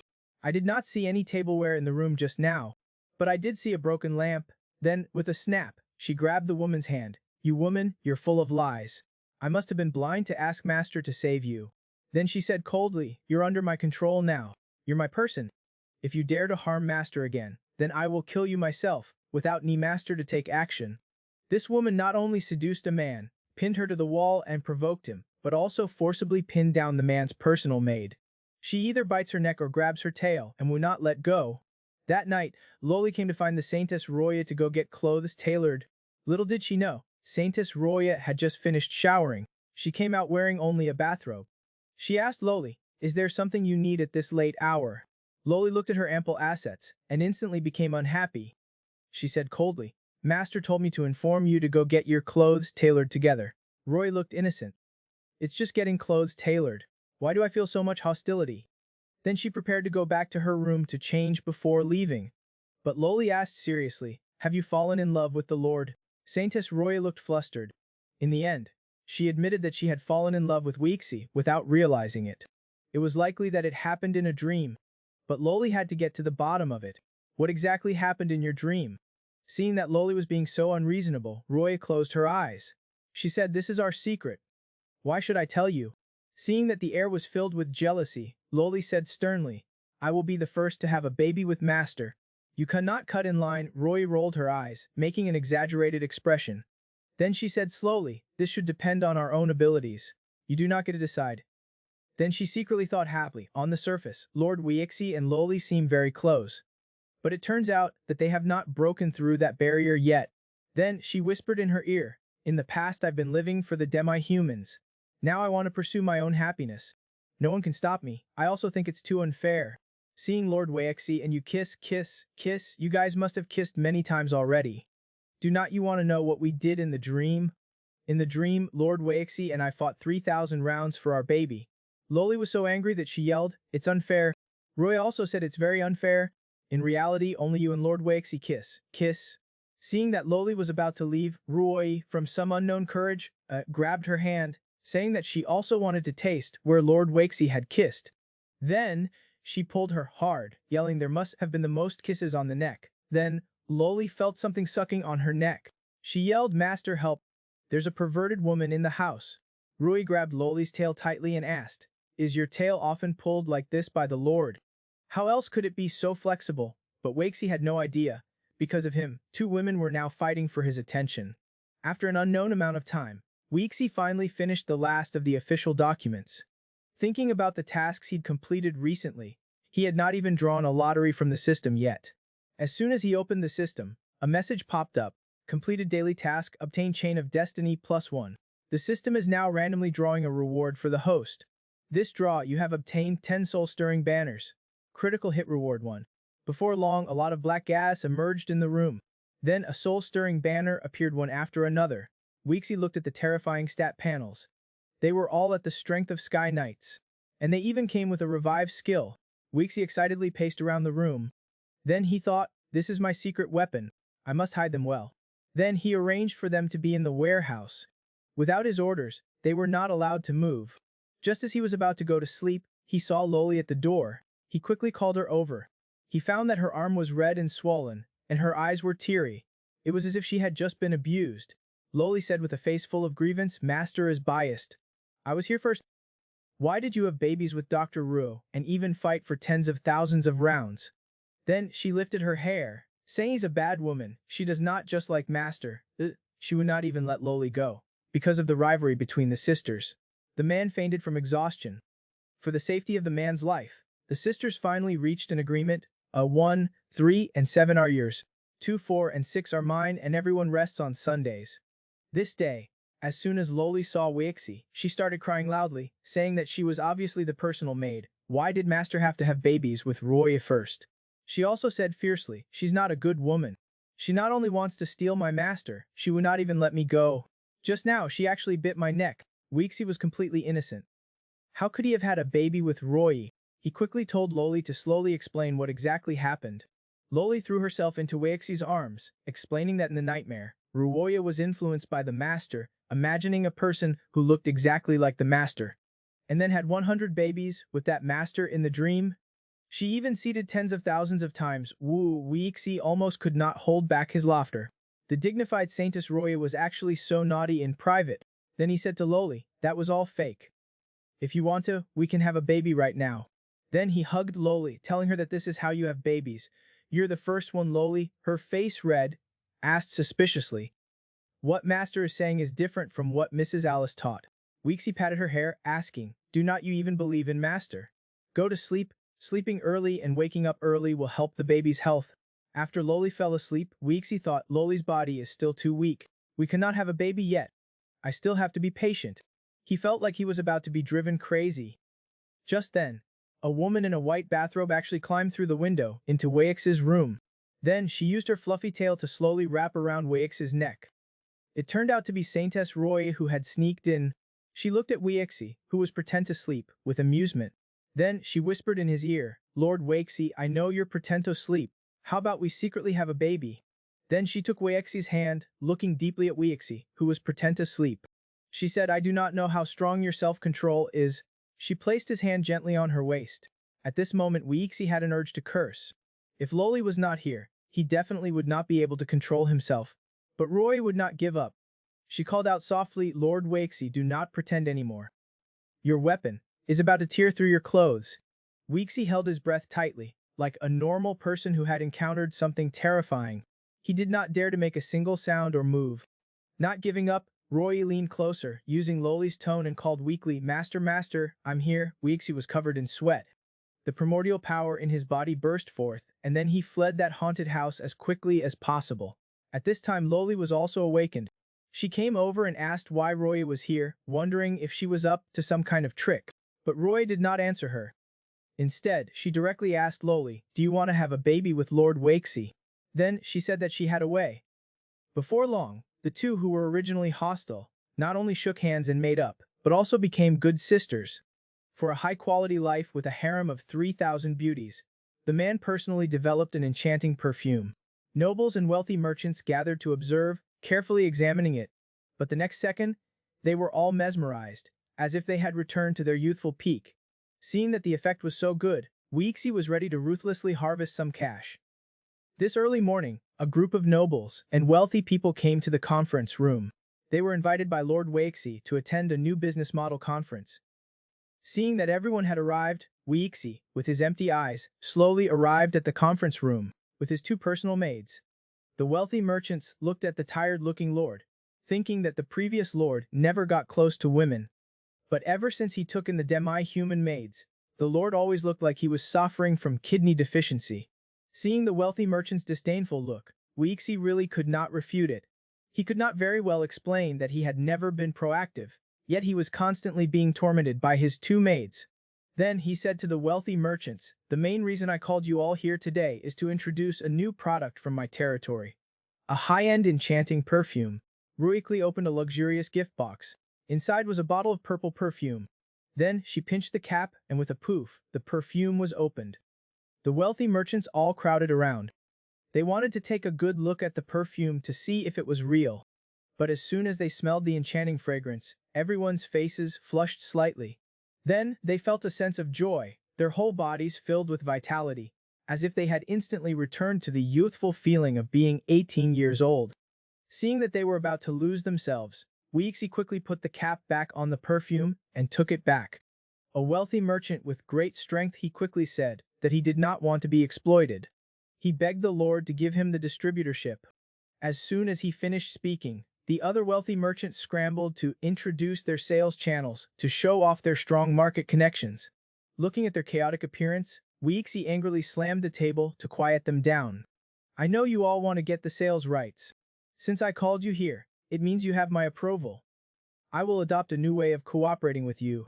Everyone can obtain the sales rights. Then he asked Loli to give the sheepskin scrolls to the wealthy merchants to take a look.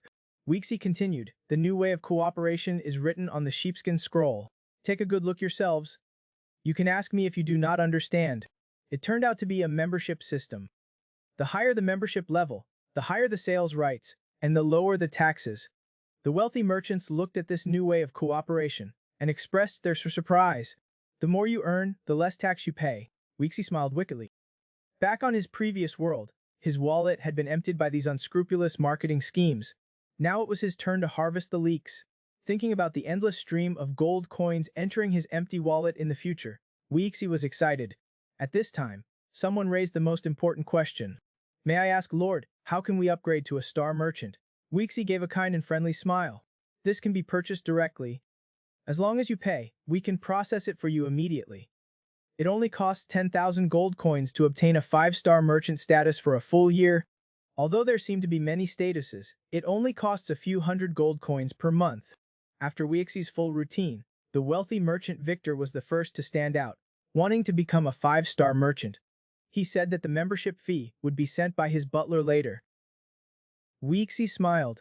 He took out a badge representing a 5-star merchant and said, "Congratulations on becoming the first 5-star merchant in the territory."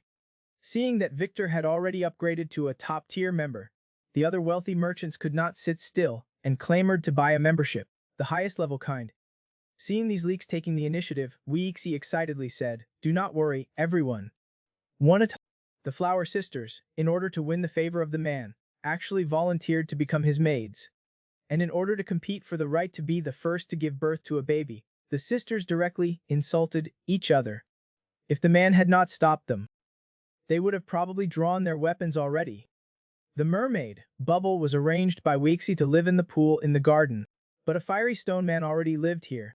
This day, just because the mermaid was in a good mood, she happily slapped her tail in the water, splashing a burst of water onto Sarah. Sarah, who was as explosive as thunder, cursed Bubble for being an insect.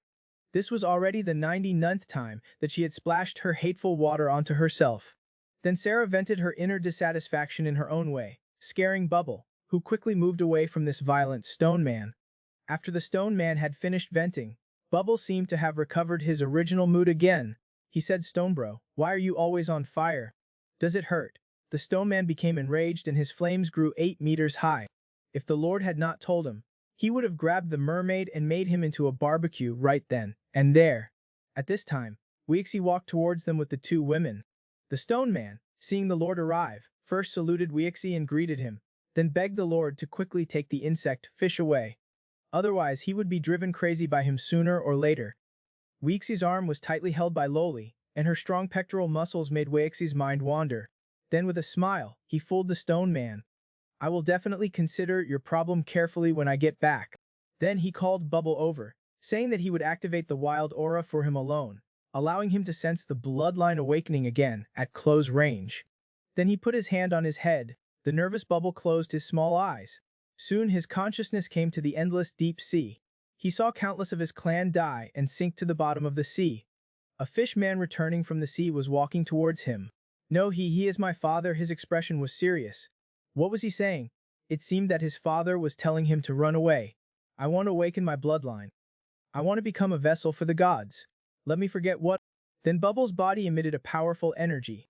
The water in the pool was blasted 8 meters away. Unable to withstand it, Bubble fainted immediately. Weeksy quickly hugged the unconscious Bubble. Looking at his tired face, Weeksy felt full of guilt. Fortunately, Bubble had finally successfully awakened his bloodline. His identity was actually that of a demi-human, the Mercury Palace ritualist. His memory was actually still in a sealed state. Then he handed Bubble over to Roy, saying that Bubble had successfully awakened, but he had fainted due to overexertion. He would be fine after a few days of rest. At this time, the ordinary girl Loli looked at her master with worry. "What is a vessel for the gods? Is it that all the demi-humans who awaken their bloodlines are vessels for the gods?" Weeksy then started to seriously think about it. Logically, it should be that the gods, in order to compete for the power of faith, could not descend themselves. They could only descend through the awakened demi-humans as mediums. In order for Bubble to recover better, he laid him flat in the shallow water by the pool. This way, he would neither drown nor die of dehydration. After arranging Bubble, Loli quickly ran over and hugged Weeksy's arm, eagerly saying, "Master, let's have a baby tonight." Before Weeksy could reply, Roy also pounced on him, acting coquettishly. "Weeksy, I miss our dream days so much." Just as Weeksy was at a loss for what to do, the 2 women began to bicker with each other. Each of them was alone of Weeksy's arms, both saying that tonight the Lord was theirs.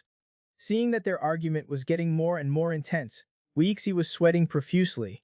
He weakly said, "Do not fight. Why do not we all do it together tonight?" The man, in order to further develop his relationship with the single woman, actively sent out a mysterious crystal that he thought was useless. But the next second, he was informed by the system that it was a fragment of a divine spark. The host with this had the ability to recruit players. At this time, Weixie's intestines were turning green with regret. He could only shamelessly say that the crystal had cracks, and that he wanted to exchange it for a better one. However, Roy's answer almost made him spit out a mouthful of blood. I want anything that Lord Weixie gives me. I'm not a picky eater. Forced and helpless, Weixie could only bring out his trump card. He hugged Roy and said a bunch of country love words, instantly making Roy blush. After 3 hours of sweet talk, Roy finally agreed to Weixie's request that he would give her a better gift. It turned out that it was because Weixie had completed the task of humiliating the Saintess last night that he had gained a special chance to draw a prize. Then he drew a mysterious egg and this mysterious crystal fragment. As soon as he separated from Roy, Weixie impatiently took out the crystal to summon the players to descend. As the crystal emitted waves of summoning power, the crystal with a missing corner on protagonist Yiho's side also emitted a faint glow. Then the players' screens were all frozen and a prompt box popped up, saying that now opening 500 player slots to join the Eagle territory. There are also new professions to choose from. Then all the players were forcibly logged out. The players who restarted the game raced to grab the 500 slots. The players who got a slot started from scratch, arriving in the Eagle territory. The demi-human Kiyomidua was happy to see some familiar players. She stepped forward to show them around, and maybe have a few drinks. Just then a large hand pressed down on her small head. Then Weixie's voice came, "Little girl, take these people to the square first. I have something to announce." Half an hour later, Weixie, accompanied by the Saintess and Loli, slowly walked towards the square. The players all showed envious expressions. It's better to be a villain. Not only can you kill and loot, but you also get a personal maid to serve you 24 hours a day. Then Weixie started with a self-introduction. Then he said, "A warm welcome to all of you players. This is the Eagle territory, the East Depot. In the near future, war will engulf the entire Kane continent. So, in the days to come, under my rule, you will witness a sea of blood and fire." The new players were stunned to hear this. Is this a large-scale world-class mission? But we're still level 0, however, Weixie continued, "I will lead you to overthrow the corrupt dynasty and establish a new order. Together, we will cleanse this world with blood." Listening to Weixie's passionate speech, the players went completely crazy, roaring in unison, "Cleanse the world with blood. Cleans the world with blood, Eagle Lord, Eagle Lord." Weixie looked at the players below, full of high morale, and was very satisfied. He secretly rejoiced, "I'm glad I shamelessly asked for this crystal shard back."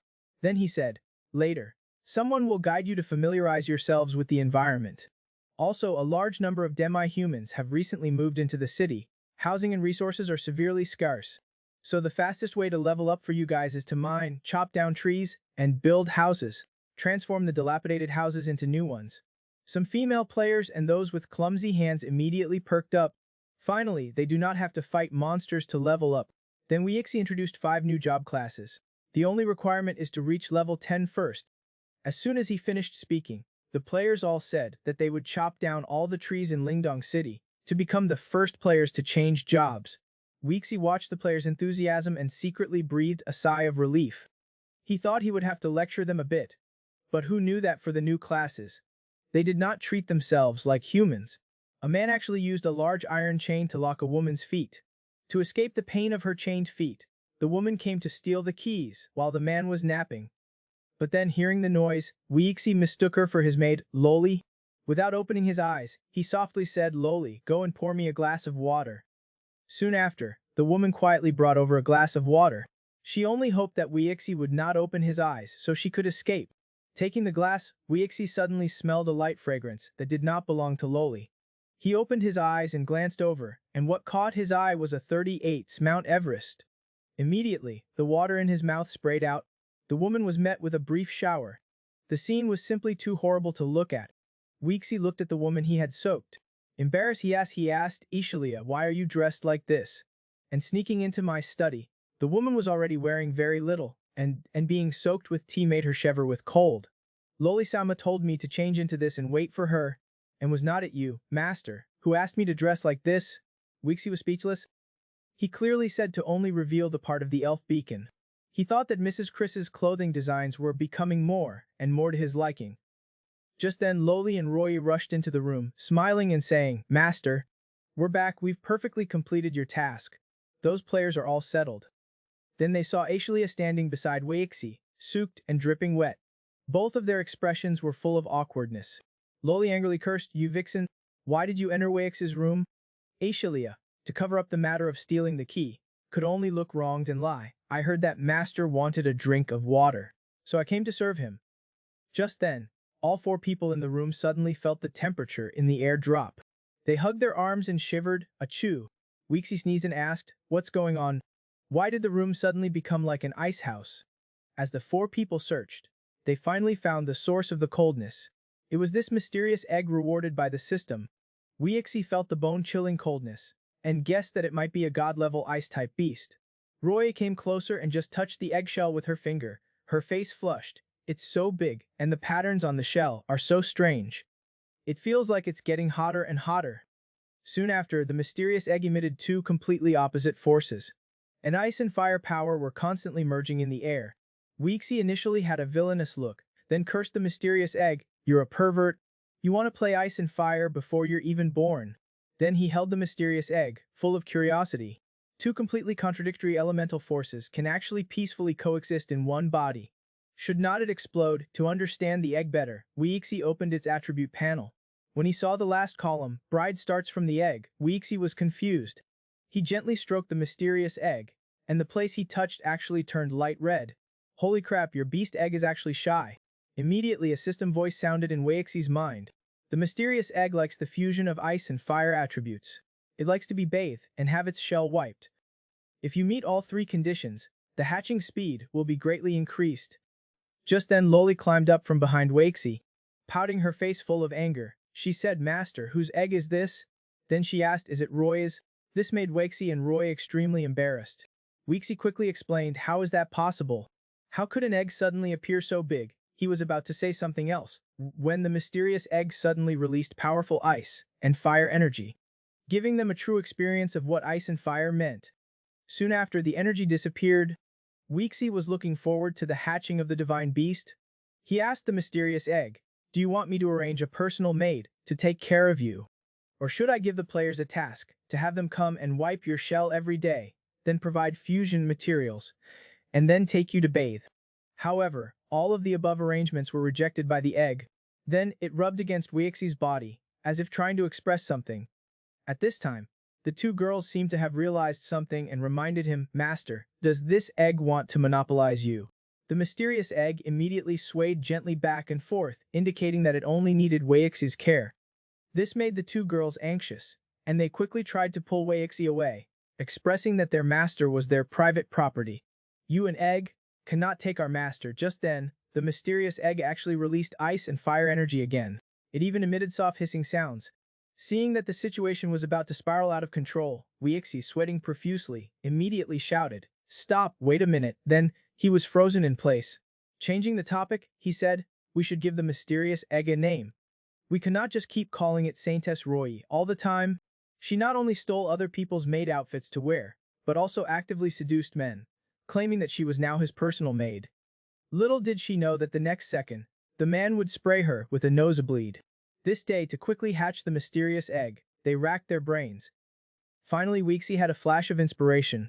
He opened the system and issued a task to solve the mysterious egg's food problem: clean up the surround monsters. For every 30 dual Icefire monster boxes obtained, a set of excellent equipment can be exchanged. Other first-tier monster boxes require 40. Second-tier monster boxes require only 10 to exchange. It was all for the mysterious egg. But as soon as the dual Icefire monster task was issued, the players all received a system notification: clean up the surround monsters. Obtain monster boxes to exchange for excellent equipment. A large number of war-loving players were instantly pumped up. These were all novice-level tasks. And you could exchange for excellent equipment. Weixi so generous. There were also a few players who liked a slower pace, saying that they still preferred cutting trees, mining, and repairing houses. They completely looked like life players. However, the players on the protagonist Ihao's side were in a state of cursing and wailing. They all expressed that the treatment on the villain Lord Weixi's side was too good. Not only were there 5 professions to change into, but the novice tasks could also obtain excellent equipment. If it was not because the villain side only had 500 player slots, they would probably all have defected to follow Weixi. Some more hot-tempered players slammed the table, saying that even the demi-humans had been lured away by Wixie. What was the point of following the protagonist Yi Hao? Our plot was originally about protecting the demi-humans. The dignified protagonist Yi Hao was also going crazy. Not only did Wixie steal the God Shard, he lost 500 players. The demi-humans were also lured away to the Eagle territory. The most important thing was that if he could not deliver a batch of demi-humans to the demon race next month, they definitely would not let him go. Just as he was racking his brains for a solution, a demon's call came to his mind. Then a man in black appeared in his consciousness. He slowly said, "It's not your fault about the God Shard. It's the retaliation of the will of the Kane continent. We have also made good progress. The beast race's treasures have been analyzed. We can grant a new profession, Beastman. But the current problem cannot be solved by just opening a new profession." Yi Hao coldly said, "The players have already begun to admire Wixie, and all the demi-humans have been taken away by Wixie. The players have even secretly allied with the Empire's first prince." Then he jumped in anger, saying that he was now just a clown. "Those players not only scold me as a third party on the forum, they also say that I am trash." The man in black was not concerned, saying the players are a small matter. The first prince, in order to gain power, has already transformed into a vampire toast. Expose his secrets, and the players will naturally return. Also, your deal with the Abyss cannot be cancelled now. Now we need you to cooperate with the Holy See, to obtain the demi-humans from the church and give them to me. The gods have begun to awaken. There are currently 4 demi-humans around Wixie, who have awakened their bloodline. They will be the containers of the gods. Without waiting for Yi Hao to recover from the shock, he continued, "I have snatched a relic from the endless ocean of Cain. It can help the god who controls the power of the ocean to awaken quickly." Then he handed the ocean trident artifact to Yi Hao, instructing him to help the ocean god awaken. Then the god will help you kill Wixie. You only need to find a demi-human named Haixing. He should be by Wixie's side. Then just insert the artifact into his heart. Yi Hao nodded to show that he understood. Then, full of energy, he thought that this time, he would definitely kill Wixie and snatch back his beloved Saintess Roy. Then the man in black used magic to issue a task to the players, Royal Capital Melee. The first prince has been turned into a vampire by the undead. He is pretend to attack, but actually he wants to summon an undead apocalypse to turn the Kane continent into a sea of the undead. The players opened the task and saw below that it also said, Yi Hao had already seen through the first prince's plot, and was planning to turn the tables on him. He would give the first prince a fatal blow at the time. Then there were all sorts of rewards for completing the task, equipment, mounts, experience, and the new profession, Beastman qualification. The players who left the protagonist to ally with the first prince were furious. "Damn you, operating team. Are you targeting us on purpose?" The players in this small group all said that this task came too conveniently. Then they discussed whether or not to accept the task. Finally, the leader, the frogman, said to accept the task. Then he realized that the first prince was no good either. He was clearly using them as cannon fodder from the start. However, Wixie was completely unaware. He continued to act as his good lord, calmly reviewing the territory's large and small documents. At this time, Saintess Roy entered, wearing a maid outfit that completely did not match her status. She looked at Wixie with affection, and said with insincerity, "I'm here to talk to you about the future development of the demi-humans." Wixie, the big pig, looked straight at her. He immediately said, "The clothes you're wearing look familiar. Are you sure you're here to talk about business dressed like that?" Roy said with a face full of embarrassment, "These are Loli's old clothes. The size of the clothes does not really match me, it's too tight, so I modified it a bit." As soon as she finished speaking, Wixie's nose started bleed profusely. "You're not here to talk about business, you're clearly here to seduce me, and saying it's too tight, you just want me to be a beast and tear it off." Then Roya walked forward with a sly smile, gently hooking Wixie's chin. She said, "I promised before that I would become your maid. Do you think I look like your maid now?" While the villain lord and Roya were flirting, and expressing their country-style sweet nothings, a large group of monsters quietly arrived at his territory. They slowly surrounded his city. This day, Wixie was troubled by the rapid hatching of the mysterious egg, because the mysterious egg needed to absorb a large number of monster boxes to hatch quickly. Finally, Wixie had no choice but to ask the system to issue a task to collect monster boxes to the players in Lingdong City. The players who were cutting trees and build houses received system notifications one after another. Kill the surround monsters to obtain monster boxes, which can be exchanged for excellent level equipment. The war-loving players quickly dropped their tree-cutting axes. With excited expressions, they picked up their battle swords and were about to go outside the city to find monsters. Soon after, a series of loud noises came from the woods outside the city. The sounds of the players and the roars of the monsters were constantly heard. A group of players were seen surround Pig Brother. The physically strong warriors kept swinging their great swords, causing Pig Brother to jump up, trying to break out of the encirclement. Little did he know, this was exactly the player's plan. Just as Pig Brother was unable to dodge in midair, a powerful magic fireball went straight towards Pig Brother's head. The moment Pig Brother landed, a great sword smashed his pig brain. A fiery red monster box rose into the air. A bloody smell instantly filled the air, and that restless fire elemental energy. The man grabbed the fire elemental magic box. He excitedly said, "Finally, I've collected all 31 sword magic boxes. It's getting dark. Let's hurry back and exchange them for equipment." Just then, a Z sound came from the distance. He turned around to look, and a 9-ring wolf spider was opening its bloody maw, biting towards him. Luckily, he was an agile warrior. He jumped, dodging the attack. Once the players saw what the monster looked like, they exclaimed in terror, "Holy crap, it's actually a level 9 monster. How are we supposed to fight this? We need to run for our lives." The captain, who had just landed, was thinking of comforting his teammates, that with their numbers, they might have a chance. Little did he know, the players who were just shouting suddenly fell silent. They were looking ahead in terror. This strange scene made the captain follow their gaze. Holy crap! He saw a dense horde of wolves in the distance. They were slowly approaching, causing them to flee in terror and hide in the nearby pile of rocks. They wanted to run straight into the city, but they found that the beast horde was not chasing them. They saw that all the beasts' bodies were emitting violent energy. This represented their fear and restlessness. A player analyzed, could this be a beast tide? Then a red-haired player trembled and said, "Captain, let's go back." "I'm scared." But the captain's eyes lit up. "Based on my 30 years of gaming experience, this must be a hidden mission." Then he took out his greatsword and said, "This is the reward from a hidden mission I accidentally completed last time." As soon as he finished speaking, the other team members gathered around him, saying that the rewards for hidden missions were so generous, and asked the captain to lead them to get rich together. The captain, looking excited, told them not to worry. "If there's meat, we'll all eat together. Let's go find the nearest in peace."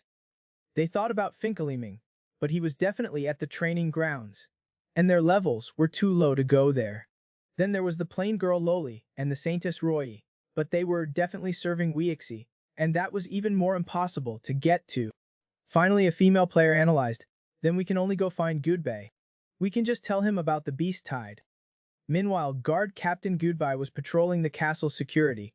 He suddenly detected a lot of footsteps in the restricted area. He drew his weapon and rushed over. It turned out to be a group of players. Just as Goodbye was relieved, the players told him about the beast tide. Goodbye was immediately covered in a cold sweat.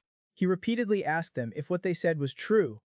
After receiving an affirmative answer, he immediately thought about the horde of beasts around the city, and then charging in when the soldiers were unprepared. The consequences of the city being breached.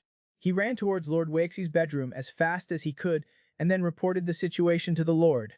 But just as he reached the door and was about to knock, he heard a series of women's laughter coming from the room. He recalled the last few times when he had urgent war reports and disturbed Weixi and the plain girl Roly, as well as the remaining girl Roy's good time. Goodbye cried with snot and tears, saying that he was extremely unlucky. He was punished by Weixi to wash the military camp's socks and underwear for a year. A magical egg that could hatch a cute and delicate girl actually made men risk their own lives to fight to the death with the world. Bob. This day, Weixi was having Roy experience his family's traditional blind massage techniques. Little did he know, Aroya not only did not praise him, she even said that it was not as comfortable as her thy techniques. Seeing Weixi's suspicious face, Roy directly pushed his shoulders, indicating for him to lie down.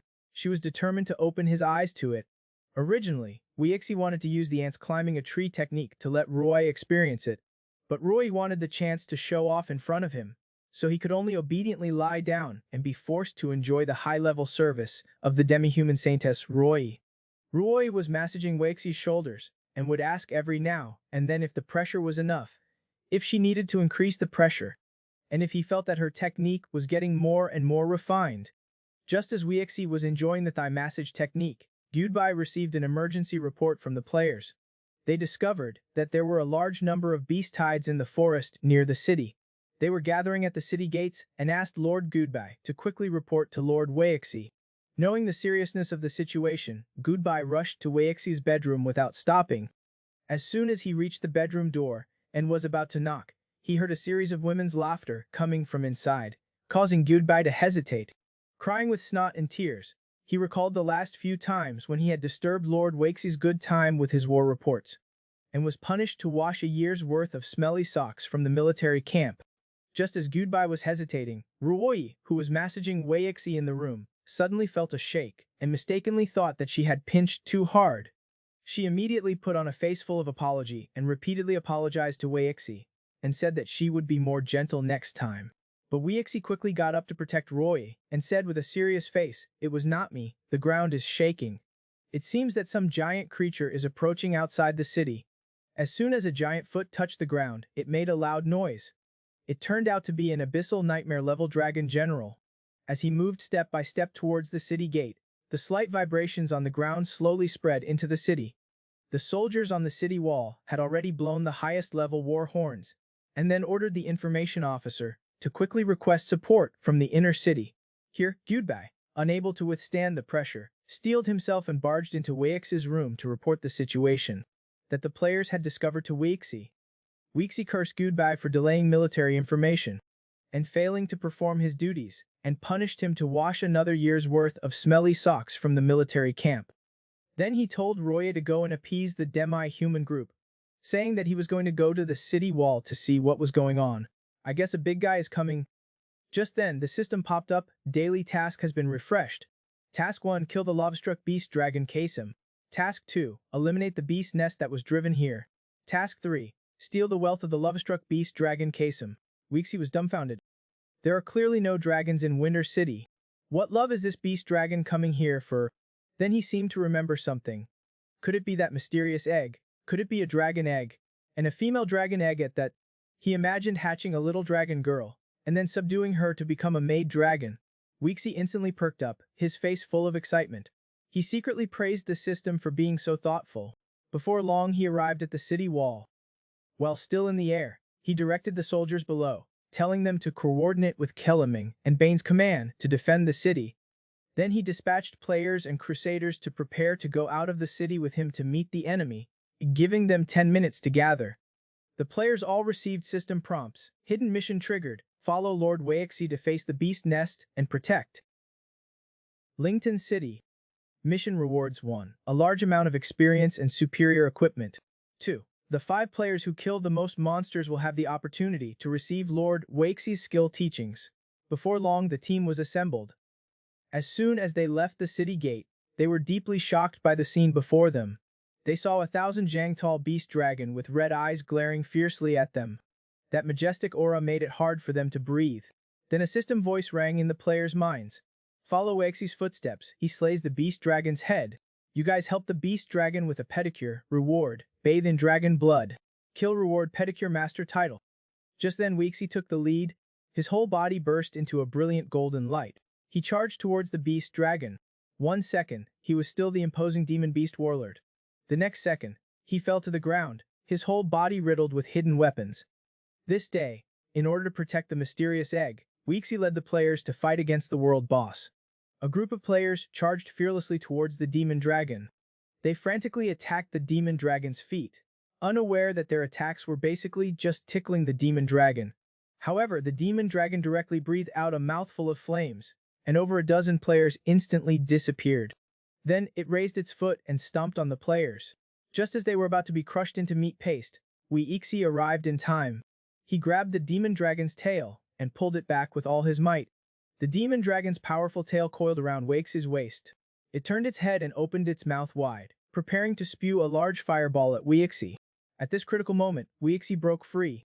Hold the dragon's tail, he thrust it towards the demon dragon's mouth. The moment the tail touched the fireball in its mouth, it exploded. The demon dragon was dazed by the powerful energy. Strike while the iron is hot has always been Weixy's motto. He dealt a heavy blow to the dragon's head, directly removing 1/4 of its health. The demon dragon, knowing it was no match for Waxy, immediately tried to fly away. At this time, the players attacked.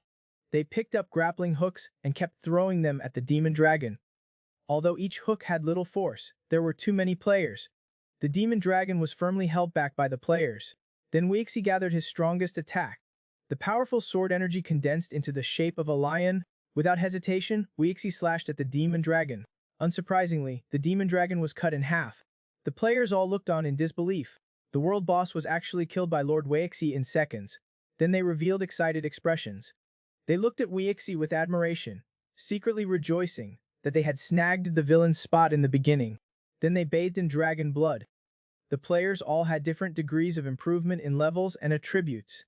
Then, the system gave out rewards according to the players' contributions. All the participating players received the Pedicure Master title. That night, the forums were full of news about the sandstorm, and all the rewards gained from the sandstorm. However, the protagonist, Ye Hao, had completely turned evil. In order to obtain great power and not be left behind by Waxy, he actually secretly caught demi-human women and used their blood to empower the demonic sword in his hand. He also plotted and issued a mission to have players escort brainwashed demi-humans to sacrifice to demons. Soon, the players followed the map coordinates, escorting a group of demi-humans to their destination. At this time, a demi-human expressed great gratitude for their escort, and that the mission was complete. You can leave now. The players had already found the behavior of these demi-humans suspicious, and agreed to pretend to leave. Half an hour later, the players sneaked back and saw a scene that shocked them. They saw the demi-humans chanting together to summon a deep abyss demon. They expressed their willingness to sacrifice their bodies and souls to him, begging to open the gates of the abyss. Soon an evil and eerie gate slowly appeared. The air was instantly filled with a bloody smell. At this time the Lee player reacted, "Brothers, quickly go stop those demi-humans, they've probably been brainwashed." The Lee player took the lead and charged forward. He wanted to grab the demi-human girl's hand to escape, when suddenly a vortex appeared. A blood-red fist reached out from it, knocking her flying. Then a half-flesh, half-skeleton demon appeared. It was actually a level 40 demon beast warlord. The player who had just been knocked flying roared, "Split into teams. Some of you forcefully take away the demi-humans, then notify Frog Bro to come support." The remaining players stepped forward to gang up on the monster. Because of its size, they could only attack its legs.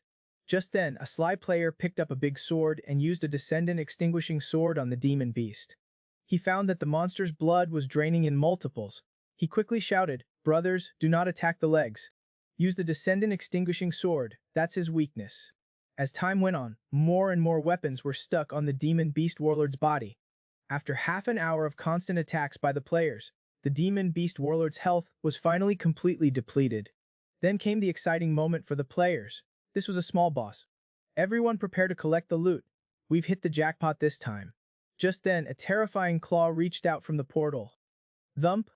The players were instantly crushed into a meat paste and killed in seconds. Then, it grabbed the group of demi-humans and slowly retreated into the abyss. In the portal, the two poor beast girl maids not only had to be copied by Blood Jade, but also had to follow the man to fight everywhere to improve their fighting power. This day, Waxy assembled his army, preparing to go and support the Great Prince. It was unclear whether he was going to besiege the city and fight, or to spread dog food, since he even brought his two personal maids with him. After a 3-day journey, they finally arrived at the Great Prince's Hobao city. At this time, in the conference room, first, the Great Prince's steward gave a passionate speech sucking up, thanking all the lords and noble barons for their great help. Then he introduced the enemy's current military strength and layout. To attack the capital, the first line of defense composed of Roderick, Mont Ridge, and the Wolf Ridge must be eliminated. Now let's arrange the attack mission. Eagle Lord and Count Master, you will attack the largest Roderick, because your total troop numbers are the largest and most powerful. Then 2 powerful lords were directly assigned to follow their master, the Great Prince, to attack Mont Ridge. This was a typical attempt to use more people as cannon fodder. Finally, the players and the remaining princes and nobles would attack Wolf Ridge. However, the players were currently spacing out. They were saying that protagonist Yi Hao was useless, and the Great Prince was also useless. He was clearly a petty person. When the time comes, they may have to go to the Eagle Lord's side for help. At this time, Count Master from Waxy's family was full of confidence. He stated, "My army is invincible. We will surely take Roderick Ridge immediately. Weeksy chuckled, Roderick Ridge is very powerful indeed. When the time comes, my Eagle army will surely cheer you on immediately. At this time, the steward took out a communication crystal. He said, when you reach your destination, or if there are any emergencies, you can use this to report the situation to me in a timely manner. Roderick was about to reach out to take it, but the steward directly tossed the communication crystal to Weeksy, intentionally trying to provoke conflict between them. 5 days later, Count Moster was about to reach their destination. While the army was resting, he thought that it was necessary to teach Weeksy a lesson. Looking at this young brat, he actually brought 2 playthings with him to the battle. Every day, they were just flirting and spent their time sightseeing. The more Count Moster thought about it, the angrier he became. He thought, I'm clearly the main force in this project. Why was the communication crystal given to Weeksy?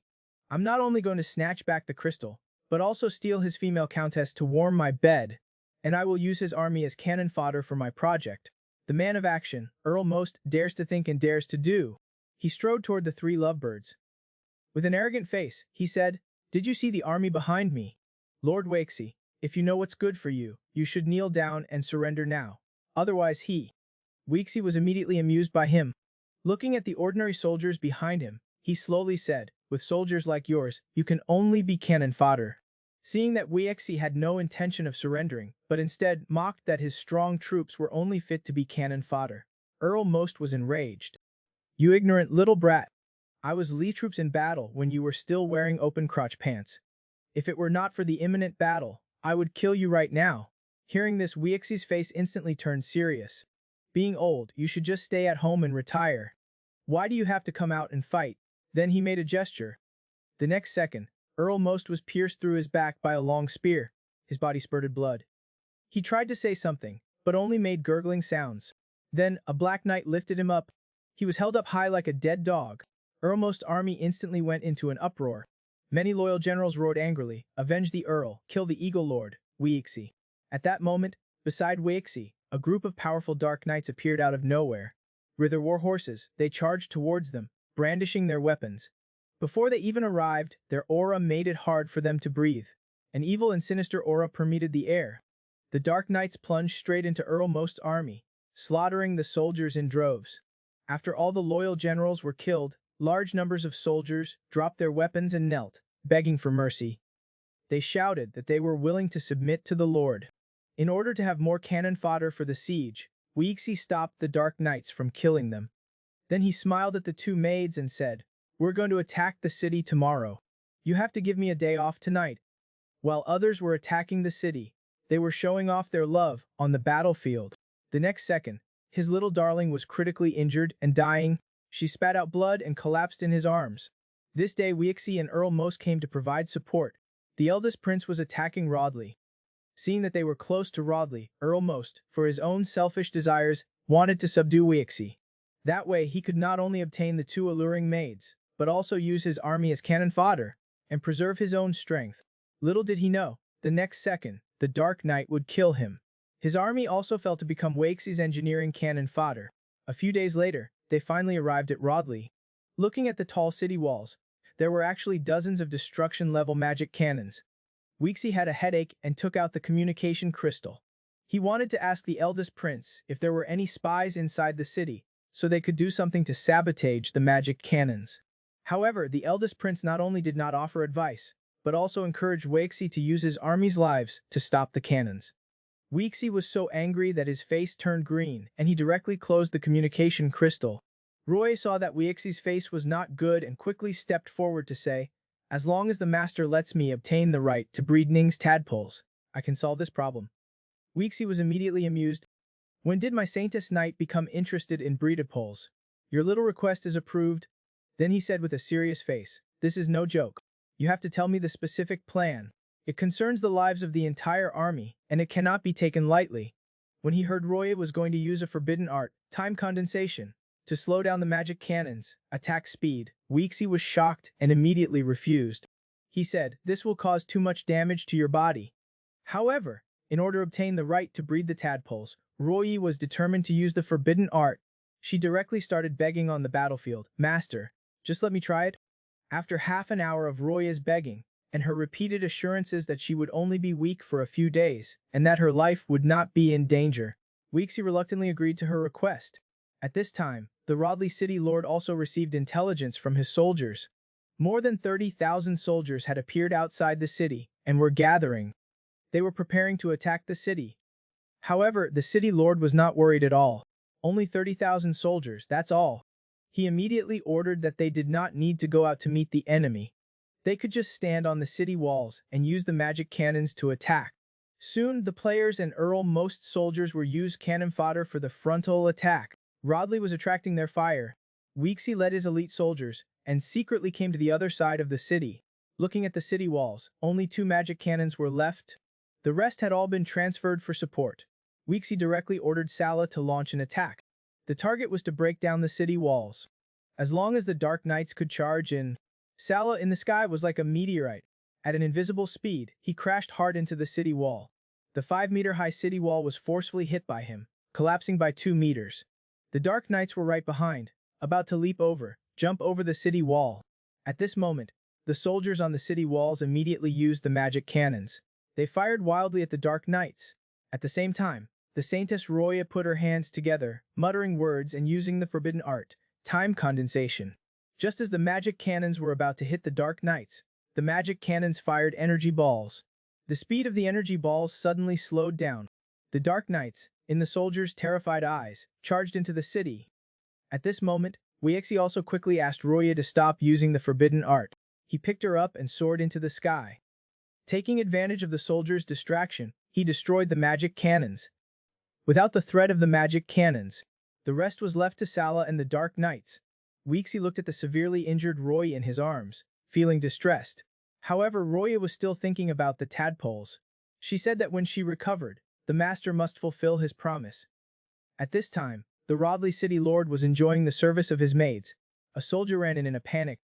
He yelled, "Lord, the south gate has fallen. Please go take a look. The enemies are very strong. Our soldiers cannot withstand them. Also, the Sky Knights went drinking this morning. They said that with the destruction-level magic cannons, 3,000 pigs could defend against an army of 30,000. We do not have strong generals to resist the enemy. The soldiers will only be slaughtered." At this time, the Rodley city lord panicked completely.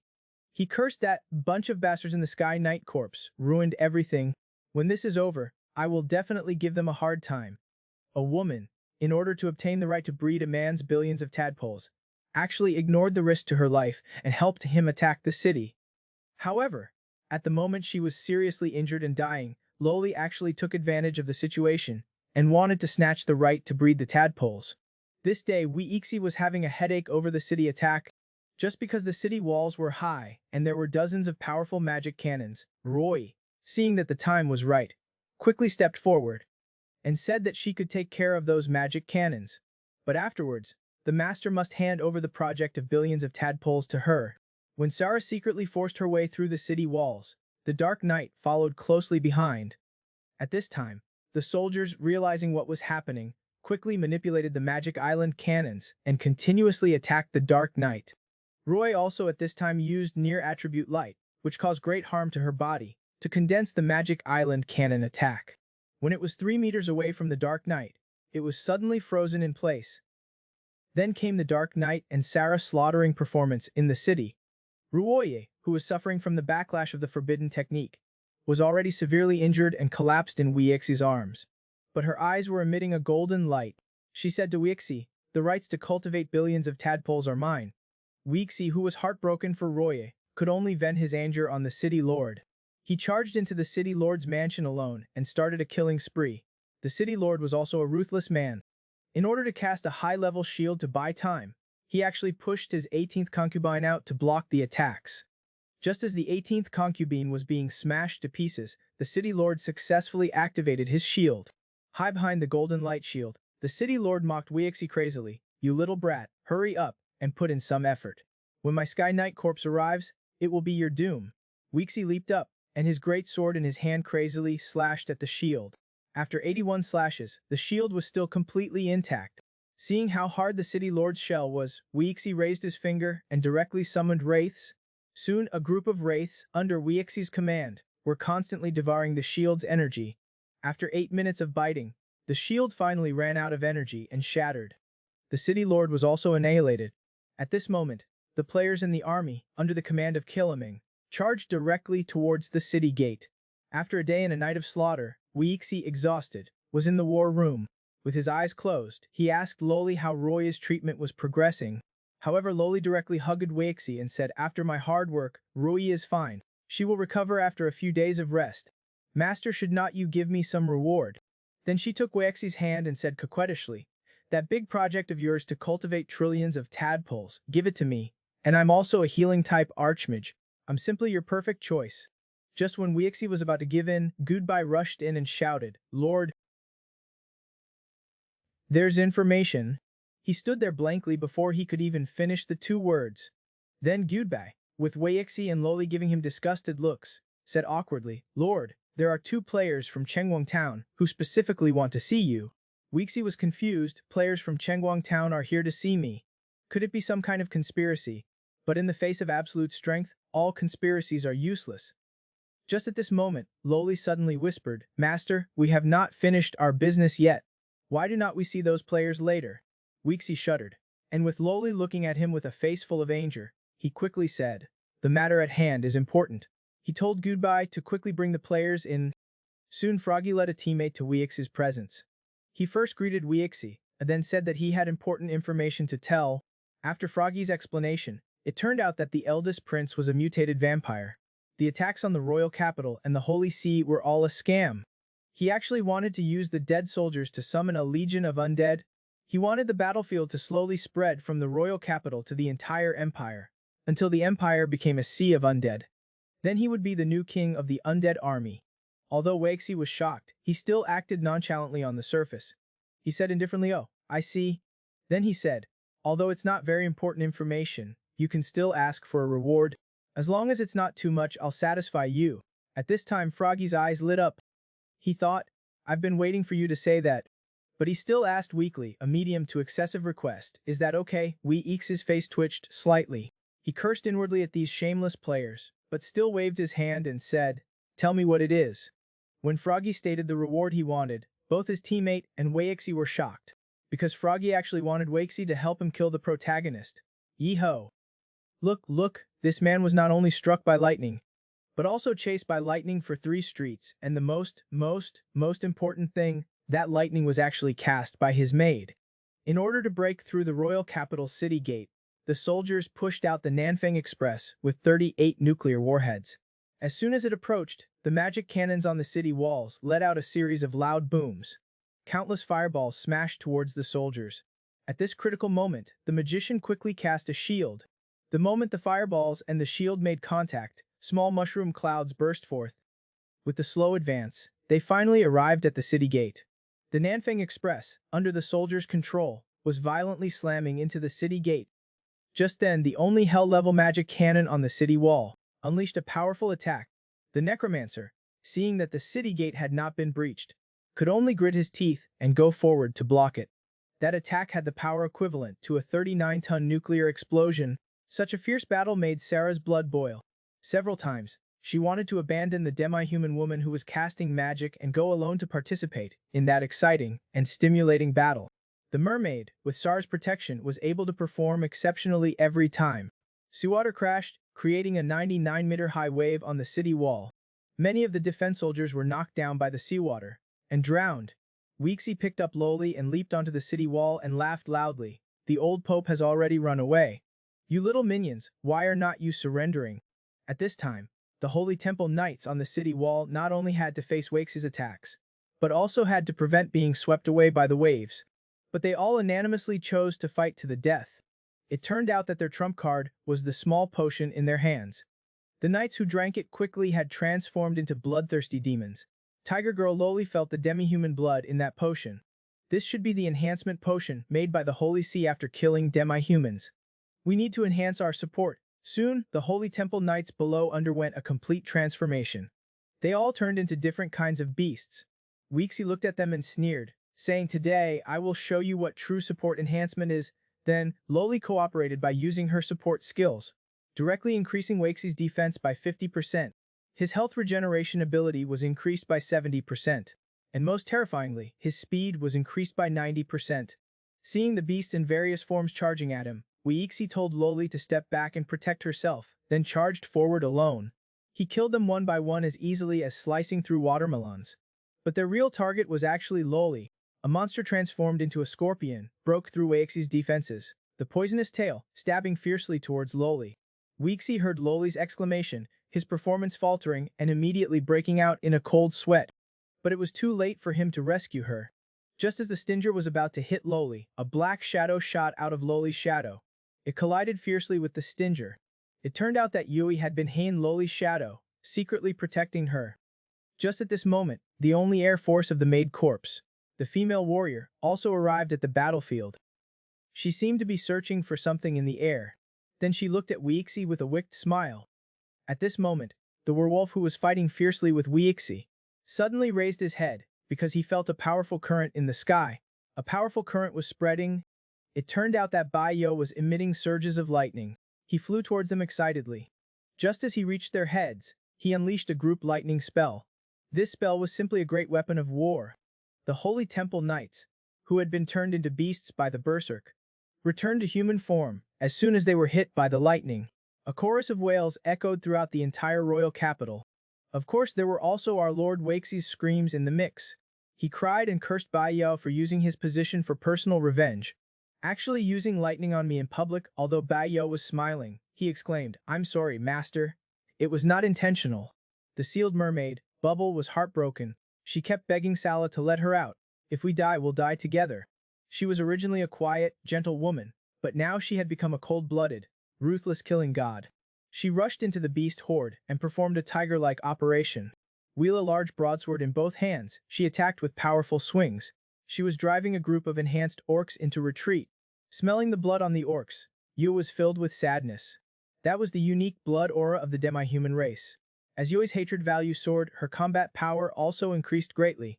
Orcs were being blasted to pieces by her. It turned out these orcs were all Holy Temple Knights. They had been transformed by taking the Holy Sea's auxiliary potion. However, the potion was made with the blood of the demi-human race. Just as the battle ended, Weixi, the old sly fox, ran out. He praised Yui non-stop, saying she was not only beautiful and kind, but her combat power was also top-notch. Then he came to the city wall, looking at the large-scale brawl below with a sigh. The Pol Deng Demp has escaped. The Holy Temple Knights have been killed. This battle should be coming to an end. In this chaotic battlefield, an inconspicuous man kept weaving through the Chiaos. It was impossible to tell which side he belonged to. It turned out he was the protagonist, Ye Hao. His face was twisted, his eyes full of killing intent, as if he was enduring great pain. The Firestone Man, Sala, was currently raging at the mermaid, Bubble. Because every time Bubble cast water magic, seawater would extinguish the flames on his body. His combat power could only be half of what it should be. Just as they were accusing each other, Yeho descended from the sky. Hold the 3x oceanic artifact, he charged towards Bubble. Seeing the imminent danger, Sala abandoned his personal grudges without hesitation, letting Bubble hide in the water basin. In the blink of an eye, Yeho was close to the stone man. Then he unleashed an all-out killing move on the merman. Sala turned around, held the water basin in his right hand, then raised his left hand to block Yeho's attack. The powerful impact caused Sala to retreat repeatedly. Seeing that he had not hit the mermaid in one blow, Yeho cursed Weixi, the old sly fox. He had actually sent out a powerful stone man to protect Bubble. Sala, who was retreating continuously, was filled with anger. A ball of energy suddenly appeared on his chest. Powerful energy spread throughout his body and swelled up. Then Sala put the mermaid and the water basin together. Inside his heart, he muttered, "This is such a pain." At this time, Yeho charged again. As he approached Sala, the powerful blue flames made Yeho uncomfortable. But he had no way to retreat at this point. He needed to fight quickly and defeat the stone man, then use the artifact to kill the mermaid. Only then would the trident artifact be revived, and the god of the sea would be able to descend and help him.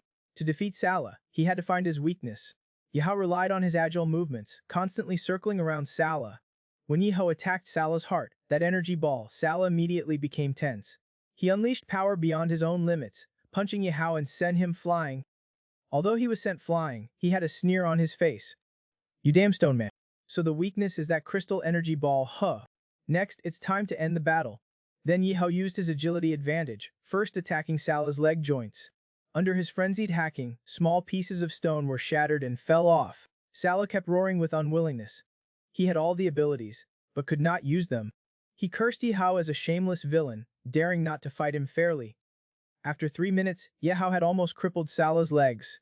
Looking at Sala's angry, resentful, and helpless expression, Yihao felt great. Then he made an all-out attack, land heavily on Sala's heart. Sala's body was trembling. He could feel the power in his body slowly dissipating. His whole body was sent flying. With a series of clear cracking sounds, the energy ball was covered in cracks. It felt like it could shatter into pieces at any moment. The mermaid Bubble, who was sealed inside, was heartbroken. She kept begging Sala to let her out. "Please quickly let me out. If we die, we'll die together." Can you believe it? In broad daylight, a mermaid actually came to human territory and was crying her eyes out while holding a broken stone head. This made Wixie incredibly excited. In order to pick up girls as soon as possible, Wixie directly used an ultimate skill, instantly killing the protagonist, Yihao. It turned out that, on this day, Yihao wanted to get help from the god of the sea. He chose to ambush the merman Bubble, because to have the god of the sea descend, he had to activate the trident artifact. However, the only way to activate the artifact was to have the artifact absorb the blood of a demi-human awakened with the power of the ocean. Currently, only Bubble of the demi-human race had awakened the power of the ocean. Originally, Sala and Yihao could have fought evenly, but Sala was being suppressed by Yihao everywhere in order to protect the merman. At this moment, Sala was already covered in wounds. The most important components within his body had countless cracks. But he still protected the merman, Bubble. Bubble, who was sealed inside the magic box by Sala, was crying heartbrokenly. She kept wailing and pleaded with Sala to let her out.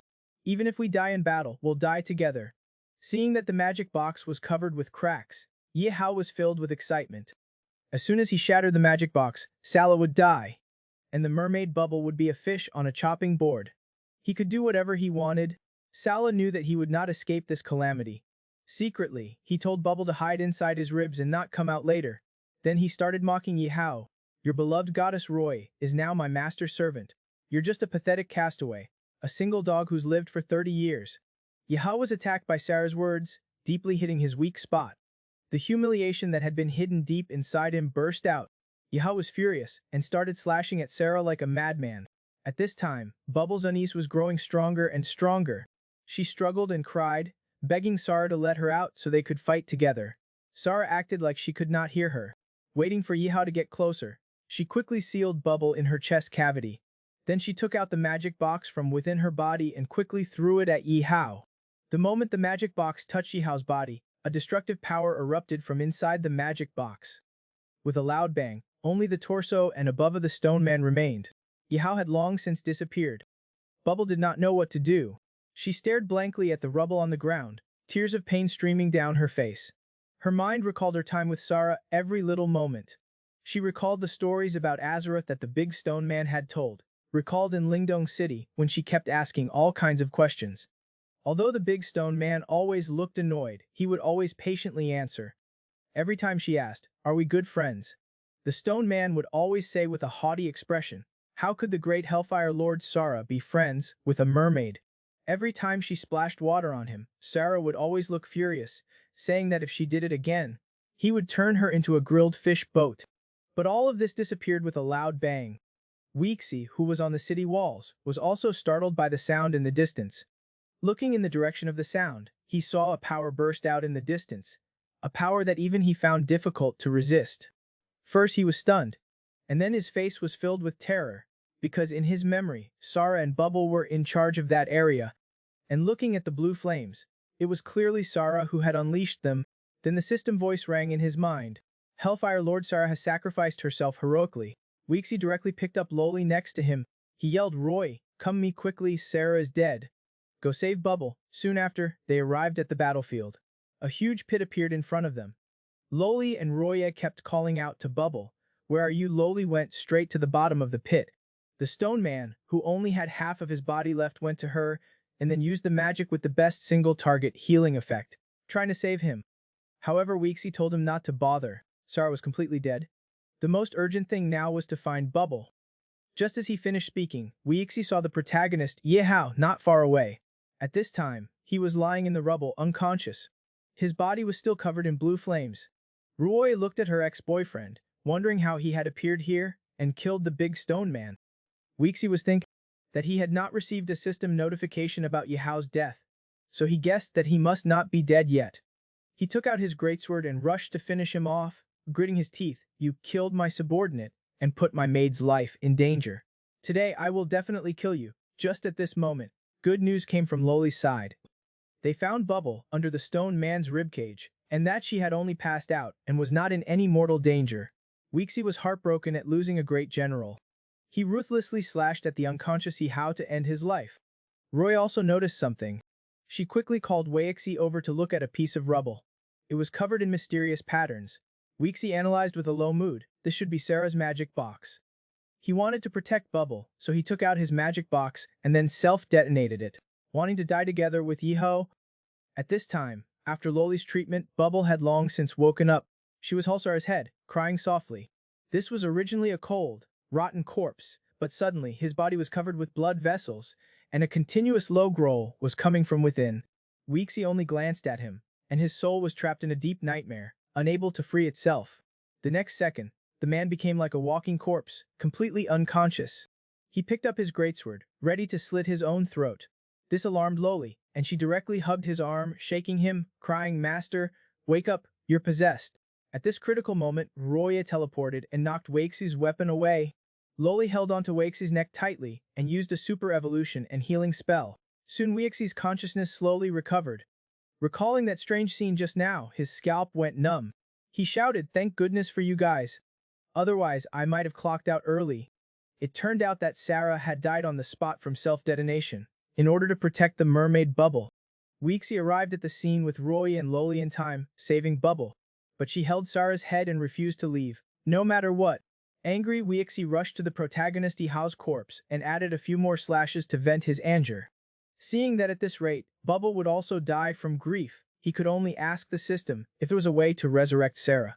However, the system's reply made Weixi's eyes light up, because the system said that it had saved Sarah's soul, and that Weixi only needed to provide the necessary materials to resurrect him. Looking at Bubble, who had passed out from grief, Weixi finally breathed a sigh of relief. As long as he could be resurrected, that was good.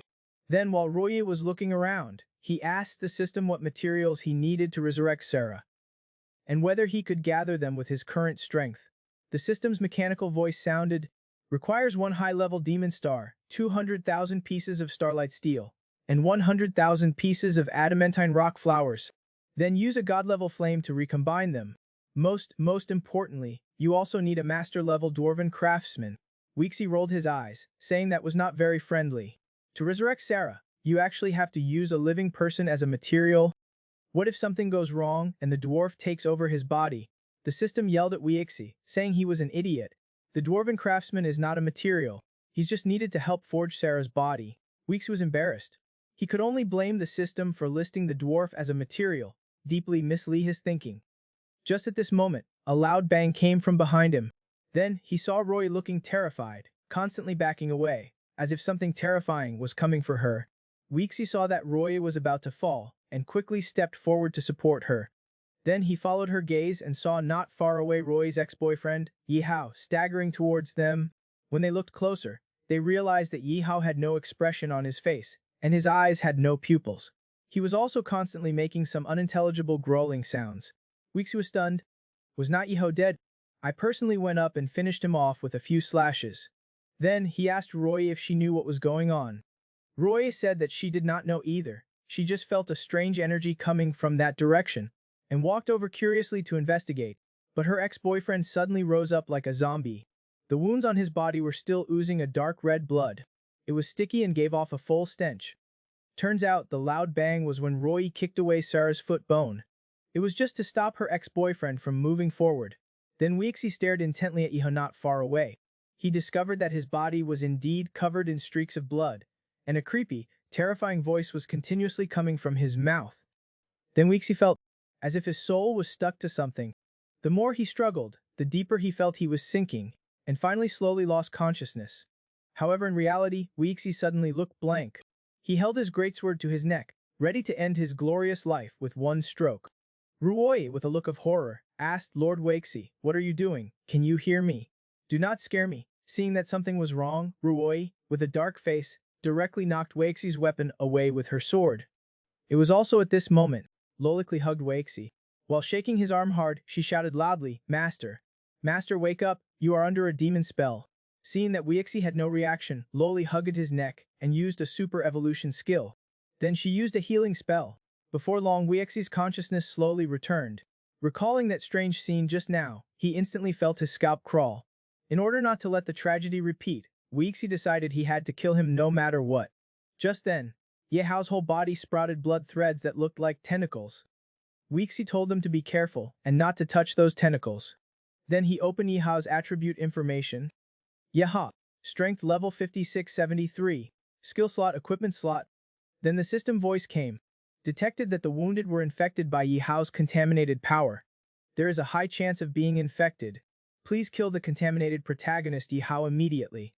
Before they could react, Ye Hao wrapped Weixi and the others with those blood-red tentacles, showing his intention to take them all in one swoop.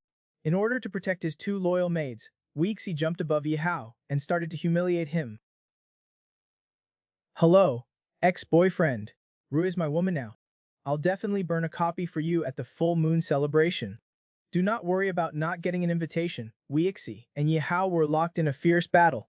Every time Weixi swung his sword, it would form a powerful lion head-shaped attack that rushed towards Ye Hao. Suddenly the system voice sounded. Please use the Chain of Destiny to imprison Ye Hao. Just shout, Chain of Destiny, Chain of Time. Weixi had a black line on his face. What kind of nonsense incantation is this? He seriously suspected that the system was taking revenge. It was making a dignified lord shout such a stupid incantation on the battlefield. Only because on the battlefield he saw a bound man and two incredibly beautiful demi-human women with completely different expressions. On this dangerous battlefield, Loli was actually daydreaming. She secretly guessed that the master liked this sort of thing. This day, Weixi was trying to kill the protagonist Ye Hao and was deeply disgusted by the system. Just because the incantation to use the Chain of Destiny was too embarrassing, the helpless Eagle Lord bit the bullet and muttered the incantation. He was so quiet that even the viewers watching the video could not hear him. Of course, Roy and Loli, who were on the scene, heard a little bit of the sound, but they had no idea what he was saying. Weixi, with a face that was 3.8 meters thick, finished muttering the incantation. His old face even blushed slightly. Seeing that the incantation was effective, countless red chains shot towards Ye Hao. With a series of whooshing sounds, Ye Hao was tightly bound by the Chain of Destiny. He was then bound tightly, but his bound position was something else. Someone who does not often fight and rob would not be able to do it. Roya, who was Ye Hao's ex-girlfriend, had a strange look on her face. However, Loli was full of admiration. As expected of the master, his technique has not declined at all. Then, amidst Roy's embarrassed expression, she explained, Master bound Azilia like this last time. I did not expect Lord Weixi to like this style. Seeing that Loli was about to start daydreaming, Ruoya quickly interrupted her. She told her to be more serious. Although the master did not want them to join the fight, they had to pay attention to the battlefield at all times to avoid any accidents. At this moment, Ye Hao was tightly bound, unable to fly in the air and forced to land. Weixi was filled with emotion. Although the incantation was disgusting, the effect was really powerful. Then he opened Ye Hao's attribute panel. Ye Hao, strength level 4042, skill slot, equipment slot. Seeing that this was a great opportunity to attack, Weixi, although he seemed very cocky on the surface, was not hesitant in his actions at all. He immediately launched a full-strength attack. As Weixi's attack landed, the blood-red tentacles on Ye Hao's body were cut in half. But the next second, they seamlessly reconnected. Even the small eyes on the tentacles returned to normal. This made Weixi feel at a loss. The battle, which he thought would be easily won, suddenly stalled. Ruoy and Loli's faces changed as they looked at this strange and disgusting scene. Especially Ruoy, who was thinking about the scene of Hallhands when she was with Ye Hao. The scene of Hallhands suddenly made her stomach churn. Soon after, Weixi thought of an idea. Not only could it kill Ye Hao, but it could also strengthen his own power and prestige. Then he called up the system and said he was about to issue a task. Task name: beat him up. Task goal: save the contaminated Ye Hao. Task restriction: players arriving at Lingdong City. And then there was a variety of rewards. Even his unique skill, special bin technique, was brought out. The players who were sunbathing and chatting on the city walls received the system's new task. But after careful analysis, they found the content to be a little strange. If they killed the protagonist Yihao, then the following story would undergo great changes, would not it? At this time our mouth cannon brother had a sudden idea. Was it possible that they were following the Eagle Lord? Was the right start? For the game Kane Continent, both we players and Yihao are invaders, and the Eagle Lord was the real protagonist. He analyzed as he rushed towards the location of the task. Do you feel it? Since we joined Lingdong City, we have been very successful following Lord Weixi. We've been growing quickly. Before long, the players arrived at the scene one after another. As they got closer, they discovered that Yi Hao had completely changed his appearance. Not only was his whole body covered in tentacles, but it was also covered in small eyes. This made them even more convinced that Yi Hao was not the protagonist. Just as the players were about to attack Yi Hao, the tentacles with the small eyes directly came above them. Then they emitted an evil sound, and the players felt dizzy and blurred. They felt like their computers were infected with a virus. Their pulse became sluggish and began to lag. The best way to deal with a woman is to praise her. First, praise her outer beauty, and then continue to praise her inner beauty. Look, this is a ready example. When she is flattered by Weixi, not only can Weixi feast his eyes, he can also get a beautiful warrior whose combat power has soared for free. Watching her fight, your mood will become much more pleasant. The previous second, Weixi issued a task to hunt down Yi Hao. The next second, the players from Lingdong City arrived at the scene and began to fight him. But their attacks did not seem to deal fatal damage to Yi Hao. This was because Yi Hao, after being demonized, had an extremely powerful recovery ability. He even obtained the skill to instantly regenerate a severed arm. Then the players tried all sorts of methods. Some used fire, some used poison, and some with wicked ideas sent female players to seduce him. Listening to those increasingly unreliable methods, Weixi could only smile wryly, while Loli looked curious. It was as if she had opened the door to a new world. At this time, Roy was wondering how her ex-boyfriend Yihao could have become like this. Then she said to Weixi, "The more I look at the golden trident on him, the more it looks like the sea god's weapon in the classics." When Weixi heard this, he was shocked that it was related to the ancient sea god. In his memory, that was a being who was known as a hegemon among the Dark Walkers. Roy continued, "The classics record that he hates sunny and stormy weather, because in such environments, the power within his body will be suppressed. I remember once he angered a deep abyss demon lord. He was chased under the scorching sun for a whole day. He only dared to fight the demon lord when night fell. That battle lasted a full 8 hours, and the outcome Weixi heard this and thought that things were bad. If that trident was really the sea god's weapon, then Yihao must have obtained the power blessing of the sea god." Looking at Yihao being besieged in the distance, Weixi suddenly realized that the aura on him was more like an abyss aura. Could it be that he had obtained the dual blessing of the sea god and a demon lord? Then Weixi looked at the setting sun in the distance. His thoughts began to race. If he could not kill Yihao this time, the next time he appeared, it could be a devastating disaster. Weixi had a sudden idea. He looked at Roy with a serious expression. Is it possible that what he fears is not hunters, but that masculine attribute? At this time, Loli, who had not answered, weakly said to Weixi, "If we follow the master's deduction, we should summon Baiyo over. She is a top-tier lightning attribute." Weixi then remembered his newly acquired dynamo maid. Then, as if his mouth was covered in sugar, he began to flatter Loli. Then, under the gaze of the two beauties, Weixi used his unique contact method to summon the plane maid. Before long, a high-speed flying sound came from the sky. A dark figure could be seen in the distance, emitting a powerful electric current, rapidly approaching them. A rapid breaking sound was heard, and then a red-clothed woman with wings appeared in front of them. Without saying a word, Weixi immediately began to lavish Bai Yao with praise. Miss Bai Yao is not only loved by everyone and admired by all flowers, she is also the aerial queen of the Eagle territory. Although she knew that Weixi must have something to ask her, and was insincerely saying words that went against his own conscience, Baiyo still felt a sense of vanity at this moment. Seeing that Baiyo was becoming lightheaded, Weixi immediately struck while the iron was hot. He asked her to look at the monster behind her, that weird-looking monster, which was seriously affecting Miss Baiyo's beauty. The woman only glanced at it and was deeply disgusted. She directly refused Weixi's hint and roared, "I feel like killing him would pollute my lightning attribute." Seeing that Baiyo actually wanted to freeload on his praise, Weixi's eyes narrowed, and he was about to curse. Rui quickly covered his mouth. Then she made a plea expression. "We will be polluted by just touching him, so we can only rely on your lightning." Baiyo looked at Weixi's dangerous gaze. Thinking of the future of the demi-human race, she could only reluctantly agree. The swift and decisive Bayo charged into the battlefield. The charming her instantly became the center of attention. The players all stopped attacking and exclaimed in surprise. It's the first time I've seen a demi-human Erniang. Perhaps Iho was affected by Bayo's annoying lightning attribute. He slowly looked over. Then they gathered together and whispered, "We really believe what that mouth cannon guy said about Weixi being the protagonist.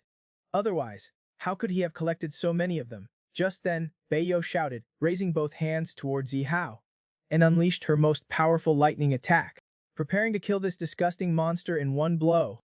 When you thought that the man was showing off his affection while hugging the winged goddess with a sunny smile, the next second, the man revealed his fangs and grabbed her small waist. Like a bowling ball, he was going to throw her out, but it seemed like he did not control the direction well. It was just a little off. "If you want a wife, you'd better pray that she lands in your house." This day, Wei Ixi forcibly arranged for Bayo to join the battle, because she was a lightning attribute, and could very well counter Yihao's evil and sinister aura.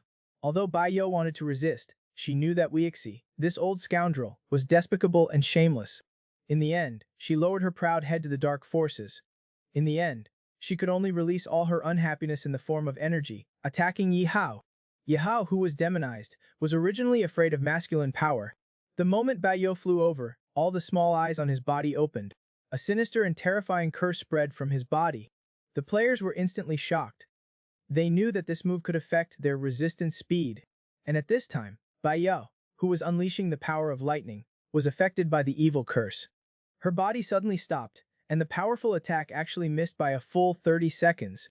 The players, at this moment, were in a state of confusion. Their brains were gradually turning blank. Some with weak wills were already expressionless and wooden, like walking corpses. Bayo, who was originally preparing to attack again, suddenly had her arm grabbed. She was startled, since she was focused on fighting. Then, seeing the scene nearby, cold sweat instantly poured out. The teammates, who were on the same side of the fight a second ago, had blank expressions, and no pupils in their eyes, and were all charging towards her with their weapons. Seeing the players being controlled by Yihao to attack Bayo, Wei Ixi, under the worried gazes of Roy and Loli, shot out directly. As the curse gradually spread, the surround soldiers were also affected to varying degrees. At this moment, although Gyubei's mind was clear, his body was out of control, attacking Bayo. At this critical moment, Wei Ixi arrived just in time. Gudbai looked at the Lord with killing intent in his eyes, and quickly explained his situation, saying that his body was completely out of control. Then, the next second, he was sent flying out. Then Wei Ixi's voice came, "Punish him to continue washing the barracks' smelly socks for a year." Wei Ixi knew that this was not a solution. After all, his own subordinates were the ones affected, and he could not possibly deal a fatal blow to them. After all, they were all lost to Yihao. Just when Wei Ixi was at a loss, a roar came, "You forced me to do this?" Bayo was scowling, and the lightning within his body began to emanate.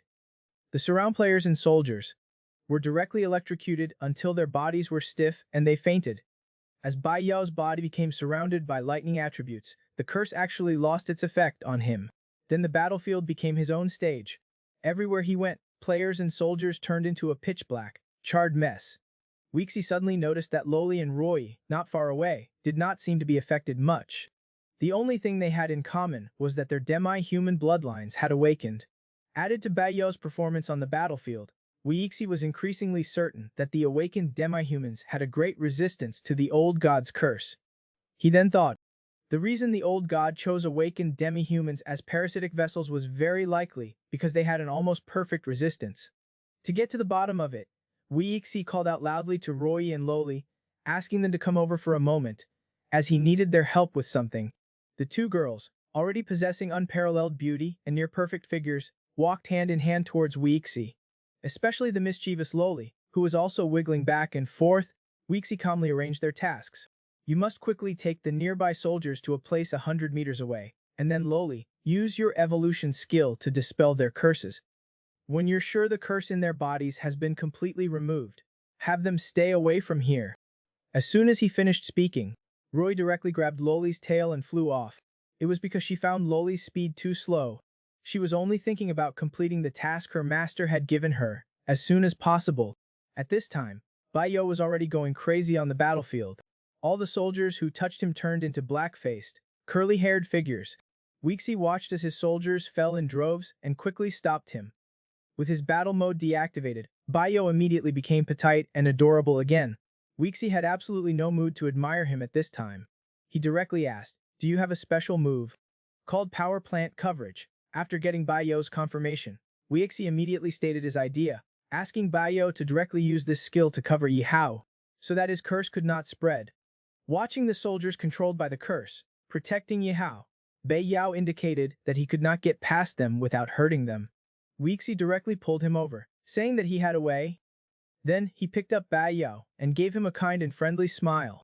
It was the first time Bai Yao had been picked up by his master in front of so many people. His heart immediately filled with a feeling of romance. But in the next second, the man revealed his fangs, grabbed his slender waist, and then struck a pose like a professional baller. After swaying back and forth 3 or 5 times, Weeksy roared and hurled the little darling in his hands. Then he excitedly looked at his handiwork. However, at this moment, Bai Yao felt his body completely out of control. He flew towards Yi Hao at the speed of a high-speed train. In his heart, he had already cursed Weeksi's ancestors 1,000 times. "I'm the one getting angry, and I'm the one getting hurt. If you still have an ounce of conscience, you should have pulled me out earlier." However, the man did not seem to have any intention of saving him. He even revealed a strange, terrifying expression. This was Weeksy and the protagonist, Yi Hao's battle of destiny. In order to kill the demonized Yi Hao, he did not hesitate to have 3 of his maids fight. At this time, Ruoyi was constantly moving about on the battlefield, only to save the soldiers who were being controlled by Yi Hao's curse. Whenever she encountered the disgusting tentacles that blocked her, she would not hesitate to cut them off. Every time she saved a soldier, she would hand them over to Loli, asking her to use her purification skill to eliminate the curse in the soldier's body. As the last soldier was rescued, Ruoyi and Loli quickly moved away from the battlefield. Seeing that they had reached a safe area, Weeksy took out a barrier scroll and hurled it towards Yi Hao. Then he yelled at Bai Yao to prepare to launch the final attack. As soon as the scroll reached the sky above Yi Hao, it exploded. Then a barrier formed firmly trapping Yi Hao inside. Yi Hao, who was trapped inside, immediately felt a strong sense of crisis. He unleashed powerful attacks towards the barrier, and from time to time, he let out terrifying, eerie roars. It was also at this time that Bai Yao, who was already prepared, pushed out with both hands. The lightning attack that had been charged for 10 whole minutes directly surged towards Yi Hao. The barrier shattered in an instant, and then there was a deafening bang, followed by a burst of intense light that made it impossible to open one's eyes. Weeksy, who was not far away, was deeply shocked by Bai Yao's full-powered attack. Looking at the ground, which, due to the powerful attack, was directly cracked into many fissures, Weeksy fantasized about what would happen if Bai Yao attacked him. Would he be able to withstand it? It was very likely that he would turn into an electrocuted roasted duck. At this moment, Bai Yao came to Weeksy's side. Seeing that he was completely unresponsive, he angrily scolded him for being heartless. He had fought to the death for him, but he could not even get a single word of praise. Seeing that the battle was over, Roy and Loli also hurried over. Looking at Bai Yao, who was currently yelling at Weeksy, she asked, "Did you completely kill Yi Hao?" As the smoke gradually cleared, they saw a vague corpse lying on the ground in the distance. A trident was deeply embedded in his chest. Then Weeksy's group cautiously approached. The timid Loli hid behind Weeksy, peeking out her little head. Looking at Yi Hao, who had long turned into a dried corpse, Weeksy was filled with emotion. The dignified child of destiny, the protagonist, Yi Hao, had actually turned into a lump of coal, just like that. Then, as if he had thought of something, Weeksy immediately summoned the system, asking, "Has not Yi Hao died completely? Why has not the mission reward for killing Yi Hao been distributed yet?" The slow response system then popped up a prompt. "Congratulations, host, you have completed the task of killing the child of destiny, Yi Hao. The first stage of death has been successfully avoided. The world line has undergone a huge change. The Saintess Roy has successfully survived." Then, the system stated that it had reclaimed some rules, and rewarded Weeksy with a complete, mysterious crystal. A mysterious crystal appeared out of nowhere in the air. Weeksy's eyes immediately turned red as he looked at the complete crystal. This reward was just too awesome. He was so excited that he did not even react to Loli's calls. He suddenly remembered that he had a lottery event after completing missions before, and quickly asked if the system was trying to cheat him. It did not even give a prompt unless he took the initiative to ask. However, at this moment, the system emitted crackling, electrical sounds. It was intermittently, anxiously urging them to leave quickly. Weeksy, who was so proud of himself a second ago, suddenly broke out into a cold sweat. It was because the usually calm and composed system had never been like this. Then, the three of them felt an anomaly in front of them. Just by looking at it, they all revealed terrified expressions. It was because an evil, violent, powerful energy had formed at some unknown time. Then Yihao's body let out a loud bang. It was instantly torn apart. The powerful shockwaves kept surging towards the distance. Weeksy quickly plunged his greatsword into the ground to steady himself. Then he grabbed Loli in a hug. Roy also imitated Weixi in a similar way. However, the slow-reacting Baiyo was blasted away. 0.001 seconds later, the energy disappeared. Weeksy looked at the sweating Roy and quickly asked her if she was injured. Ruoye, who had come back to her senses, checked herself over and said that she was not injured, just a little worn out. Then, looking at her torn clothes, she said the fabric quality was poor. Just then, a voice came from behind them, gritting their teeth. I'm the one who used my strength, and I'm the one who got injured. If you have even a little bit of conscience, you should have pulled me out sooner. A woman ran to the battlefield because her man had not given her a moi in 3 days. The woman actually ran to the battlefield. She found her man and aggressively demanded an explanation. The man could only use the techniques that scumbags often use. He said that he had been assisting the eldest prince in attacking the royal capital, and that the army had run out of ammunition and food. After half an hour of the man's explanations and apologies, the woman was finally less unreasonable. But from the looks of it, she would not give up easily. This day, in order to help his master Weeksy kill Yihao, Bayo tried his best, forcing Yihao to self-destruct. However, the powerful explosion directly blasted him away. Bayo, who was conscious but already exhausted, was slammed hard into the ground. He wanted to crawl out, but he was powerless. His legs kept kicking back and forth. Weeksy, that old schemer, actually took a picture and posted it on his Moments First, before leisurely rescuing Bayo, who knew that Bayo, who had just been dug out, would vomit non-stop, cursing Weixi for being heartless. How could he treat a meritorious person who had helped him fight like this? Then he said that the explosion just now had caused Yihao's eyeball to fall into his mouth. Bayo, who had already thrown up all the bile, still felt disgusted. Opening his small mouth, he was about to poke at his throat, just because he had not seen the eyeball in his vomit. Looking at the imageless Bayo, Weixi closed his eyes directly. Ruoy awkwardly comforted Bayo, telling him that he'd be fine after he went back and brushed his teeth more. Just at this moment, Weixi suddenly felt a surge. It turned out that the system had returned to normal. Prompts kept ringing in his head. Congratulations, host, you have obtained half a mysterious crystal. Congratulations, host, you have obtained a Ho Angel Advent Summoning Scroll. Rewards have been issued. System is upgrading. Weeksy looked at the half crystal in his hand and cursed the author 8 or 9 times on the spot. The previous episode had a whole crystal as a reward. This episode, it was halved directly. However, Roy at this moment was staring blankly at the crystal. She had a feeling it looked familiar. Then she remembered that was not that half of the crystal her ex-boyfriend had. Weeksy recalled Yehao's sudden self-destruction just now, and it was very likely that 2 terrifying wills were fighting over the crystal. The existence behind the system had only managed to snatch half of it in the end. Knowing how insignificant he was, Weeksy did not dwell on it any further. Then, he calculated that this half crystal should be enough for him to summon another 5,000 players. Thinking that in the future, he could have 5,000 cannon fodder warriors who could constantly grow, Weeks's mood immediately improved a lot. Then, he looked at the description of the Ho Angel Temporary Summoning Scroll. It terrifyingly reached level 90, and it was an angel eager to fight. The only drawback was that it could only fight for half an hour. Weeksy was deeply shocked by this move by the system. That was a legendary level angel. If summoned, he would basically be able to sweep across the entire Kane continent. But this Dan system actually named it Ho Angel. Summoning it would inevitably remind Roy of unhappy things. Recalling that Yihao and Roy were exes, Weeksy thought of his and Cao Cao's quirks. How were they so similar? Shaking off those messy thoughts from his mind, Weeksy calculated that the fight with the eldest prince in the future would definitely not be far away. Mistaking Bayo next to him for Loli, he casually placed his hand on his head.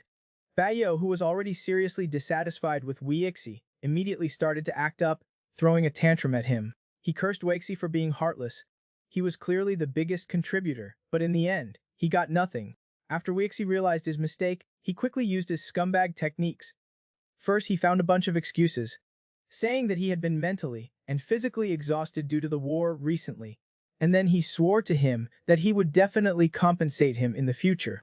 Bayo puffed out his cheeks and stopped causing trouble, but anyone could tell that he wanted to receive Wake's praise and a small reward.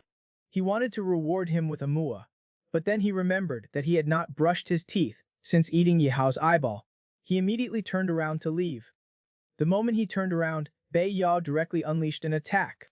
A lightning tree fell from the sky, straight for Weix's head. Before Weixi, who was about to be electrocuted, could turn around, Bai Yao flew away angrily. His voice came from afar, cursing Weixi as a scumbag who crossed the river and demolished the bridge.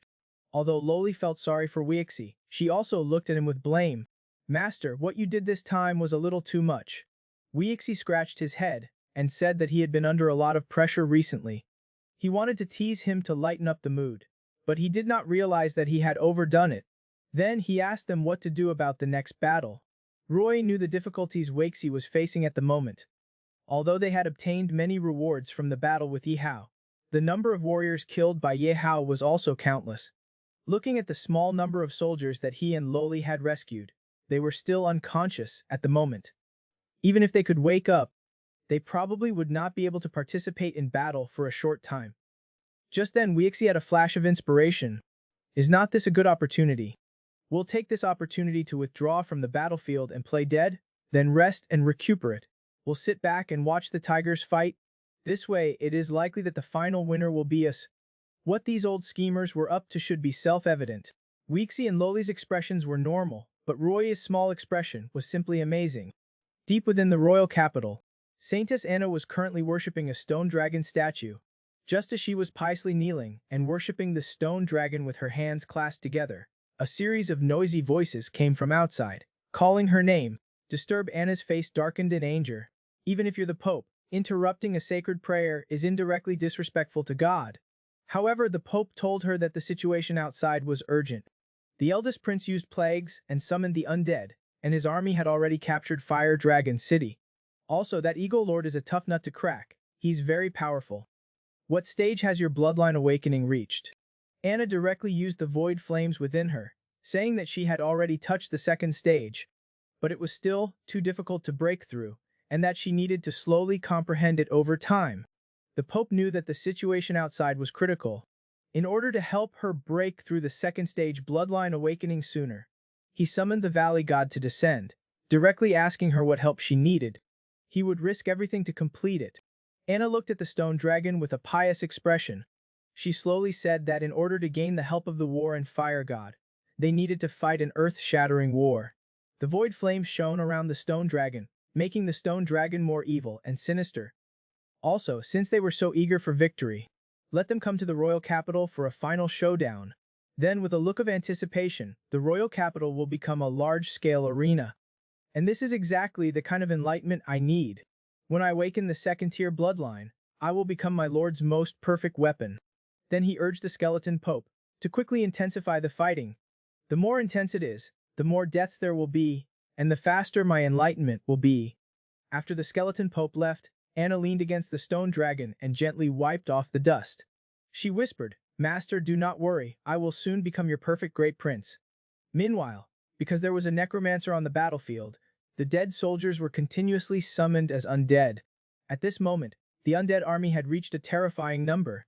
Because the number of the undead army was too large, they could only be stationed outside the city. Terrifying roars were continuously coming from the army. The butler on the city wall looked at the terrifying undead army. He urged, "Great Prince, tell the necromancer to stop summoning. If something unexpected happens midway and they get out of control, it will be a disaster." However, the Great Prince sneered, "It's impossible to stop.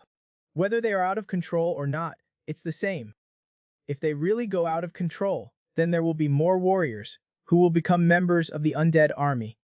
Then, he quietly looked at the undead army not far outside the city. He said slowly, "They are all my good partners, and they will also be my most loyal and bravest warriors." At this moment, the head butler finally understood. He asked anxiously, "Great Prince, your highness, how could you become a subordinate of the undead?" The Great Prince sneered. Of course, it's to survive, and it's to survive better. The great prince stretched out his powerful hands, and gnashing his teeth. Originally, I was a useless person with no talent, but since I became a subordinate of the undead king, I have gained the power that I have dreamed of. Now I will take back everything I have lost. Even if I have to turn the whole world into a world of the undead, I will become the new undead emperor. The head butler was, after all, a human. He did not want the great prince to become a sinner of the empire. Just as he was about to persuade him, he was interrupted by the great prince. The power of the primordial force in his body surged out. He continued, just because I was not strong enough. I have been bullied since I was a child. At the age of 8, my father banished me from the royal capital. In name he was granting me a city and making me a lord, but in reality, he was making it impossible for me to inherit the throne. Then he looked at the head butler coldly. You have followed me for many years, and now I can say that I'm being honest with you. Are you still willing to continue to follow me? The butler knew that the great prince had already gone down a path of no return. Then, without any hesitation, he guaranteed that he would be loyal to His Highness for life. The people of the world will not fail His Highness. Early the next morning, the great prince arrived at the royal capital. The prince and the pope on the city wall exchanged taunts. The pope sighed. I really did not expect that the great prince, who was always known as a good-for-nothing, would eventually bring me such a big surprise and an unexpected turn of events. The great prince, whose weak point was exposed, cursed back angrily. He is just a vicious dog raised by the gods. Did he eat too many bones and not enough meat, turning himself into the skeleton dog? The pope was also enraged by his harsh and contemptuous words. The two of them started fighting at the same time. Powerful forces erupted from their bodies. But they did not know that there were several old foxes in the distance, holding telescopes, secretly watching their every move, and occasionally commenting. Roy, who was proficient in lip reading, was surprised. I really did not expect that the great prince is actually a vampire. Weexy. The old fox at this moment had a smug look, as expected of the person I chose. He truly stands at the peak and looks down at all the mountains. What do they say about the more beautiful a woman is, the more likely she is to deceive, and about the most venomous women's hearts? This beautiful young lady is showing it perfectly. As the great prince advanced all the way, he directly attacked the royal capital. Little did he know that old Deng Deng the Pope had been waiting for him for a long time. The great prince's whole body exuded a sinister and terrifying aura. He launched a verbal attack on old Deng Deng. You skeleton, you'd better surrender quickly, or I'll take your bones to feed the dogs later. A dignified pope had never been subjected to such humiliation before. The fire of his anger instantly flared up. He cursed him, saying that he was an old fox who had been hiding so deeply and had become a half-human, half-ghost undead lackey. Although the leaders of the two sides were still engaged in a verbal battle, the soldiers were already fighting fiercely. The calling knights of the Air Force, high in the sky, continuously fired arrows at the undead army. The moment their arrows ran out, the brave knights jumped straight to the ground. They seemed determined to charge into the undead army. With the soldiers' charge and the Air Force knights' cover, the undead army fell in swathes, with heavy casualties. The archers of the Air Force used stubborn stones to control their mounts, flying at low altitudes, wanting to kill these undead. However, their numbers were simply too large. The invincible undead army directly grabbed the bird's claws and refused to let go. Once they were pulled to the ground, what awaited them was death. When those knights who had lost their mounts fell into the undead army, they never thought of walking out alive. Their only goal was to kill as many as they could. They thought that killing one was enough and killing two was a bonus. However, at some point, a swarm of vampire bats suddenly appeared on the battlefield. The Knights of the Holy See, caught completely off guard, saw countless warriors die in the bats' mouths. Watching their teammates inexplicably turn into dried corpses, the calling knights were immediately terrified. A strange sense of fear spread throughout the battlefield. It turned out that these vampire bats were all formed by the great prince's blood. With the feedback of the bats sucking blood, the great prince's aura grew stronger and stronger. However, the battlefield had completely turned into a massacre. The terrified screams of the calling knights spread throughout the entire battlefield. To verify his combat power, the great prince just waved his hand lightly. A level 52 Sky Knight was directly torn to pieces. Although old Deng Deng the Pope had unleashed an aura that was no less than the great prince's, it did not stop him from massacring the knights in the slightest. The great prince also noticed old Deng Deng's strange behavior. Then he looked at the Pope with a serious expression. He seemed to want to see what kind of tricks he was hiding. A strange scene appeared on the battlefield. The great prince and the Pope were silently confronting each other.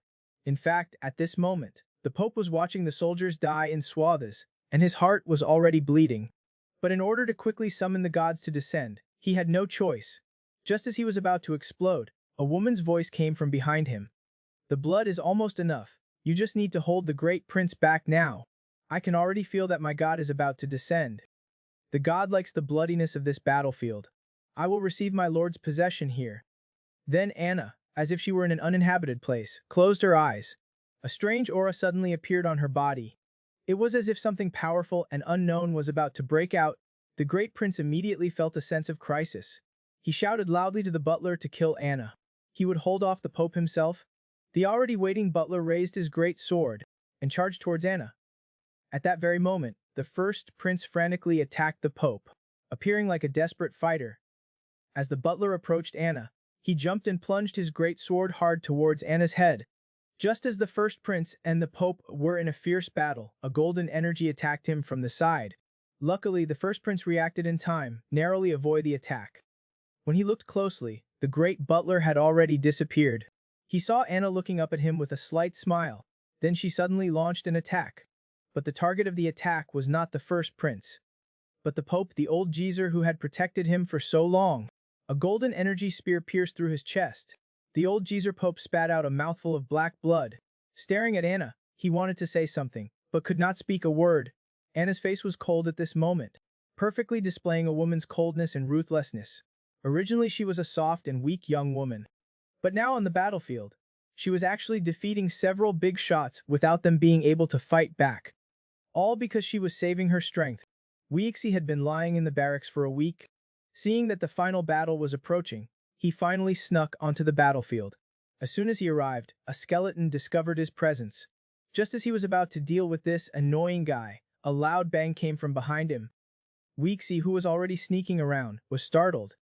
When he turned around to look, he actually found that the first prince and the Pope were pinned to the wall. This strange scene made him feel a deep sense of crisis.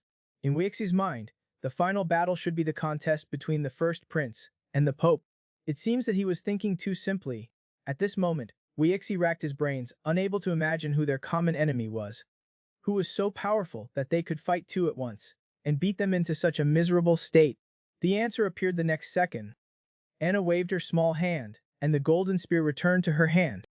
The first prince and the Pope fell to the ground like dead dogs. Weixi was in a daze. When did Anna become so strong?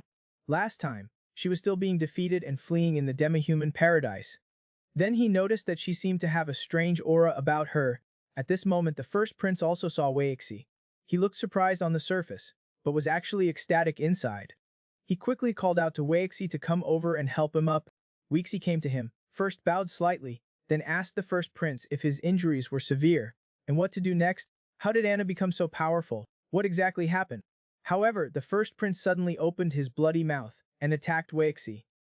Because if he could drain Weixi's blood and his internal power, he would be fully revived. At this moment, Anna, who had not moved for a long time, also launched an attack on Weixi. Weixi, who had wanted to sit back and watch, was forced into battle early. The extremely weak first prince was no match for Weixi at this moment. Weixi simply pulled and used the first prince as a shield. He exclaimed, "First prince, be careful, Anna is going to attack." The cold and ruthless Anna waved her small hand. The energy that had been charging up erupted out. The powerful attack directly pierced through the first prince's arm. Weixi, that old fox, hid behind him, showing a smug look. Afterwards, he put on a harmless face again. He then asked the first prince if everything was all right, blaming himself for not noticing the threat earlier. But deep inside he thought, if he had known earlier, he could have directly hit the first prince's tiny heart, just now. The first prince wanted nothing more than to tear Weixi apart. He cursed him as a moron and told him to get lost. What a useless, incompetent sack of a lord. The next second, they were both hit by Anna's powerful attacks, and were forced to dodge and hide. One after another powerful fireballs attacked them, not giving them any chance to catch their breath.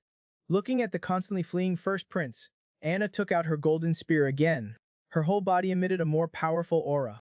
Then holding the spear with both hands, she charged down, attacking the first prince. looking like she was about to kill the first prince with one strike. The first prince, who was still panicked, seeing no way to escape, calmed down instead. He roared, "This is what you forced me to do." It turned out the first prince had already set up the giant spirit array on the battlefield. As long as it absorbed enough souls and blood Kai, it could summon a ghost dragon to help. The powerful ghost dragon was a legendary level combatant, and it was also the exclusive mount of the Death Spirit Emperor. Although it could only last for a short time, it was enough to sweep across the entire battlefield. The first prince revealed a maniacal smile. He slowly picked up a skull necklace around his neck, and coldly said, "Then let the battle be even more intense." Weixi, not far away, was watching the first prince's every move closely. The moment he saw him take out the necklace, he felt a deep sense of unease. However, at this moment, the prince was muttering to himself, the skull in his hand emitting a strange aura. Can you believe that? The trump card that sacrificed the flesh and souls of 100,000 troops only summoned this kind of dog thing. The loss of the battlefield led to the first prince facing the risk of death. In order to turn the tide, he did not hesitate to sacrifice 100,000 troops to summon the ghost dragon to help him fight. Looking at the intense evil energy erupting from the altar, the first prince looked excited. The legendary ghost dragon was about to descend and follow his commands. Weixi, that old fox, was calmly observing. The first prince looked suspiciously at the palm-sized altar. Unable to resist his inner doubts, he asked the first prince if this teleportation array was a bit small, but he was scolded harshly by him, saying he was a dead hillbilly and knew nothing about the world. Legendary ghost dragons could already change their forms. As time passed, a blurry shadow gradually formed within the formation. Only a monster with a pair of blood-red, terrifying eyes could be seen. As it slowly walked out, both the first prince and Weixi looked forward to it.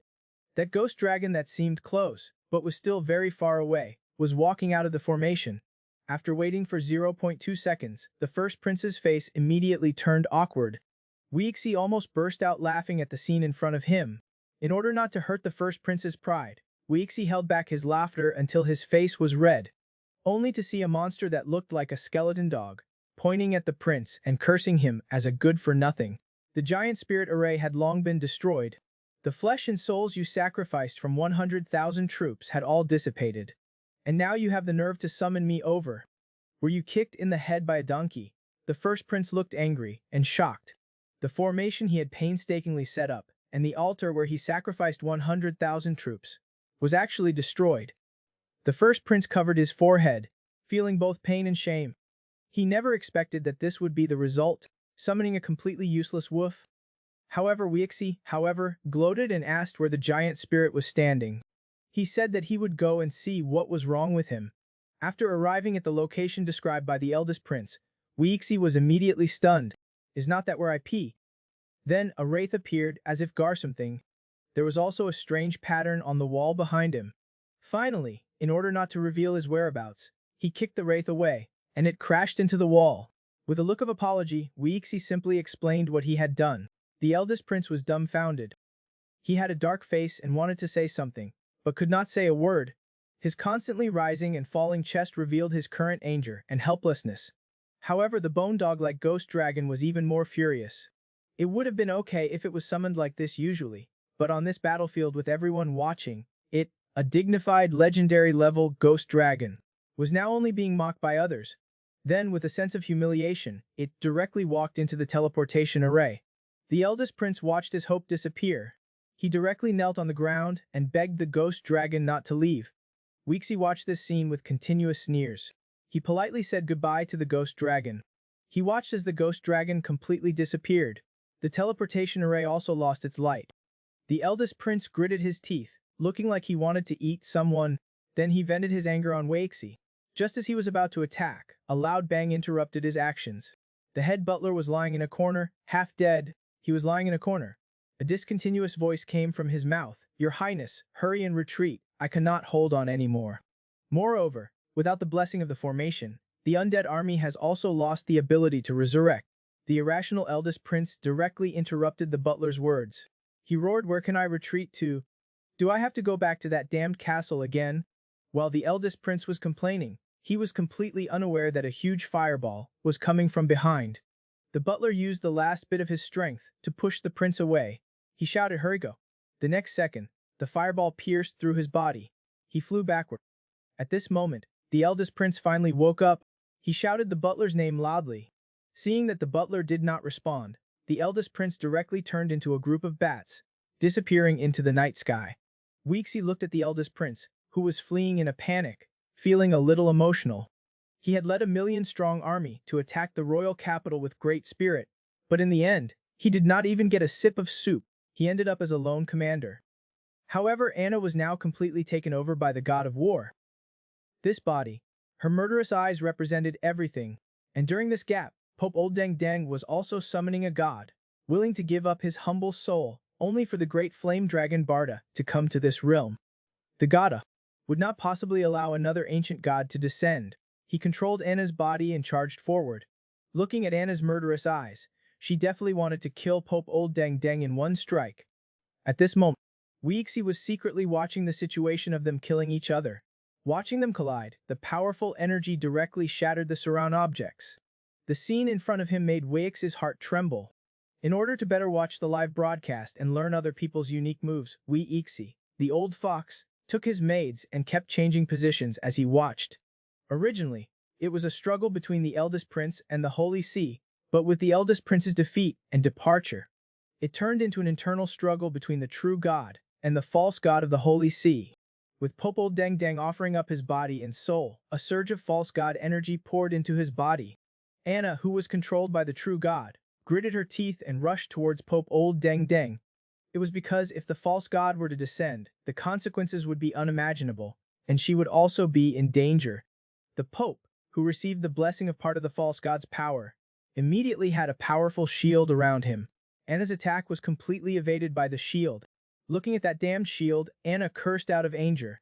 Her eyes were full of murderous intent, yet she looked helpless. Not long after, the shield that had self-destructed disappeared. However, what was revealed was an endless black hole. Anna's attack also followed, hitting the black hole. It made a huge noise. Seeing that they were fighting more and more fiercely, Weeksy was worried about Roy and Loli's safety. He rushed towards the place where they were hiding, afraid that they would have bad luck and be killed by falling debris. It was also at this moment that a huge demon dragon with horns on its head poked half of its body out of the black hole. Rumbling dragon roars spread throughout the entire royal capital. Anna, Hola Golden Artifact, stood on the ground, indifferently looking at the demon dragon that was about to be born. At the same time, she was also recovering her divine power, because she had just taken over Anna's body and was very weak at the moment. However, the demon dragon saw through her current situation with one glance. The demon dragon, whose body had not even fully emerged, charged up a fireball in its mouth, and then fiercely spat the fireball at Anna. The powerful flames sizzled as they touched the ground. It was also at this moment that Weeksy finally found Roy. As soon as they met, Loli asked what the situation was like. Why does it feel like the temperature is rising, and it is getting hotter and hotter? In order not to delay watching the good show, Weeksy could only run and keep an eye on the battlefield. He explained that the Pope had sacrificed himself to a false god and summoned a demon dragon. At this moment, it was fighting fiercely with Anna, who was possessed by the true god. Soon, Weeksy took them away from the battlefield, in a good spot to watch the live broadcast. The false god, who had completely descended, was laughing triumphantly. He roared after many years, "I have finally returned to my main seat." Afraid that his body would not last long, he must quickly find a suitable person to possess. Then he spread his wings to fly into the sky to look for a suitable vessel. While also spreading his mental power wildly to investigate the surround situation, Anna, who was in the distance, knew that she could not avoid it.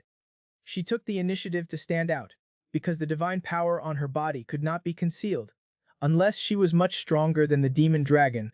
Anna, who had just come out, was immediately found by the demon dragon. There was no extra language or testing. The divine power in its mouth directly formed a large vortex. The next second, the attack hit Anna. Anna, who had not fully recovered her divine power, was only dodging, because the demon dragon's form would not last long. If time was up and it had not found a host, it would only be repelled by the will of the Kane continent. At this moment, it also understood that it had spent a great price to cultivate Anna, and then forcefully descended and took over her body. Her body had already been targeted. Someone actually wanted to sit back and enjoy the results. They wanted to pick the fruit that it had cultivated. As time went by, the demon dragon also gradually weakened a lot.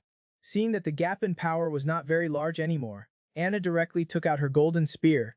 A powerful attack went straight for the demon dragon's heart. It was completely unprepared and immediately felt a crisis of life and death. Forcibly twisting her body, she narrowly avoided a fatal blow. Although she was not seriously injured, one of her wings had a big hole pierced through it.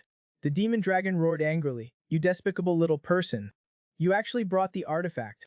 And you're so good at enduring. If this dragon had not reacted in time, I would have really been sunk by your schemes. Little girl, Grandpa is done playing with you. Next, you can just enjoy the arrival of death. Being a villain is really awesome. As soon as I got home, my daughter swarmed over, yelling daddy nonstop. I could enjoy the happiness of family at such a young age." With the descent of the demon dragon, Anna, who had been sweeping through the battlefield, was directly beaten to the point of having no power to fight back. She could only rely on her agile movements to keep escaping. As time passed, the demon dragon gradually became anxious, because this body could not stay in the Kane continent for long, so he had to quickly take down Anna and possess her. The frantic attacks made Anna suffer greatly at this moment. Having just descended, her divine power had only recovered a little bit, and she had encountered this damned demon dragon. She could only desperately escape, and as she passed a city wall, she suddenly noticed a shield below. Inside, she could vaguely see several blurry figures. The true god who was about to possess Anna took a closer look. There were actually two demi-human girls with awakened bloodlines. If he absorbed them, he would have the strength to fight the demon dragon. Roy and Loli were so frightened by that predatory gaze that their scalps went numb. They quickly huddled close to Waxy, seeking a sense of security. They wanted to leave but did not dare go alone. Anna, who was just passing by, directly performed a dragon tail sweep. She swooped down towards them, her heart filled with excitement. She seemed to see herself, after absorbing them, beating the demon dragon to the point where he was begging for mercy. Loli looked panicked, yelling, "Master, let's escape, that crazy woman is flying towards us." However, Weeksy did not answer her. He just looked at Anna with a cold expression. Originally, Weeksy was waiting for the demon dragon and Anna to fight each other to the point of exhaustion, and then he would play the hero. He would send them to the Yellow Springs together to prevent them from being lonely. But looking at the situation, he was being forced to reveal himself ahead of time. Girl, then he took out that legendary level summon card. He told the system that he was summoning now. However, the system replied that it needed 3 seconds for the angel How to descend. This made Weefn lie. In the second, Anna's attack was already within reach. Her terrifying, sinister magic hand was sucking towards his head. Weeksy cursed, "Damn system, you're so unreliable." He urged it to hurry up, or he would lose his life. And at this moment, a beam of light suddenly appeared in the dark sky. It shot towards Weeksy at an indescribable speed. With the system's blessing, the beam of light reached Weeksy the moment Anna was about to touch him. It rushed into Weeksy's body first. Powerful energy surged from Weeksy's body. Anna was directly blown away. Anna, who had finally stabilized herself, immediately looked at Weeksy while tending to her injuries, because she suddenly sensed a powerful divine power on him. That was a power that only legendary figures could possess. At this moment, Weeksy still had cold sweat on his face. The moment he had almost died just now was deeply imprinted in his heart. He thought the summon card would directly summon an angel to fight, but he never expected that it would equip him with the required energy. It was strengthening him. The thrilling scene just now had scared Loli badly. As the golden light faded, she quickly went forward to ask if her master was injured. She asked if he needed Loli's healing magic. Weeksy chuckled. He said he was fine and told Loli not to worry. Then he stroked Loli's hair and told her to protect herself. Seeing that Weeksy was really not injured, Loli finally relaxed and revealed a happy expression. At this moment, Roya suddenly leaned on Weeksy's back. She whispered, "Master's body has a special smell." Weeksy looked at their expressions, which were gradually becoming strange. Soon after, Roy and Loli became drowsy. It was as if someone had hypnotized them. Weeksy patted their small faces, calling their names, telling them to wake up quickly. After Weeksy's powerful mental check, he found that they actually had signs of bloodline reversion. Then he thought of what Roy had just said and suddenly burst into laughter. Could it be that the holy light he was empowered with could accelerate the speed of bloodline reversion in demi-humans? If that was the case, then his women's army could grow infinitely. Perhaps he could rely on them to sweep across the entire Kane continent. And at this moment, the demon dragon chased after them, violently attacking Anna in the air. He demanded that she submit and hand over her vessel, promising not to destroy her soul. Weexi looked at the demon dragon like he was an idiot. How dare he ignore his transformed state? Wheeless great sword. He was about to charge forward and kill them both in one strike. In order to protect the demi-human beast girls, the man did not hesitate to use up 10 years of his life to unleash his full power. But the enemies were too strong, and he was beaten to the point of being critically injured and dying. Although the beast girls were continuously helping him heal, he no longer had the strength to fight. What awaited them would be a cruel and miserable fate. Originally, it was a battle between a true god and a demon dragon for power and a vessel. Weexi was forced to join the battle early in order to protect his maids. After using up a hero-level summon card, he felt a power he had never experienced before. His body was filled with divine power. He charged towards the battlefield with his great sword in hand. A powerful strike directly separated the entire battlefield. Anna, who was being violently attacked by the demon dragon, narrowly avoided a fatal blow. The demon dragon looked at the attack that had even pierced the sky, and was also deeply shaken. Because this was the Kane continent, all divine power would be suppressed. That attack just now was enough to rival his full-powered attack in the divine realm. Then they gave up their fight against each other, and looked towards the source of the attack. They looked at the unfamiliar face in the distance, but in his body, they also felt a familiar aura, which made him confused. When he noticed the armor and weapons on Weixi's body, the demon dragon remembered that this was clearly the aura of the god of light. But how could he descend into a human's body? At this moment, after just unleashing that powerful attack, Weixi spat out a mouthful of blood 3 meters away. His aura instantly weakened. Roy and Loli, who were waiting for Weixi to show off his power, immediately looked panicked. 1 second ago, Master had pierced the sky with a single strike, but the next second he was spitting blood and was severely injured. Seeing that Weixi was so weak that he could not even stand steadily, they rushed towards Weixi, shouting, "Master, what's wrong? Do not scare me." At this moment, Weixi was kneeling on the ground. He was staring intently at the artifact in his hand, because this sword was continuously absorbing the divine power in his body. The speed of absorption far exceeded his body's ability to withstand it. Just as he could not control the artifact, the system voice came, "Host physical strength is too weak." Unable to withstand the output of the judgment sword, at this moment, the great sword, having absorbed enough divine power, actually attacked on its own. It shot towards the demon dragon and Anna. Suddenly, a powerful sword aura attacked them. The one person and one dragon, who were prepared, easily dodged this attack. Anna even took advantage of the demon dragon being distracted by Weixi, and secretly shattered one of his front teeth. Afterward, Anna first looked down on the demon dragon, and then turned to look at Weixi, mocking, "You, a mere mortal, actually dare to try to use the power of the gods. I estimate it will only take 2 attacks before you explode and die." Weixi's face was full of unwillingness. He had a powerful divine power, but he could not unleash it. Loli also looked anxious, casting healing spells, repairing Weixi's weak body. It was at this moment that the system reminded Weixi he could purchase the angel's blessing. It only cost 990,000 gold coins. Weixi, who was already extremely weak, was so angry that he spat out another mouthful of blood. He cursed the dog system for being a profiteer. In his utter unwillingness, he could only transfer 990,000 coins from his account. The system secretly vowed to think of a way to make the dog system return it 100-fold. Weixi, who had received the angel's blessing, instantly felt his body's strength reach an unprecedented level. His previously weak body was completely restored. He reached out his left hand, picked up the greatsword on the ground, and stood up. The greatsword, which originally required both hands to lift with all his strength, now he could casually swing it with one hand. Weixi coldly looked at Anna while brandishing the divine weapon, and said, "Were not you just gloating? This lord will make sure you close your eyes permanently." Then the powerful divine power within his body was poured into the greatsword, and his spiritual power firmly locked onto Anna. The greatsword was fiercely slashed toward her. Anna, whose limbs could not dodge, quickly flew toward the demon dragon, intent to shift the blame.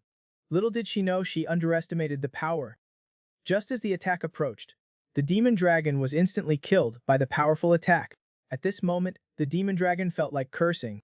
That damn Anna actually led the attack to his side. Before he could dodge, one of his demon claws was hacked off. His miserable dragon roar spread throughout the entire kingdom. Then the system notification rang, "Killed the god of war. Activating plunderer."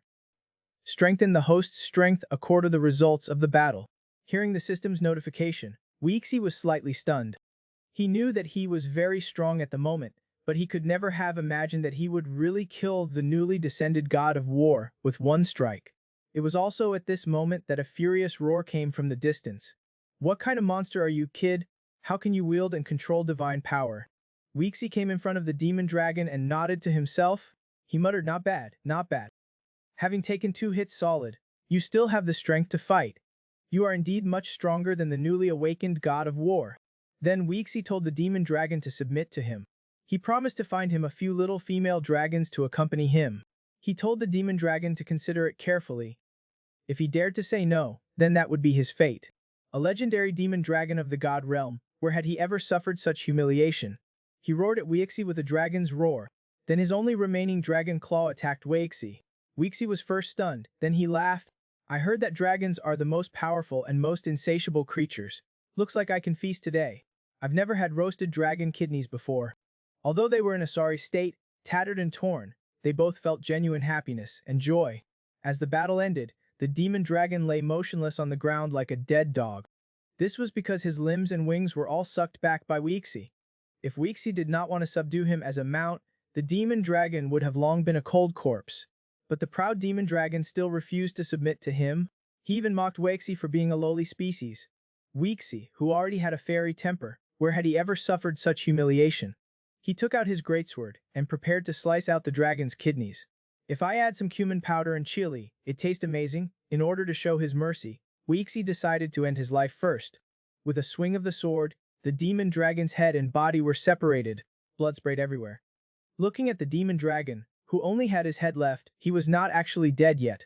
Weexy secretly praised him for being worthy of being a legendary existence. Even in this pathetic state, he still had his own consciousness.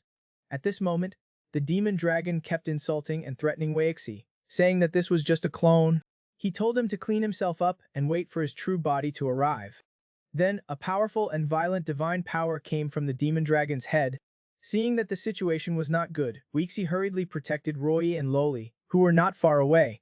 He anxiously told them to hold on to him, because at this moment, the demon dragon was self-destructing, and Lola would definitely not be able to withstand that terrifying power. It was at this moment that a terrifying explosion sounded. Then endless flames spread everywhere. Weexy tightly embraced the 2 girls and used his wings to block them. The terrifying heat instantly burned the feathers on his wings. The 2 girls also cried out in fear. As the aftermath of the self-destruction dissipated, Ruoi and Loli appeared, tattered and torn. Then having survived, they gave Weexy a sweet smile. Then they told Weexy that except for their clothes being torn, they had not suffered any damage. Weexy finally breathed a sigh of relief. He thought that this war should be coming to an end. He never expected that the final winner was not only himself, but that he would also obtain it at a very small cost. He suddenly remembered that the escaped crown prince was not dead yet. Although he was already seriously injured, he posed little threat at the moment. But he would definitely be a big problem in the future. Then Weexy arranged for the head butler, Kaliming, to lead a group of terror knights to chase down the crown prince.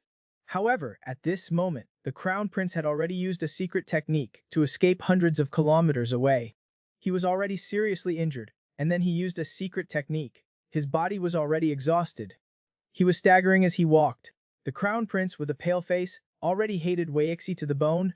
He was still fantasizing about making a comeback and how to torture Weexy, how to steal everything he now had, include those demi-human women. Suddenly snowflakes began to fall in the night sky. The crown prince immediately had a bad premonition. Then he put on a brave face, looking up at the snowflakes that were falling more and more heavily. But in his heart, he was already trembling.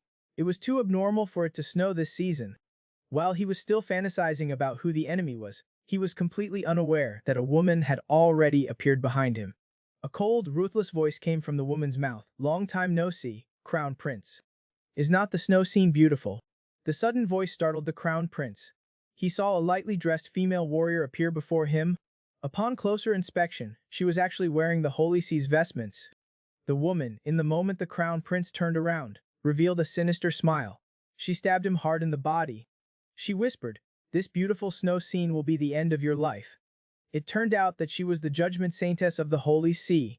Goodbye heard the crown prince's imminent death, and let out a miserable roar. To make the crown prince less painful, she stabbed him a few more times. Weixi, who was waiting for Kaleming on the city wall, also noticed something unusual. Looking at the snowflakes in the air, he showed a curious expression. How could it be snowing in this season? Then he noticed that although the snowflakes kept falling, he did not feel any coldness at all. He seriously doubted whether these snowflakes were real. While he was studying the sudden snowflakes, a series of fighting sounds came from the distance. There were also powerful golden lights constantly flashing. At this moment, at the city gate, Kaleming was leading the Black Knights to hunt down the great prince. But who knew that as soon as they left the city gate, they would encounter the Light Saintess? Then a fight broke out. Weixi followed the sound of fighting. In the distance, he saw Kaleming fighting with someone. He noticed that his opponent was actually emitting a holy light energy attribute. Looking at that cold, ruthless, and powerful woman, Weixi was full of curiosity. Could she be another descended god? Then he opened her attribute panel and checked it. Her name was Gabriel. She was one of the 3 great saintesses of the Light Holy See. Her strength had reached a terrifying level of the 6th century.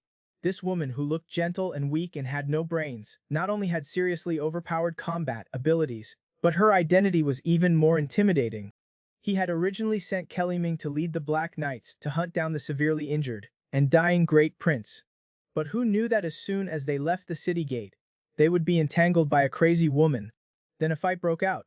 Although this woman looked gentle and weak, her fighting power was truly fierce.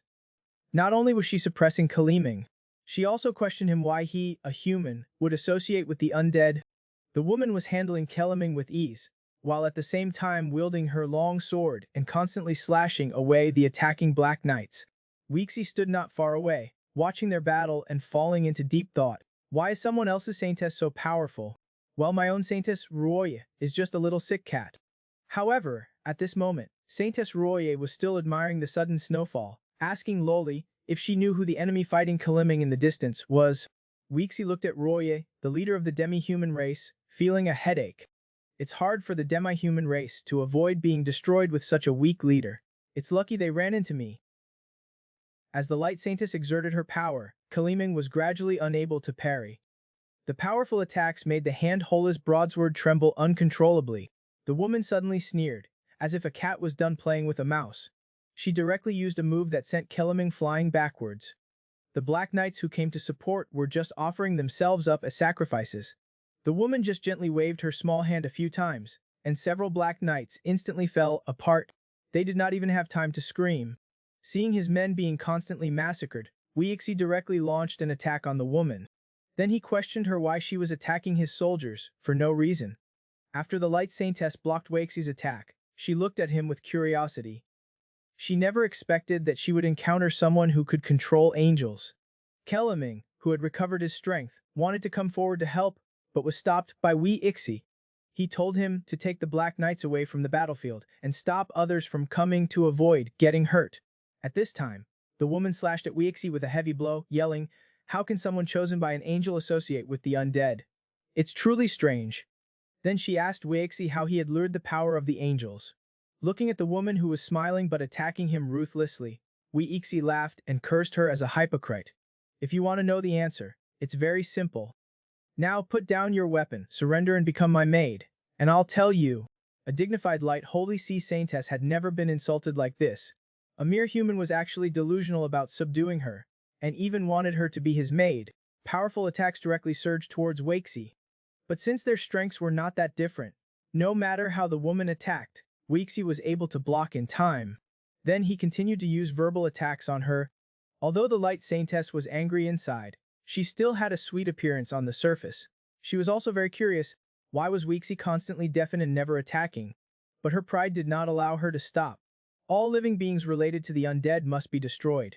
This was her belief. Weixi saw that this crazy woman had actually started to fight desperately.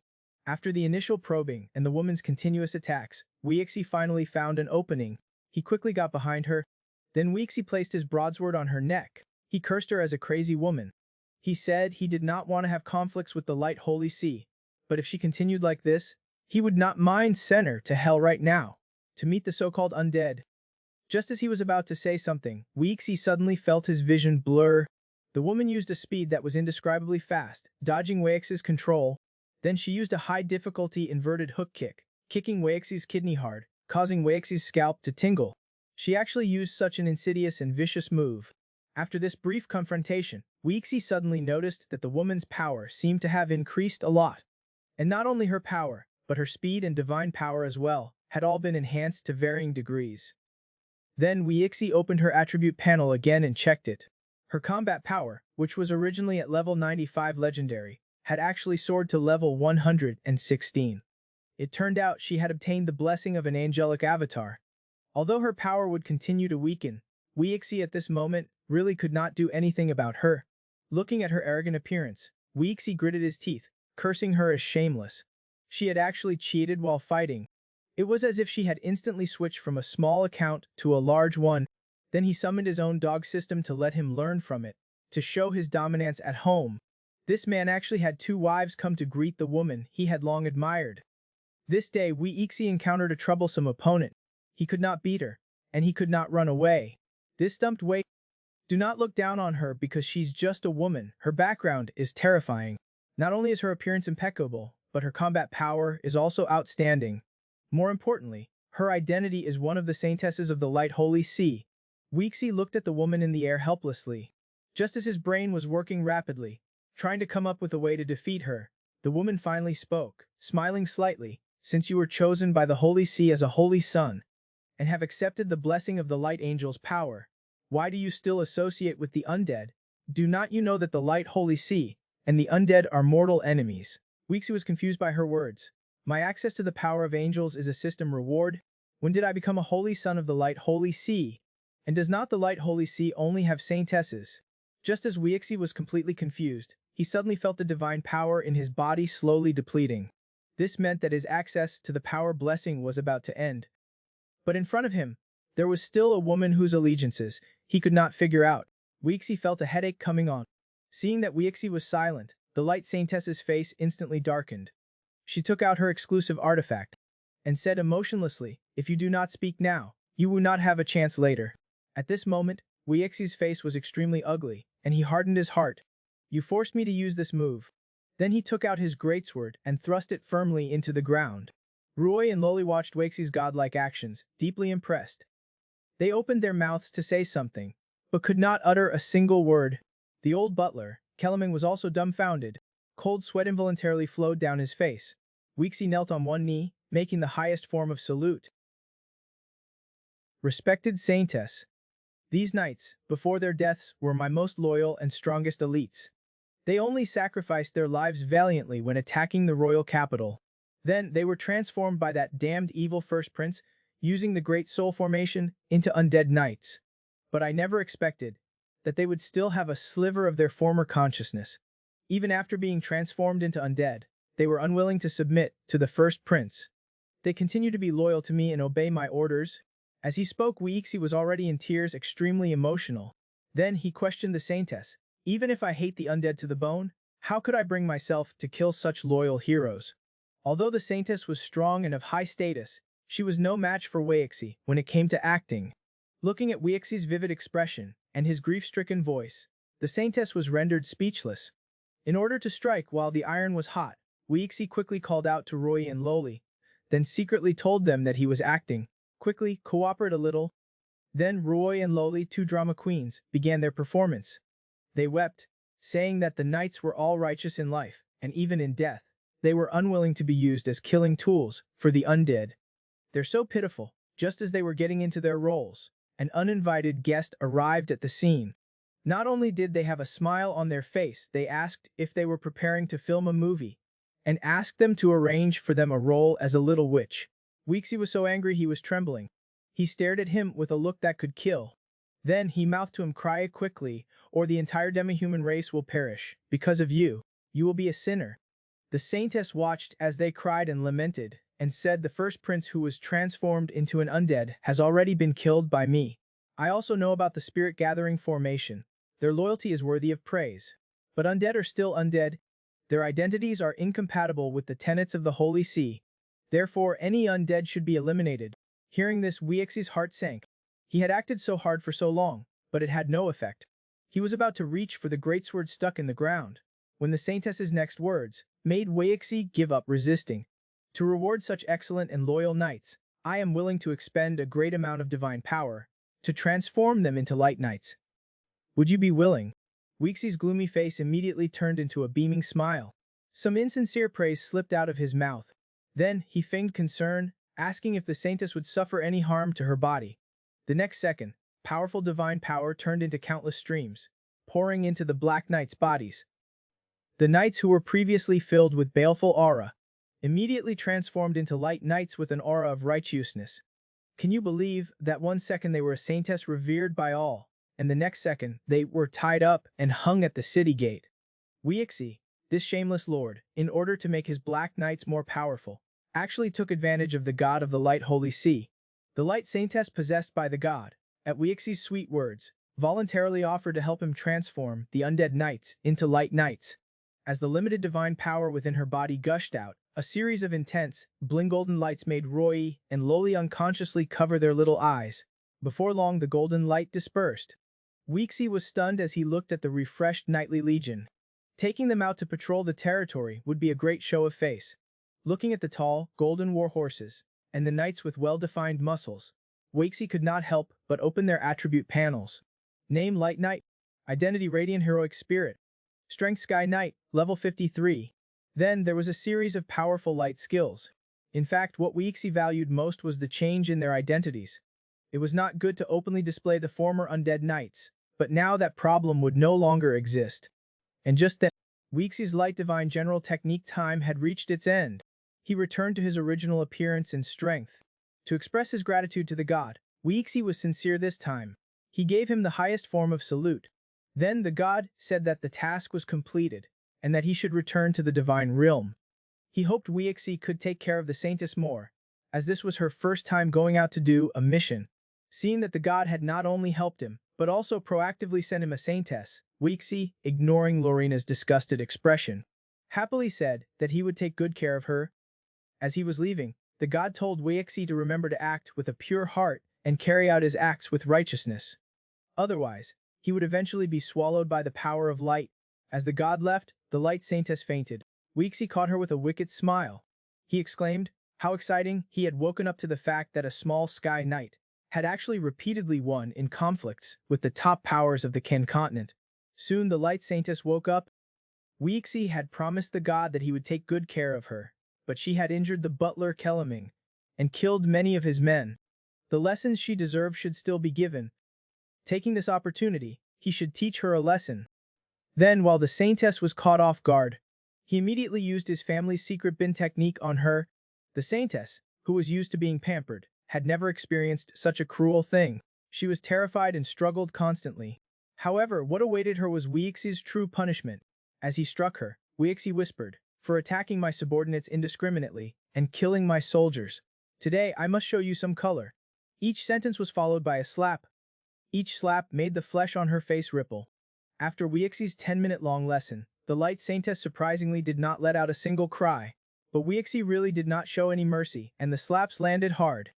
If it were not for her skin turning red and purple, it was estimated that Weixi would not have been willing to stop. However, the next moment, the saintess let out a pig-like scream. Weixi, that black-hearted devil, had actually hung the dignified light saintess directly at the city gate. At this moment, the light saintess felt like killing herself. She screamed loudly, cursing Weixi for not being a man, and for being gay. Loli looked at the pitiful saintess, and felt sympathy. She said to Weixi, Master, is not what we're doing a bit too unfriendly? After all, she's the saintess of the Light Church. Weixi wanted to tell Loli that it was safe here, and that he was only punishing her a little. Before he could speak, he saw Baiyao not far away. Then a knowing smile appeared on Weixi's face. The next second, Baiyao was tied up. His two small wings were flapping in the air, his eyes filled with malice. He cursed Weixi for abandoning him after using him, saying he had fought countless enemies for him, yet was being treated like this. Seeing that Weixi was ignoring him and was about to leave, Baiyao said loudly, Actually, you found the location of the royal treasury, and specifically told me to inform you. As soon as he finished speaking, Weixi immediately changed his expression. He was a total money grubber. He quickly ran over, saying, Hurry and tell me the location of the treasury. I'll let you go immediately after you do. I swear on the honor of my discrimination. At this time, Bayo was not in a hurry and revealed a sweet smile, saying, "Unless you call me sister to hear no, you should say, sister, I was wrong, I beg you. Do not move the police alarm, can you still call the police? Others are sieging the city, but this man is sieging women." Just because the man was the first to climb the city wall, the woman originally wanted to put on an act, but was forced by the man to dance on the city wall to relieve boredom. The players who had just rushed up saw this benefit, and regretted not risking their lives to be the first to appear. However, the next second, the woman's expression changed, and a powerful frost power instantly emanated from her body. The players who had just entered the city were frozen solid. Every night during rest time, Loli would come to Weixi in a maid outfit to bring him a late-night snack, but it was actually a deliberate attempt to get close to Weixi, hoping to have a fair-skinned and chubby baby with him. Due to various reasons, Weixi cannot have a baby yet, so every time he flees in a panic. Just as he escaped from Loli's clutches, he was pondering the secret letter brought by the soldier during the day. Just then, Saintess Roy appeared beside him at some point. Weixi was greatly startled. Then she asked Weixi, "Is it true what you said during the day, that you will not promote the demi-human slave treaty?" After receiving Weixi's affirmative answer, she abandoned her noble status, kneeling down and begging Weixi to save the demi-human race. She said she was willing to do anything for him. Hearing this, Weixi chuckled and asked with a lecherous face, "Really, anything?" Then he slowly approached her, saying, "Even this is okay?" The Saintess's face flushed slightly. She thought, "Does he want me to offer myself to him?" Then she quickly got up and bumped into Weixi's nose. She said that she was not ready yet. Weixi, covering his blee nose, looked at her with disdain. "I just wanted you to be my witch. What are you thinking about?" The Saintess kept apologizing to Weixi, and also said that she could help him stop the bleeding. In Chengguang town, Yahao, a guest, came silently. Yahao was so scared that he drew his sword and was about to strike, but it turned out to be a charming succubus. "Calm down, Hao. I'm here to cooperate with you." After several failures, Yahao was trembling with anger. "Last time I was miserably tricked by a demon. You dogs! Can you find someone else to fleece?" However, the succubus did not care about his insults and struck a seductive pose. "This time I'm here to sincerely help you." Then, with a wave of her hand, a red energy floated on the table, slowly forming a teleportation pattern. Then a hero-level weapon appeared. She said, "As long as you are willing to cooperate, this weapon will be yours, Yahao. And if you want to apologize, it's not impossible. Oh, the following scene can only be viewed by yourself. This author is really powerless to show it to you. Originally, you had to pay to see them, but now it's completely free." Here many flyers suddenly appeared in Chengguang town. Demi-human paradise, a heaven for the demi-human race. And people were constantly handing out flyers. This is the condition that Lady Anna negotiated with the Holy See through her own efforts. She gave Mudong City to Anna to govern as a home for the demi-human race. There the demi-human race can live a carefree life. Moreover, Lady Anna has also mastered the method to awaken the demi-humans. All those who go to Mudong City have a chance to awaken their bloodline. With that person constantly promoting all kinds of benefits, more and more demi-humans were eager to go to the demi-human paradise. Just then, the demi-human Saintess and Killiming arrived with an army. The little girl, Baya, perhaps had not seen the Saintess for too long, and happily rushed over. "Saintess, your highness. Baya misses you so much." As soon as she finished speaking, Baya was quickly pulled away by her brother. He said, "We should go." Roy asked curiously, "Where are you going?" After listening to the girl's description of all the good things about the demi-human paradise, Roy was covered in cold sweat. She did not expect the Holy See's plan to be implemented so quickly. Fortunately, she had begged Weixi to help her think of a solution before coming. However, Weixi had only teased her and had not done anything too out of line. In the end, Weixi had given her a plan. If she wanted to save the entire demi-human race, she had to act according to his plan. With Weixi's army's help, those who were interested in going to the demi-human paradise were all arrested. At this time, the Saintess was in great pain. She was clearly protecting her people, but no one could understand her. Here, Weixi took the Mei Lo to Hushi City to meet the first prince. As soon as they arrived in the city, they were attracted by the lively streets. The complex cries of vendors came one after another. Loli looked around and said, "Master, the night of Hushi City is so different from Eagle Ridge." Weixi looked embarrassed. Just then Loli pointed with envy, "Master, look quickly. Over there." A knight in gorgeous clothing was made to stroll around the night market. After not too long, Loli said, her face red, that she was tired. Not long after, Weixi took Loli back to the room. Loli, he wanted to coax her to fall asleep quickly, but Loli, taking advantage of Weixi's inattention, climbed up and Bobo launched a sneak attack. Before long, Weixi was immersed in that one-time only but indescribable feeling. He wanted to teach Loli some small techniques of rehorses and fighting, but maybe it was too much, and he sobered up with a jolt. Then he turned his back to Loli and pretended to be dead. This angered Loli, who silently cursed him for not being a real man. Just because the king was killed by the Holy See's scheme, the first prince invited all the lords of the Kalan Empire to a meeting. The general content of the meeting was that the king was dead, and they would no longer have a legendary or powerful figure. The Pope is plotting to seize the throne, wanting to merge the power of the king and the church. This way, they would become the overlord of the empire. Lords, do not be too discouraged. The strength of our alliance should not be underestimated. Moreover, I have formed an alliance with a group of aliens who can continuously resurrect. Weixi silently thought, the people who can continuously resurrect are the players, right? Before long, a group of aliens walked into the conference room. The players went directly to the first prince and politely greeted him. Then, the butler said to everyone, your main task is to fight against the Holy See's Temple Knights. Then, he asked the little frog, can your people arrive at Huishi City in half a month? If not, we can help you build a temporary teleportation array. Before long, the meeting ended hastily.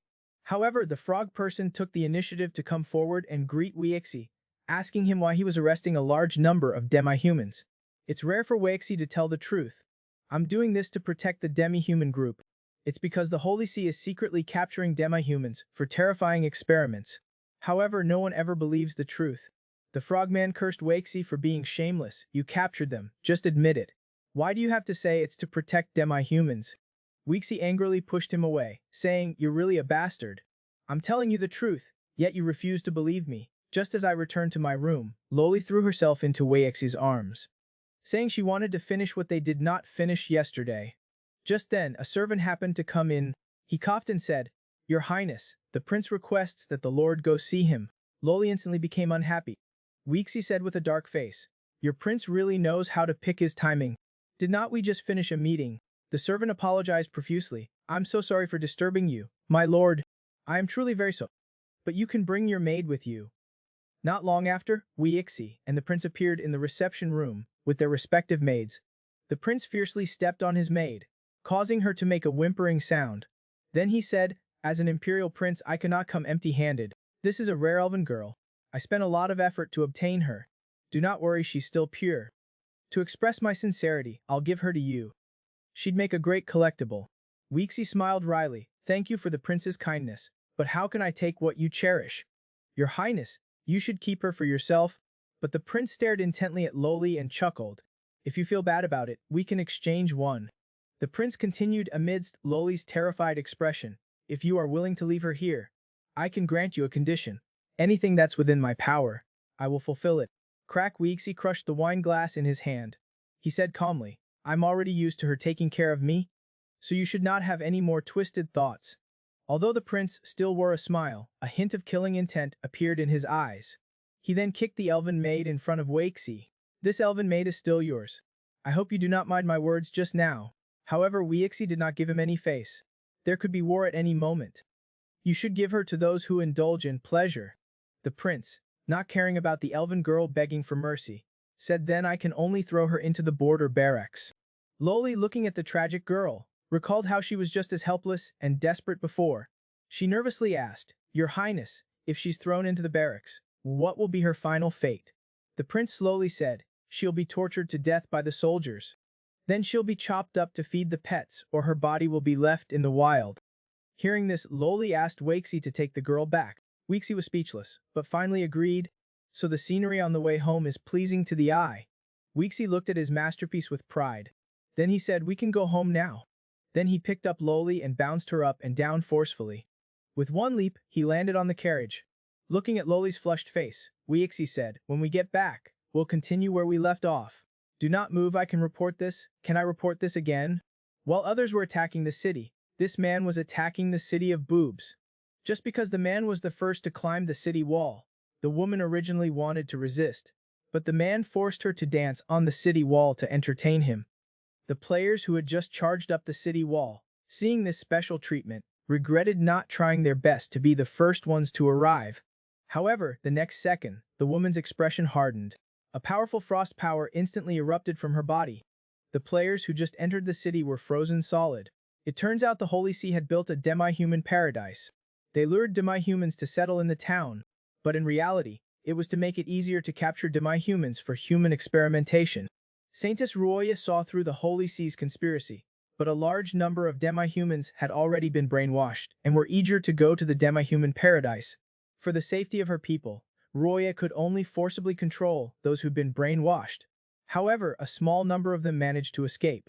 They formed groups and rushed towards the demi-human paradise. The demi-human paradise was fortified with tall walls.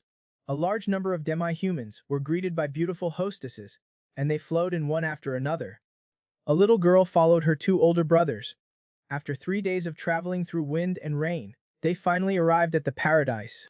As soon as they entered the manor, a beautiful waitress came to greet them. She said, "Welcome to the three of you. It's lunchtime. Please follow me." On their way to the restaurant, they discovered a large number of soldiers, all covered in murderous aura and wearing black masks. Looking at the abundant and free lunch, the demi-humans felt increasingly uneasy. It felt like it was the last meal for death row inmates. Just then, a charming woman announced loudly, "I'm your manager, Kuya. Please eat while I introduce the rules of the paradise. After lunch, I will first take you to see the leader, Madam Anna. Then it will be your entrance ceremony." A large number of demi-humans said that they had come to the right place. They even said that Saintess Roya had already surrendered to the Eagle Lord. Weeksy was capturing and harming a large number of demi-humans. When Kaya heard their words, she was overjoyed. She teased the little girl on the surface, but secretly gloated in her heart that demi-humans were so easy to deceive. After lunch, all the demi-humans who had arrived were on the square. Everyone listened quietly to Anna's passionate speech. After Anna's 3-minute-long brainwashing session, and the enhancement from the red mist in the square, a large number of demi-humans became frantic, saying that for the future of their demi-human race, they were willing to offer their souls and blood. Only because the system kept prompting them, did the three of them cover their noses and mouths in advance, and avoid inhaling the red mist. They secretly thought they had to take Miduo and escape from Anna as soon as possible. Seeing that the demi-humans' atmosphere was right, and their blood was boiling, Kuyayo announced, "The entrance ceremony officially begins." As soon as she finished speaking, a group of mutated demonic beasts jumped onto the platform. They roared wildly at those demi-humans who had already lost themselves. Then they began to bite the demi-humans frantically. The demi-humans who had lost themselves not only were not afraid at the beginning, but were excited. The three who were still sober originally planned to sneak away, but their acting was too fake and was exposed by Anna on the spot. Anna was surprised. There are actually 2 humans who infiltrated. She quickly arranged for a large number of demonic beasts to capture them. The players, seeing that their disguise had been seen through, held Miduo and prepared to forcefully break out of the encirclement. Meanwhile, Wiexi had just finished the round table meeting. He was taking his spoils and preparing to return to the Eagle territory. Before setting off, he did not forget to kiss Loli several times. He praised Loli as becoming more and more charming now. To get back to the castle sooner and further his relationship with Loli, he stepped on the gas and galloped away at full speed. Just as he was fantasizing about Loli warming his bed, the system suddenly popped up. Daily task updated. Task 1 Anna. Task destroy the paradise. Task 3 leave a psychological trauma on 100 players. Although he was eager to have a baby with Loli, it just so happened that the way back was not far from the demi-human paradise. Meanwhile, the 2 game players were strong, but they could not withstand the number of enemies and were frantically fleeing. Seeing more and more demonic beasts surround them, they ran while opening the system interface, upload the information about the paradise, and the photos they had already taken to the internet, asking more players to come to their aid. In an instant, they attracted the attention of a lot of players. They all expressed that they wanted to come and help fight the demi-human paradise. The red-haired man handed Miduo to the white-haired man. He told him to hold the little demi-human and run quickly, while he would cover their escape. Anyway, he has plenty of revive coins. Then he turned back and charged into the horde of beasts. He would buy them more time to escape. Miduo looked at the man who was fighting to his death for her. She burst into tears. Just then Wiexi descended like a god. He directly stepped on a soldier, killing him. The sudden figure startled them. Watching Weixi eliminate the pursuers in just a few strikes, the players were sweating profusely. They seriously suspected that the Eagle Lord was the ultimate boss in the current game. Although they had attacked the Eagle Lord's territory before, they could only bite the bullet and step forward now. They thanked Weixi for saving their lives. In order to complete the perverted task 3, which was to leave a psychological trauma on the players, Weixi looked at him with a cold smile. Then he slowly explained how he dealt with his goddess, Roye. He also said that he was not picky, regardless of gender. Since they had met, it must be fate. In order to avoid being violated by Weixi, the man trembled and bit his tongue to commit suicide. Then the sound of a bucket came. Violent player suicide, causing severe psychological trauma. Task 3 completion increased by 1. Weixi chuckled as he held Midua, who he had snatched. The player's mental fortitude is getting worse and worse. Over here, the players who had received their distress signal had finally arrived. The mages were launching magical attacks from afar. The guards at the gate were being pushed back by the players. They quickly sent someone to request Lady Anna's support. Hearing the commotion, Anna looked towards the city gate with a solemn expression. Then, she slapped the person in charge several times and cursed at them. She scolded him for failing in his duties and being completely unaware of the players who had snuck in. Then she asked him to awaken the Ice Queen, and also to report this matter to the Pope. A muscular man was taking selfies on the city wall, preparing to post on the forums, just because he was the first player to appear. Then, a woman with a cold aura all over her body came before him. She said sweetly, "Brother, I'm so cold. Can you hug?"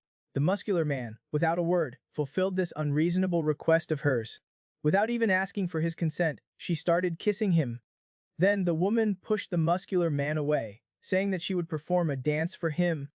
As the woman began to dance gracefully, the air became increasingly colder. Then the opening scene unfolded. The players were all frozen solid. Can you believe it? This skinny Erniang sold herself to that bad man for a green stone. As the royal capital battle ended, Weixi became the biggest winner. A long-lost smile finally appeared on his face. In a great mood, he then went to the vault entrance while teaching Bayo. As Weixi was imagining mountains of gold and silver, Yui looked at Bayo, who was tied up, with a headache.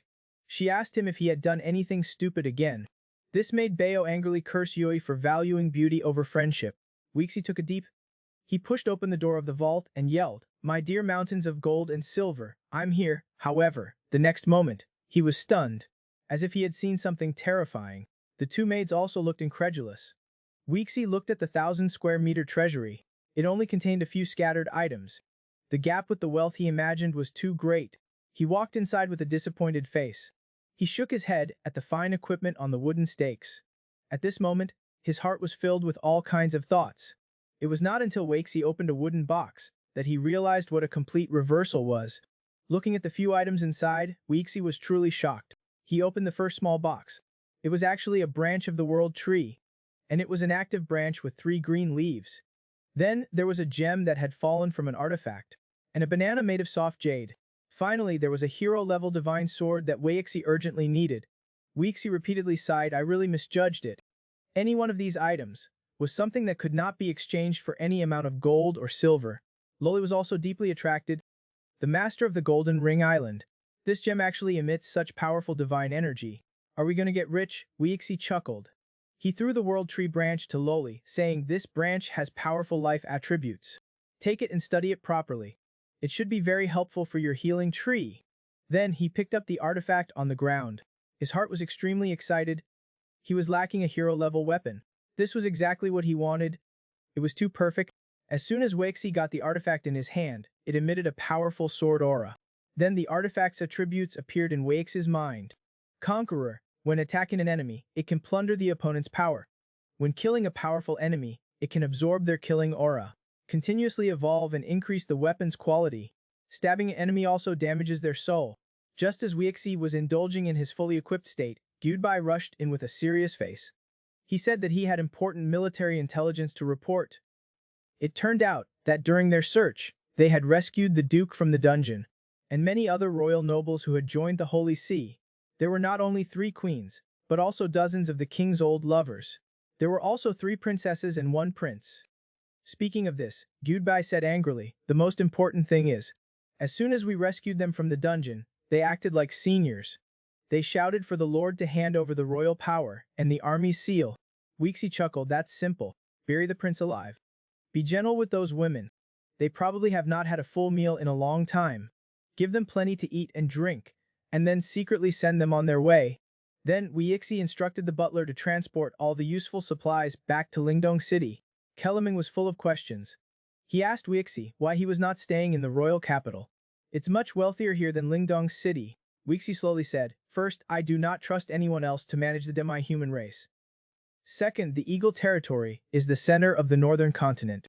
It's also the first line of defense against the demonic beasts and undead. Therefore, relocating the royal capital to Lingdong City is of the utmost importance. Just as the butler, Keliming, was about to suck up to him, an extremely arrogant ladder came from outside. They even kept mocking Weixi and the others for being hicks. It turned out that the second prince had been alive when the soldiers buried him. He said that he had important information and would only reveal it to Weixi. Weixi looked at the disheveled second prince and said with a cold smile, oh, I thought it was someone important. It's just the eternal number 2. Say whatever you have to say. Do not waste my time. Seeing the arrogant Weixi, the second prince immediately exploded. First, he cursed Weixi fiercely, then he said that his reinforcements would arrive soon. He urged him to quickly release him and submit to him. Otherwise, he would make him wish he was dead. Before he could finish his sentence, he was interrupted by a soldier who reported, Lord, a large number of unidentified troops have been discovered outside the city. There are approximately 30,000 people. Judging from their stance, they have ill intentions. The second prince, who had been looking fierce, immediately smiled upon hearing the soldier's report. He was instantly delighted. He cursed Weixi again with words that were not very harmful, but extremely insulting. At this moment, Weixi, I do not want to bother with this idiot at all. First, let Keliming leave the city to arrange things, then tell the personal guards beside him to bury this annoying idiot alive immediately. The second prince was dumbfounded upon hearing this. His reinforcements had clearly arrived, yet Weixi was still so arrogant. He first cursed at Weixi, then begged for mercy repeatedly. He said he was willing to be Weixi's loyal dog. Weixi waved his hand while sitting in his chair, telling the soldiers to drag him away. Then he remembered the hero Grograde Conqueror, and giggled foolishly. This harmless little lady, in order to assassinate the Lord, has been lying low for 8 years. And in this once-in-a-lifetime moment, she even used a beauty trap. The old duke, who had just been rescued, saw his youngest son, Weixi, and tears streamed down his face. He kept describing all the recent tragic events. Crying as he hugged Weixi, he said he had wanted to take advantage of the chaos. But who knew? He was drugged and knocked unconscious by that damn Dag Sitli, and was even sent to the Pope as a hostage. Weixi was also deeply stung by his father's experience. The old duke directly stated that he would leave all his inheritance to Weixi, and would not give Sitli a single cent. Hearing this, Weixi forced a few tears from his eyes. How can we talk about money when we're father and son? I'm your son. No matter who hurts you, I will take revenge for you. Loli, who was stand not far away, looked at the grieving Weixi and his father and felt sympathetic. But Ruoye had a face full of speechlessness. They really are father and son. Their acting routines are exactly the same. Then Weixi let go of his father and said seriously, the eldest brother's army has already arrived outside the city.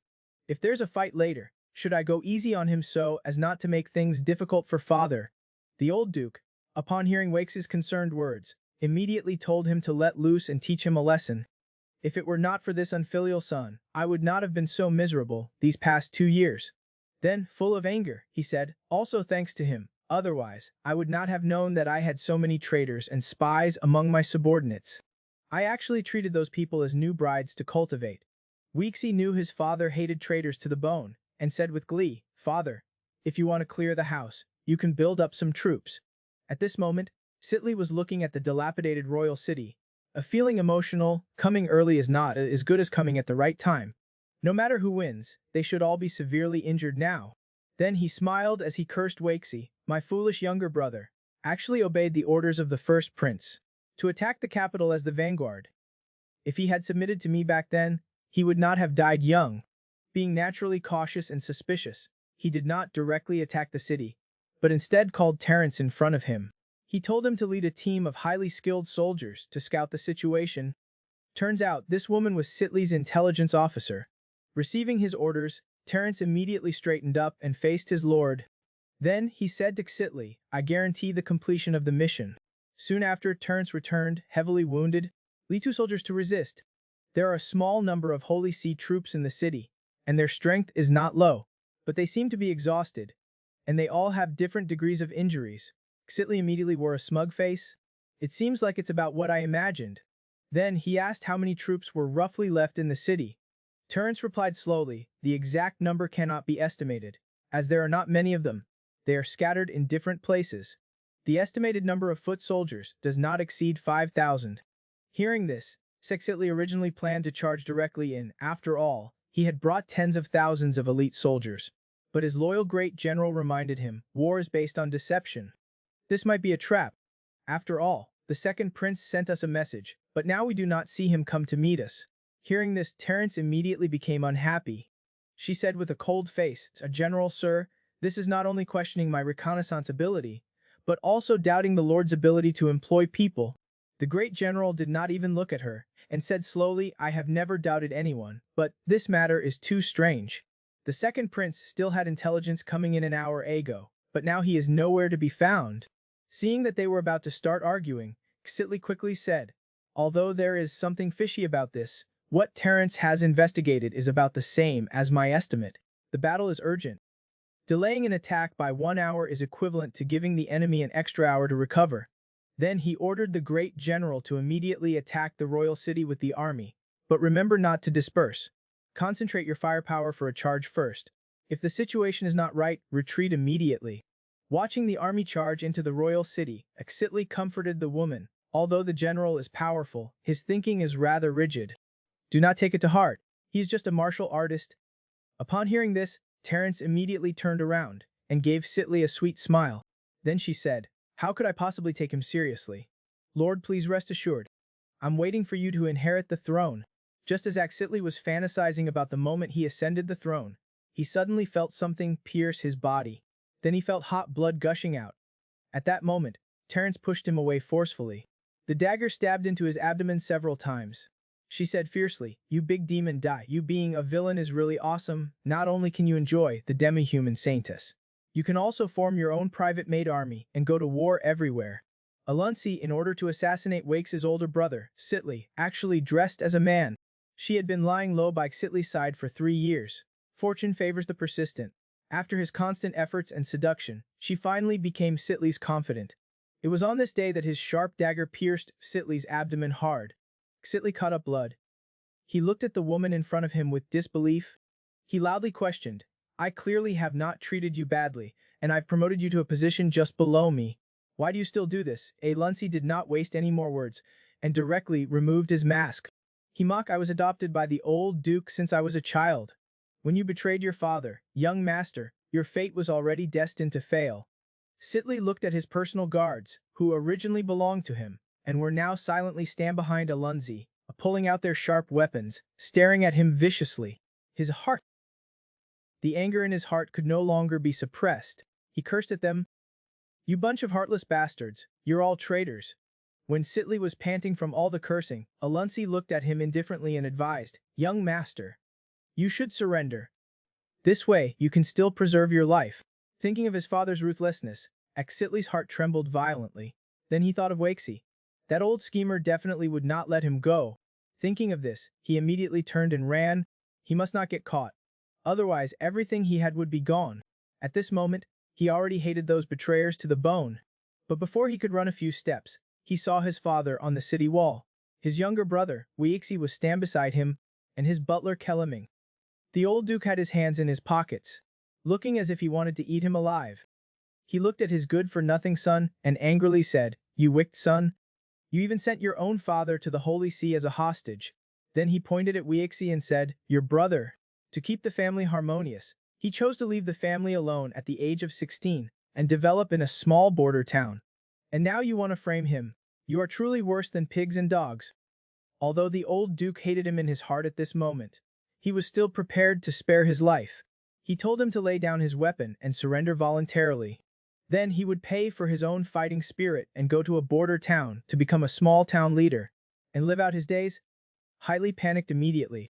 He had worked hard for most of his life to reach the Sky Knight level. Unwilling, He kept begging his father, asking him to forgive him this time, and promising not to cause any more trouble. Looking at his father's cold expression, Haitili knew that begging for mercy was hopeless. Then he looked at Weixi, who was laughing and joking with Loli. He cursed him in his heart for being a schemer. On the surface, he seemed harmless, kind and righteous. But in reality, he was full of tricks and scheming. After 3 seconds of consideration, Haitili decided to take a gamble. Originally, he wanted to take the old Duke hostage, but Weixi and Killiming would definitely protect him at all costs. But seeing Weixi and Loli's playing around, he suddenly had an idea. Relying on Weixi's habit of always bringing these two demi-human girls with him, they must be very important in Weixi's heart. He would lift up his silver-white hair to lure Weixi and the others to intercept him. Then he would take the opportunity to kidnap that fragile beast-ear girl. He dared to think, and he dared to act. Haitili had always been a man of action. He thought that after luring out Weixi and Killiming, it would be easy to catch a maid who was as weak as a chicken. It would be a piece of cake. Weixi and the others watched as Haitili actually dared to draw his sword and attack. They were immediately confused. They all secretly thought, did a donkey kick his brain? In this situation, he was still thinking of turning the tables. Ruoi watched as he got closer and closer, charging towards her with a murderous aura. What the heck, master? His target seems to be me. Do I look like a pushover? Should I make a move? Just as Weixi was telling her to feel free to make a move, Haitili jumped directly. He raised his long sword high and slashed down fiercely at Ruoi. At this moment, Haitili's heart was also full of anxiety and confusion, because Weixi and Killiming actually had no intention of stopping him. This was completely off his script. Just as he was biting the bullet and launching his attack on Ruoi, Ruoya finally moved. In the blink of an eye, she appeared behind Haitili. Looking at the back of his head like an idiot, seeing that Ruoi had dodged his attack, Haitili's back suddenly turned cold. And it was at this moment that Ruoya struck the back of his head fiercely. Haitili instantly spat out blood, making a miserable cry. The mermaids, for the continuation of their entire race, not only invited men to soak in the hot springs together, but also made a lot of excessive demands. With Haitili's death wish, the Saintess Ruoya personally ended his life. The war to attack the capital truly ended in a real sense. Although the old duke also hated his eldest son, Haitili, he felt an indescribable sadness seeing his head roll on the ground. His tightly clenched and trembling fists behind his back were enough to show that Weixi, although very happy inside, still needed to keep up appearances on the surface. He quickly asked the old duke for forgiveness, saying that Ruoi had been too heavy-handed and had actually killed his elder brother. After 5 seconds of silence, the old duke turned and left. His cold words came, he brought it upon himself. The opportunity was given. Maybe this is the best future for our Jin family. Next was Weixi taking over power. A steady stream of orders were given in the darkness. The soldiers followed the various orders in an orderly manner. After 7 hours of deployment and arrangement, Weixi finally had some private time for himself. He could not wait to open the system to receive his rewards. However, the next second Weixi was stunned. The system reward list was actually empty. The promised rewards and benefits were not delivered. Luckily, the next second, the system voice rang in his mind. This system is currently upgrading. If you need anything, please search it up yourself. Weixi muttered and cursed as he searched one by one and claimed the rewards one by one. Then he exchanged for many items he needed. Looking at the dazzling barracks after the upgrade, there were not only watchtowers and plague pits, but also elven stone bridges and dragon nests. There were countless powerful and strange barracks. Weixi was overwhelmed by indecision because there were too many choices. After 3 seconds of consideration, he decided to exchange for a dragon nest first. Because his air force was currently the weakest. He only had Bai Yana, the little witch. He wanted to rest for a bit, but the dam system was upgrading. Weixi had no choice but to go to the back garden himself to place some of the icy items he had just exchanged for. But as soon as he went out, he was seen by the merman, Papao, who was swimming and working out. He quickly called out, "Lord, please come here. I have something to ask you about." Weixi looked at Papao's small hand waving constantly and smiled slightly. He had no choice but to drag his tired body to the side of the pool. He asked him caringly if he was still used to living here. Papao looked at Weixi with anticipation. He said that he wanted to enter the second stage of bloodline awakening sooner, and hoped that Weixi could help him find the materials and wonders for advancement. Weixi was stunned. In his memory, Papao was quiet and gentle and never pursued powerful strength, nor had he ever sought his help. Today, Why would he take the initiative to ask him to help him awaken his second bloodline? Papao seemed to see through Weixi's thoughts and said slowly that if he awakened his second bloodline, he could transform his legs. This way, he could go to find the materials to revive the stone men. Listening to Papao's explanation, Weixi's heart was immediately filled with guilt. He had clearly promised to help him revive the stone men, but for various reasons, he had not been able to do it yet. Looking at Weixi's expression, Papao mistakenly thought that he had been lying when he said he could revive the stone men, and his expression instantly stiffened. Tears welled up and flowed down his face. After Weixi explained and comforted him for half an hour, Papao finally stopped crying. Weixi then said slowly that he could not revive the stone men himself yet, but helping him collect the marine divine substances and wonders for awakening his second bloodline should not be too difficult. Knowing that he had misunderstood Weixi, Papao was full of apologies. He kept apologizing to Weixi, saying that he had caused him trouble. I hope Lord will not take it to heart. Then she quickly put on a cute and obedient look. She invited Weixi to swim together. This would relieve his recent stress. She could also give him a water-style massage. Weixi awkwardly declined her kindness. He said that he still had some things to take care of. Seeing that Weixi was about to leave, Papao quickly asked him to wait a moment. She had something to give him. A moment later, Papao popped out of the water. She said with a happy face, Lord, this is a charm that Papao made herself. You must keep it safe. Weixi, who was originally indifferent, suddenly remembered that Papao was the ceremonial official of the Water Star Palace. Although her strength was not great now, her status was very noble after all. The thing she made might have a special effect. He excitedly took the charm from Papao's hand. It turned out to be a small, miniature version of a stone man. Weixi was embarrassed. More importantly, inside the small stone man, there was a constant stream of voices. They were all about destruction and annihilation. This outwardly kind man was doing terrible things. He actually used a second-order magic box to trade with a senile dragon for his little princess. With a loud bang, the dragon nest that Weixi had just exchanged from the system appeared in the back garden. The moment it landed, the entire nest was still shaking, until the top of the mountain burst open, revealing a few dragon eggs without chicken droppings on the shells. Then a majestic high-level dragon appeared. The entire nest became quiet, but the dragon that had made such a majestic entrance a second ago was yawning the next second. It looked like it had not slept for days. Weixi, who was standing not far away, silently looked at this extremely crude nest. He was speechless, especially the dragon that fell asleep right after it came out. It made Weixi feel even more uneasy. In order to investigate the truth, Weixi directly performed Parker. In no time, he had reached the middle of the nest. He headed straight for the dragon. Looking at the dragon that was sleeping soundly and ignoring him, Weixi was disappointed, but he patiently softly called out, "Old dragon, wake up, I have something to discuss with you." He thought he would get a response from the dragon, but it just turned its massive head away. This angered Weixi.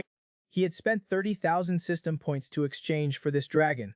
Looking at the dragon that continued to sleep soundly, Weixi fell into thought and began to suspect that this old dragon was only part of the nest.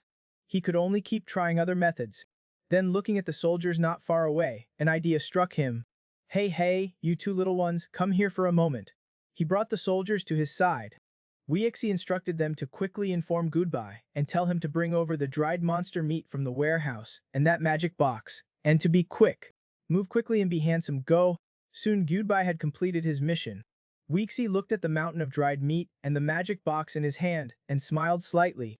According to the system prompt, the higher the level of items fed, the stronger the dragon would become. Then Weixi placed the magic box on top of the dried meat. He shouted loudly at the old dragon, "Majestic and powerful dragon, sir, I have brought the time magic box to trade with you for the dragon princess. It really worked." The old dragon immediately swooped down. It first swallowed the second-order magic box in one gulp. Then it took a deep breath. The mountain of dried meat was actually sucked into its belly in one go. But then something that made Weixi dumbfounded happened.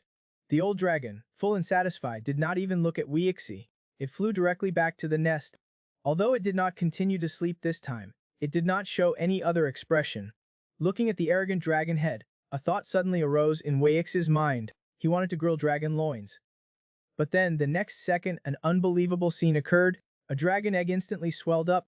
The scene of the old dragon incubating the eggs turned into the old dragon Ryan, a giant egg. Then cracks appeared all over the eggshell. Seeing the scene, Waxi immediately beamed. No gain. After so much effort, he was finally going to get a reward. The next moment, the baby dragon hatched. Its wings were 9 meters long when they opened. Its throat made a series of childish dragon roars. Whether the old dragon thought it was too noisy or was disturbed from its sleep, it directly blasted the baby dragon when it was completely defenseless. The baby dragon, who had looked invincible a moment ago, widened its eyes the next moment and gave a miserable wail. This was because the newborn could not fly yet. The nest was 30 meters above the ground. Weeksy was also shocked by this scene. He really did not know if the dragon was senile or if the dragon race was always so cruel. Or did the newborn dragon already have the ability to fly, but just needed to activate it? The answer was revealed the next second. The baby dragon slammed hard onto the ground, striking a pose that no human could ever make. Weeksy was embarrassed. It seemed he had overthought it. That dragon was really senile. His dragon princess was abused as soon as she was born. Then Weeksy opened the baby dragon's attribute panel, surprised. She was level 38 right after birth. But was not she a little fragile? She had lost half her health bar after just falling. But no matter what, her level was there. He would nurture her well later. If there were no accidents, she would soon become a ruler of the skies. Can you believe that a usually gentle, simple, and kind maid actually forced a poisonous fruit into her master's mouth? Whether it was because the man's body was abnormal or because the poison in the fruit was too weak, not only did she not have any adverse reactions, she also actively kept the maid to take care of her at night. This was the dragon Waxi had exchanged for with a large sum of money. To understand the dragon's strength, Waxi decided to personally experience the feeling of being an aerial knight. Soon Waxi was Ryan the dragon's back. He kept calming the dragon to fly back and forth in the air. He was testing the dragon's speed and agility. This was the only way to truly get to know it. After half an hour of personal experience, Waxi summarized 2 major advantages. First, the dragon's speed and agility were excellent. Second, its strength was great, and its endurance was also top-notch. Actually, the best thing was that it was exchanged from the system. It did not need to be tamed at all, and would absolutely obey its orders. Of course, the disadvantages were also obvious. You could tell by Weeksi's sore expression. Every time the dragon flapped its wings, due to the speed's inertia, the person riding its back would rub back and forth. Because the dragon was completely bald, without any feathers, its rough skin could tear your pants in minutes. If no measures were taken, you'd probably become a naked knight in minutes. To protect his butt, Weeksy had no choice but to end this experience. As soon as he flew back to the city, Weeksy saw a sneaky figure in the blink of an eye. As the lord, he immediately controlled his flying dragon, secretly following. Looking at the familiar back, it was most likely Saintess Roy. Roy in the darkness looked aloof, silently walking on the deserted street. Perhaps this is what she should be like as a saintess. Weeksy watched Roy, still working hard for the demi-human race, in the middle of the night. His heart was full of heartache. He wanted to go help her, and tell her that if she needs anything, just ask the people below to do it. She should not do everything herself, but in just a turn of the corner, he lost sight of Roy. Unable to withstand the consequences of his pants already having a hole, he could only control his flying dragon and rush to the city lord's mansion. In fact, Roy had already discovered Waxi, so she deliberately hid from him. Seeing that he had really left, Roya then made several turns and came to a small alley. A black-robed man was already waiting there. Roy explained the situation just now to him.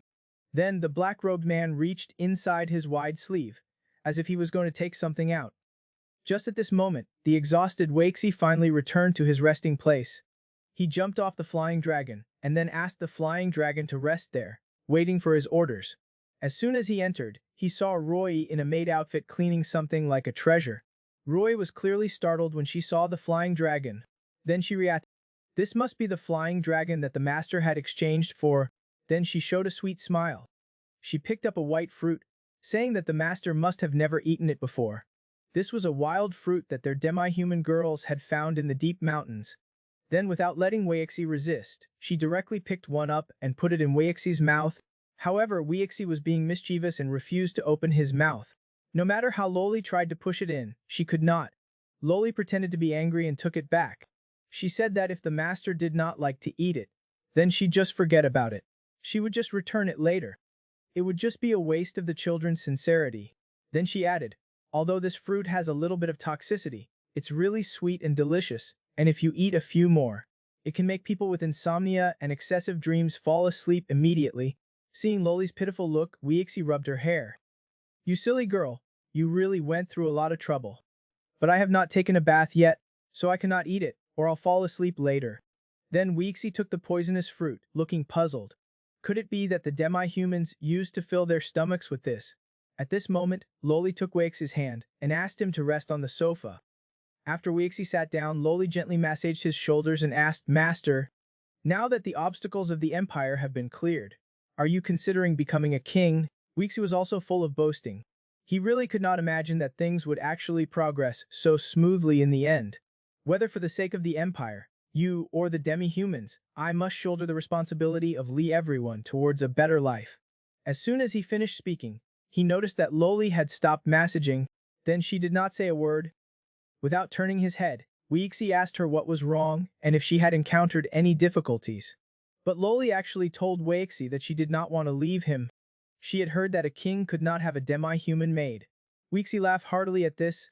Then, he pulled her arm over and whispered in her ear, Do not you know that all the rules are set by the king? When I become king, you'll be the first ever private maid of a king. This woman, to help her master repair his small pistol, not only did everything herself, but also constantly tested the power of the pistol. The sound of bang bang bang kept coming from the repair room. This day, as soon as Weixi returned home, Loli rushed over. She worried, if the master becomes a king, will he no longer want me? Weixi was immediately amused. Then Weixi looked at Loli seriously and asked, When I become king, do you want to be the empress and help me manage the 3,000 beauties of the harem? That way you will not be so bored. He thought Loli would be so happy that she would dance for joy, but her expression immediately collapsed. She said that she did not have the ability to manage the harem. She had never thought about that question. Weixi looked at this silly woman speechlessly. There was actually someone who would refuse to become the empress. She was really adorably silly. As if she knew what Weixi was thinking, Loli looked at Weixi affectionately and said, I only want to be the master's private witch, so that no matter where the master goes, he can bring Loli along. Weixi was touched by Loli's affectionate words. He was instantly moved. He hugged her tightly and said that he would not establish an empress in the future. I want to leave that position for you. While Loli was full of emotion, Weixi suddenly lowered his head and initiated a tongue kiss with Loli. Loli was caught off guard by the sudden attack. Her small face immediately turned slightly red. 3 minutes later, Weixi suddenly felt a dizzy spell. A wave of drowsiness deeply attacked him, and he felt like he could not stop it. Loli put on a concerned expression on the surface, but her eyes clearly held obvious anticipation. She quickly pulled Weixi and urged him to go to bed and rest. She explained that it must be, because the master had been fighting continuously lately, and was overworked and had not rested well. Just as he lay on the bed, Weixi suddenly remembered something. He quickly asked Loli about the wild fruit. Had she cleaned off the toxicity? He had just had a sudden craving, and had eaten them all. However, at this moment, Loli finally revealed her fangs. Master, do not worry. This is what Loli specially left for Master, just a little bit of poison. That way Master would not fall asleep and would not have the strength to resist. With the constant efforts of her small hands, she finally revealed the gift she had carefully prepared. Then Loli walked towards Weixi with a unique gait. Weixi, who was already immune to poison, suddenly had streams of hot air coming out of his nostrils. He said, Do not come over, please, let me go. But his eyes were very honest, like a scanner. They were constantly working up and down on Loli's body. The next second, Loli ignored Weixi's refusal and directly pounced on him, shouting, Master, you forced me to do this. Originally, Loli did not want to poison the master. But Master, your performance has really disappointed Loli too much. Now, Loli not only has to check if the master's weapon is functioning properly, but she also has to help the master take care of it to prevent it from rusting. Then Loli showed a wicked smile. Lord Weixi, you should just stop resisting. Tonight your little pistol belongs to me. Then, seeing Weixi's expression, which was full of anticipation and a desire to resist, she directly pressed down on him. Oh, my Loli has already grown up. If the master is not willing to give me my gift, then I can only take it myself. Just as Weixi was forced to face Loli's attack, he did not know that not far from their room, Saintess Royer was staring intently at their battlefield. She could see the battle inside clearly. The rhythmic sounds of impact Luoli's unrelenting and competitive voice kept coming. Royer was both ashamed and angry. She looked at the gift she was going to give to Weixi. Her heart was still unsettled. She was half an hour late, and what belonged to her was taken by Luolai first. After a night of battle, Weixi woke up early. It was only because his body's energy was severely depleted. He could only replenish it with food. But before he could start eating, Mrs. Alice harshly criticized him. Knowing that Luo Li was on the battlefield for the first time, he could not be a bit more considerate. He actually let a newcomer ride horses and fight all night. You must bring him something to eat later. Do not let him go hungry. Weixi wanted to explain, but he felt too embarrassed. He was the one forced to fight. He could only agree to bring him a steak. Then he asked Alice if she had seen Roy, but Mrs. Alice told Weixi that Roya had not returned since she went out yesterday. I thought she received your order to go out and handle things. Thinking of last night when he returned, he saw Roy walking alone on the street. He thought she went to see the current situation of her people, but Roy actually did not return all night. Weixi suddenly had a bad feeling. Was something bad about to happen? In this dark and windy night, the stinky loser was planning on some unexpected projects, when the door was suddenly opened. What entered his eyes was a pair of long legs in crystal black stockings. Weixi, who had been forced to work all night by Luo Li, for his own safety, escaped from the room filled with tissues at the first sign of dawn.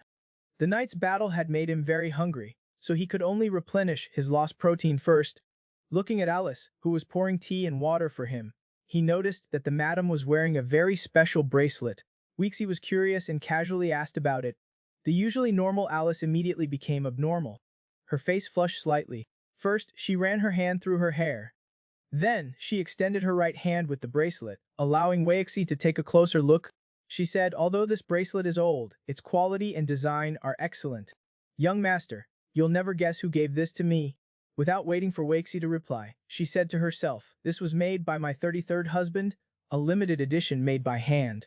When he proposed to me, he gave it to me in front of my 17-year-old daughter. Weixi, who was greedily replenishing his protein, immediately sprayed food everywhere. He looked at her in horror. Alice was lost in her own world. To hide his embarrassment, Weixi wiped his mouth with a napkin, saying that he was full.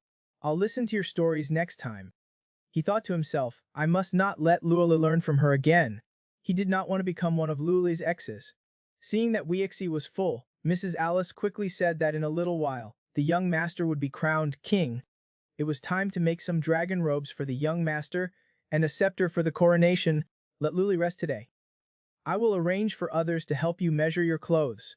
Although time is a bit tight, the craftsmen should be able to finish if they work overtime. Back in the study, Weixi had just summoned the system when he remembered Fisherman Bubble's request last time to help him collect divine substance and the matter of resurrecting the stone people. Then, he checked the requirements for resurrecting the stone people. Although the required materials were quite rare, Weixi was able to collect most of them. It was just that those one or two main materials were more troublesome. Weixi could only call the old butler to discuss it together. After all, as the saying goes, an old person in the family is like a treasure. As soon as Kellerman arrived, Weixi gave him a big problem. First, he had to arrange manpower to collect the materials needed for the wealthy stone people. Although the materials were relatively rare, they could still be collected. But when Weixi asked him to bring back a high-level dwarf artisan, Kaliming immediately looked troubled. It was because there had been no dwarves in the north for thousands of years. After listening to Kaliming, Weixi finally learned that dwarves were very rare now. They all lived in the southern countries, but between the north and south was the Orc Empire, with whom they had been at war for thousands of years. Seeing that it was impossible to cross the Orc Empire to find dwarves, Weixi had to settle for something else, telling him to prepare the materials first. Also to inquire about the current state and location of the dwarf race.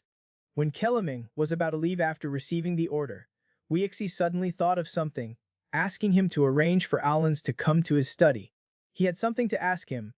Half an hour later, Allens rushed to Weixi's study. First he did Weixi. Then he asked what new instructions the Lord had. Seeing Allens come, Weixi had a smile on his face. He said, there's nothing else really. I just wanted to thank you for disguising yourself as a woman and infiltrating my brother's side. You've worked hard.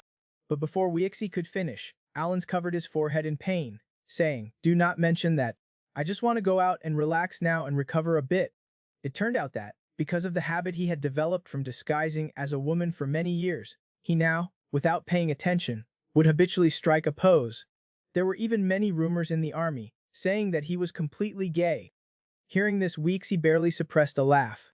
He quickly took out an envelope, asking him to send it to the address and not to rush back, saying that he could go out and relax a bit and recover a bit. Just as Alan's turned around, Weeksy opened his mouth wide, showing a silent smile. He also patted his thighs from time to time. Just then, the door was suddenly pushed open. A gentle and older sister's voice came in. "Excuse me, is Lord available now? Am I interrupting you?" Then she showed a sweet smile, saying that she was arranged by Mrs. Alice to measure the size of his clothes. If he was not available, she would come back later. However, what entered Wakes's and Alan's eyes were those long legs, and those slightly reflective crystal black stockings. They could not hear what she was saying, nor did they want to know. You can tell from their little expressions. Before long, Wixie came back to his senses. He quickly urged Alan's to go relax, saying that he was about to invest in a billion-dollar project. In broad daylight, can you believe they turned this study into a battlefield? And this poor man was forced to participate for the second time. In order not to violate the law of women's consent, the man could only give up resisting. This morning, when Wixie and Alan's were talking about national affairs in the study, the door was suddenly knocked open and an uninvited guest barged in. What entered their eyes was not only a pair of long legs, but also the crystal black stockings, with the power of 23 nuclear warheads. At this time, a melodious and crisp voice came. "I am arranged by Mrs. Alice to measure your clothes size. Excuse me, is Lord available now?" But the room was eerily quiet. Wixie and Alan's looked visibly excited. Their eyes were like scanning machines, constantly moving up and down, scrutinizing her appearance. The woman was unnerved by their automatic scanning gaze. Her heart thumped. She stammered, "If the Lord is busy, then I'll come back in the afternoon." Hearing that the woman was about to leave, Wixie instantly sobered up. After running at full speed for 0.1 seconds, Wixie immediately made up his mind. He asked Alan's to leave first. After all, the matter of making clothes was more urgent. Seeing that the Lord was urging him to leave, Alan's looked back at the goat witch 3 times. As he passed by her, taking advantage of Wixie's inattention, he secretly sent her a flying kiss. The moment Alan's closed the door, Wixie asked her cheerfully, "Are you a new witch? Your complexion is quite interesting. Did you get it from sunbathing?" The maid smiled slightly, "Hold a roll of measuring tape." She said softly, "My name is Wavian. I'm a maid. Lord, please do not make fun of me. How can the sun possibly tan the whole body?" Then she asked Wixie to stand up, saying that she needed to measure from his neck down. This way the measured clothing size will be more accurate. Wixie could clearly feel that the maid had a special, pleasant scent. Wavian took the measuring tape and gently wrapped it around Wixie's neck. Red gases kept wafting out of her body. She said to Wixie gently, "Lord, let me help you." As the red gas was continuously inhaled by Wixie, the light in his eyes gradually faded. He only felt that the cells in his whole body had become active. Along with that, his little pistol also automatically loaded a bullet, reaching a state where he could fight at any time. As time went on, Wixie gradually lost the ability to think. His last sensation was that it was very fragrant. The fragrance was very alluring. Wavian looked at Wixie's expression and knew that her plan had succeeded.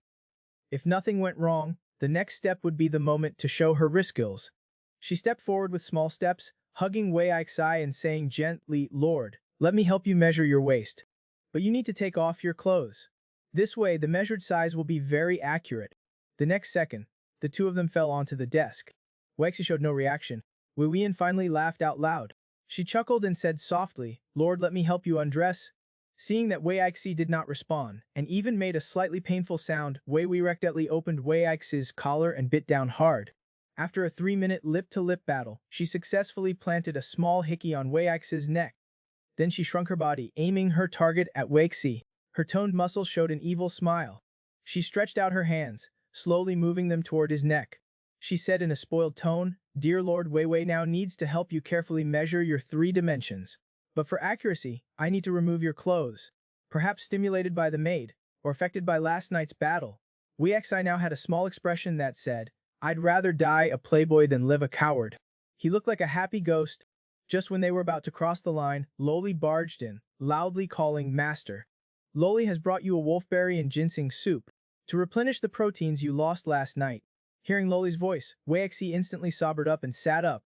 Although his mind caught up with the situation, and he felt very bad, his face was completely out of sync, still showing a cheerful expression. When Loli clearly saw the scene in the study, She was completely stunned. They're actually using the study as a battlefield in broad daylight. She was worried about her master's body after last night's battle, but now she was so angry that she slammed the door and left. She shouted, "It looks like the master does not need Loli's tonic soup at all." Seeing Loli angrily leave, Wei Yixi instantly panicked. He directly threw Wei Weiyan out of his arms. He thought, what's wrong with me? It's just measuring clothes, right? How did things turn out like this? Wei Weiyan was thrown into a mess. However, Wei Yixi did not care at all. He quickly walked towards the door, shouting, "Loli, listen to my explanation. It's not what you saw."